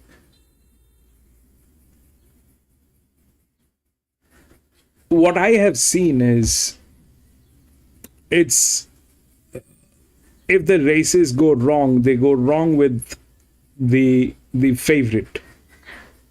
So the favorite is the only one that can either win or lose. The rest, everything, they more or less fall into place. They more or less, if you look at the race above this one, okay. So this one, the favorite was 2, okay, and the odds were 2, 14, 6 and 3. 2, 14, 6 and 3. 3 was a neutral, and I spoke of 11, so 11 got in the last 4th, okay, but the 2 won. But let's say the 2 did not win, which was supposed to happen. What happened is the 6 lost. Why? The 6, the jockey was the joker. The 6, the jockey joker made it lose. This guy should be fired. And that's, see, they're drifting for that's the reason. There's some problem with that team. So if that 6 had won, the arithmetic would have been different. Then it is the 6, then the 11, then probably you're looking at 2. But that did not happen. So what happened is this one won, and the numbers are showing exactly what it is. The 11 was supposed to get in as an AW. All right. It got to the 4th position. Why? Because the 6 lost. If the 6 did not lose, this was the 2nd position. Here, the 5 is the favorite. The 5 should win. If the 5 wins, ideally 1 should get in.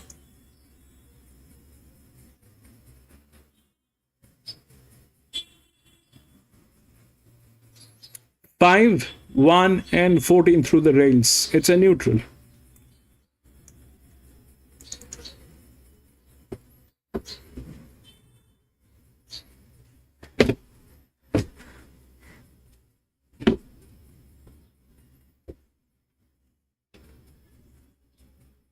But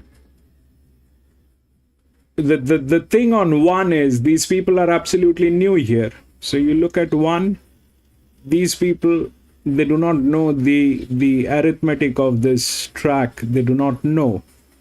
14 is a third, they're drifting. So will they deliver? I don't know.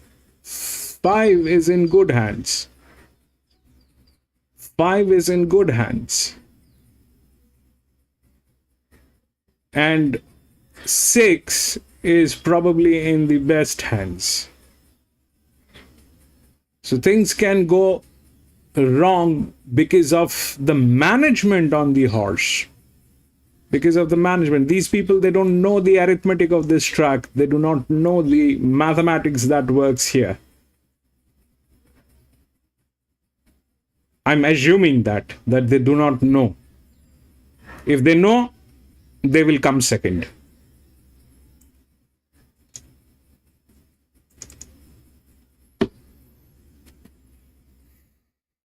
Five, 13, 14, and 3.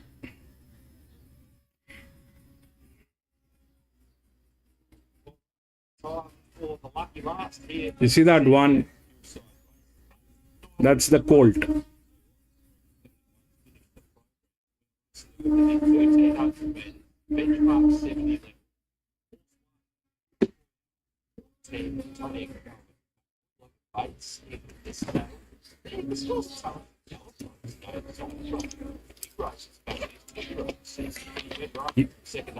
You're looking at a very utopian, I'm looking for a very utopian picture where the management is right, the horses are right, the handicapping is right, and the most important, the jockeys are not morons. The day that happens, bro. Well placed in difficult races. He's always had a lot of ability and he's always been a nice type of horse. The Gazette's got again, it has been a bit warm out the back on his face, but it should run expectation. 2 is second up dropping. It went back to the rear first up. Benchmark 78 and it's a little bit one pace to right over 1200 metres. It's slight rise and distance there will suit, but I think he's probably wants 14 and makes trust now and straight into it. And he presents really well. I think that he's going to just tighten up a little bit more with this run under his go. He's quite a deep barrel horse, but moving well and looks good. 5 kicked effort, pretty talented galloper. He's putting together a nice little big event this time. He stays at 1300 metres. Yeah, he does, but he's shown some versatility in a couple of runs and wins his preparation to say that he can either sprint hard on fast tempos or sprint hard on slow tempos. And that sort of versatility wins you a lot of races. He only lost the one race today. I think the market expectation in all 4 of his runs. And like a good horse, every time he's seen on the racetrack, he improves again today. I find it difficult to forecast in big beats. It's fantastic. He seems to be getting better in the way that he is prepared to, fitness-wise. He's spot on. So the benefit of the 2 runs is preparation where he's been really dominant. So I could see him sitting in a real shape again. 10 is Arizona then we'll go to Case Mark Zara. The saddle from a good draw, but the chocolate's favourite wagon at the same group. Yeah, plenty of fitness. That was in the 70 grade, but this is a much deeper 70 and brought up to the country right now in the metropolitan area. He was well placed there in that 70 where he had a beautiful run in track, just too good for them. But as he's waiting to see him go to a 2 runs PB to be in the finish. He looks really well and winning form. It's good form. He presents in beautiful order. As Dave just touched on, this is a tougher assignment than what he won at previously, but the horse looks fantastic. Ground rush is resuming for Team this afternoon. He has some rushes that aren't far off this, and he was forced to sort of get back and run on. So led his last start, and Sydney might going at the back end of October, and he's actually been forward in a couple of jump outs. If he can blend in off the speed, get the right run, I think he's running a nice race. It's quite painful here all of a sudden. He's been pretty sensible up until this point in time, and he's just having a good play. I think that he's got a good grounding of work underneath him, but he's quite a big barrel horse, and I feel like he might just tighten up a little bit with this one as well. 13 is Alice Seater for Robbie Gibson, Michael D. These two combined to win at sale, first up over 1,200 metres. Gee, it was a pretty dominant win. Yeah, he finished off really strongly. That was the benchmark 58, and at the end of this race, it seems to be dominant, winning and made it on day two. This guy had a lot of hype around him, or expectation around him in the early part of his career, because when he started to do something going out like that for a long time, and the form around him in that early part of his career was exceptional. He hasn't got to that level since, but it was an encouraging return to form towards that last round. Really quirky horse here that is particularly strong in the mounting yard and presents in good order. It was good to get that in first up for the preparation, and he's been well maintained. 14 is extremely rowdy for Peter Gilligan. He's been element in the saddle. She hasn't won in a little while. It's a good, encouraging resumption run at Buckingham. Yet she's yet to run beyond 1,200 metres, but when she's first up in a fast run 1,200 metre race and beat by a horse and namesake that's gone to town since and run well on a smart one, and also had a fitness advantage on extremely rowdy, that actually does suggest that a little ride distance won't be unsuitable for her. Drawn a nice barrier to passing behind them, and she could be running well. She looks excellent in the yard. It's really, really good parade. You couldn't knock one single thing about her. 3 is impending length. The Griggerell and Blake Ship was a good performance on the lake side of track 2 that. Then went to Flemington and just probably overrated a little bit, but everyone's not like, yeah, definitely got 2 keen last time. That was off the front up as well, so a little bit of a smaller space between runs will be in his favour. That namesake, or name dropper, sorry, for really well in some fast races at Flemington and Sandown. He's a good looking horse, this fellow, that you can put preparation.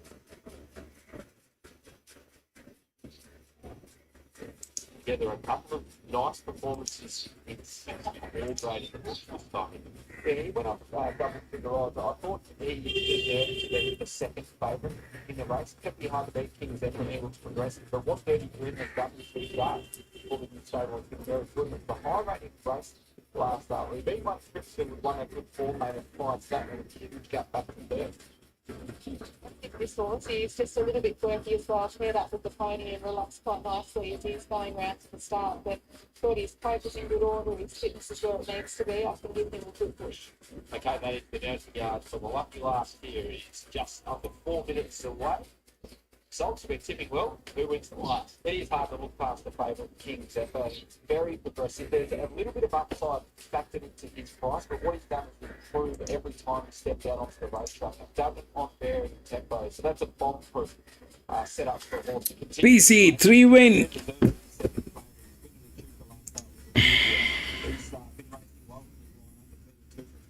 Extremely rowdy, but it's then beyond 1,200 metres first time it comes through a fast-paced last start. I've seen him very similar to you to see out the day with his age. Things ever on top of me. I think he's a really classy individual. He looks fantastic in the yard. There's not a single thing that you could knock about the way that he's been turned out. He looks to have a fair bit of class on his side. Another horse, Dirty Green, I thought this horse presented beautifully. Lovely healthy post. Has been in great order as well. But it's a pretty tough way to end the day. I think this is quite a deep race with a number of chances.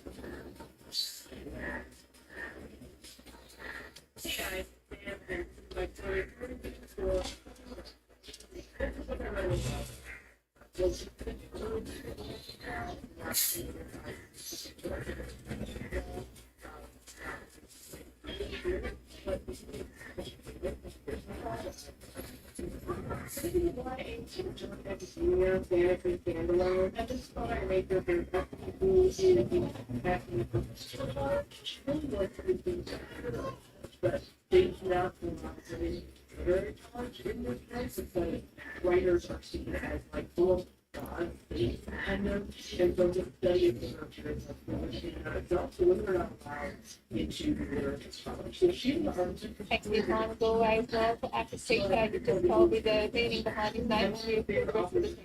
Yeah, the Indian Warrior. He's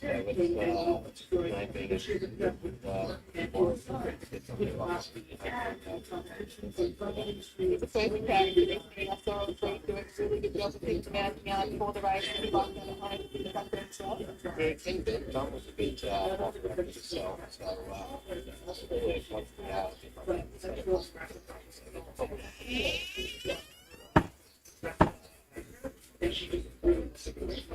That's It's been really pleasing for him to get a win on the board at the start of this preparation. We were expecting that sort of a goal from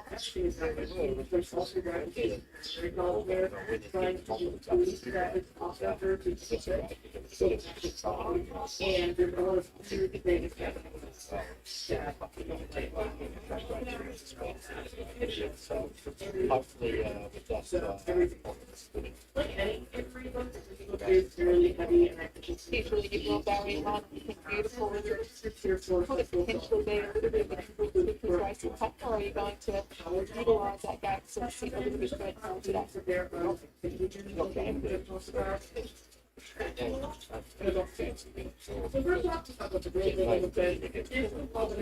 feeling like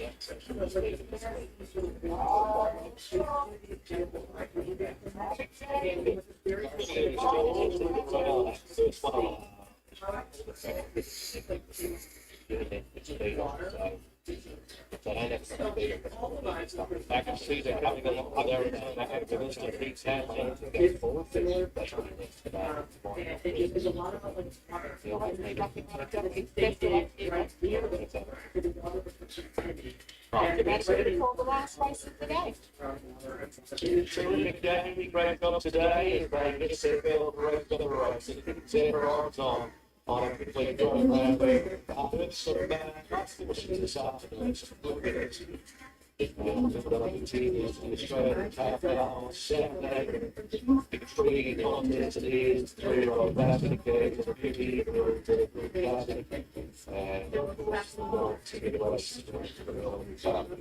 Super Saturday.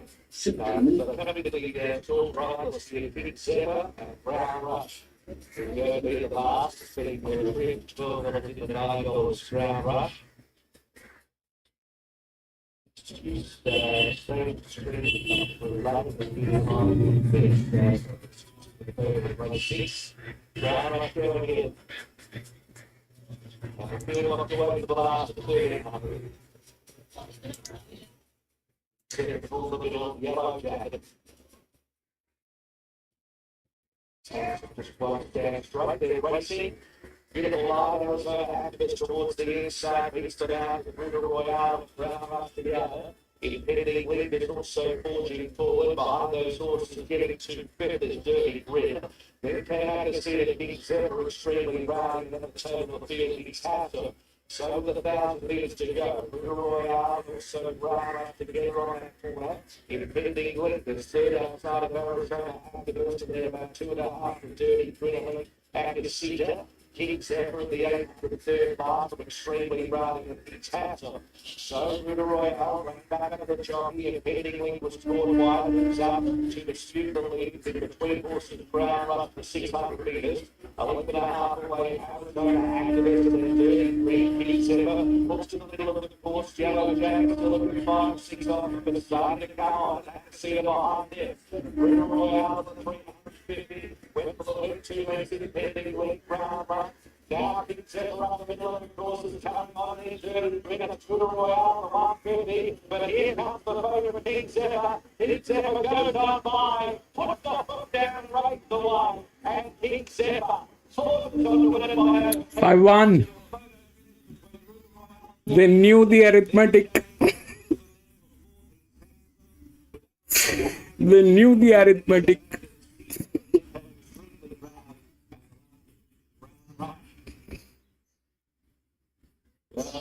Full Brad Beck, Charles combination, 3 on the out, King Zebra. That's a terrific win. 3rd half on the corner, and to the middle, and then a spread on by in the air, spread like a good horse. King Zebra wins the last, number 5, and on the toe, $180, $1.04. In the shadow, literally for second, it's River Royale holding on from Dirty Grid and a photo of 4 between Independent Link and his hands away on that from the judge. But King Zebra said, Postpone happy to get on by Hello Brown and a divine breeze, winning for a start of 5, but now Phil Brandon just started to do the bigger fish to fry. They've got 1:16.52, 1:16.52. And the completed placings are 5, 1, 6, and 3. 5, 1, and 6, and 3, officially at 5th. number 2, he's had sort of 6% of his hair over after the 5. 5, 1, 6, and 3.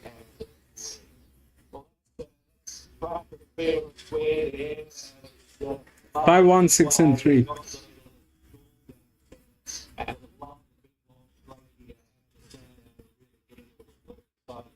So that 14, you see what the 14 did is always one that is going to foul. There's always one which is going to miss. This is 14. They had opening, they had advantage, but look at their management, and the 6 got in because it got it because of the hand. 5 with the handicapping, 1 with the handicapping. The difference between the 14 and the 6 is they are, their management sucks, and the management is good. The 6 had no role to play. The 6 had no role to play. The 14 would have gotten in, but it just did not happen. Probably it is 2 situations. One, the management sucks, and this is a neutral. But one is the outer drift. That should work. That should work.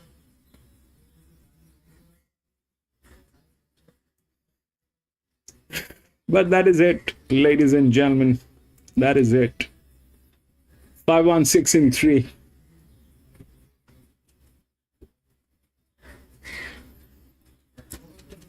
So it's just not the horses, Arman. It's just not the horses. It is the entire freaking universe which is there behind this. The management of that horse to start with, then the jockeys, then how many areas will you correct? How many areas will you correct? There's always one which is going to, mess up everything. Anyway, that is it, ladies and gentlemen. We had 8 races today here at Sandown. That was the last one. I'm going to be racing back on Friday, so if you have a little time, please come and join me. We will race together, do a little chit chat, and try to have some fun here. And thank you so much for being there, PC. Thank you so much, my friend. I can't thank you enough, but thank you so much for being here. Arman, thank you so much for being here. Lewis, thank you so much for being here.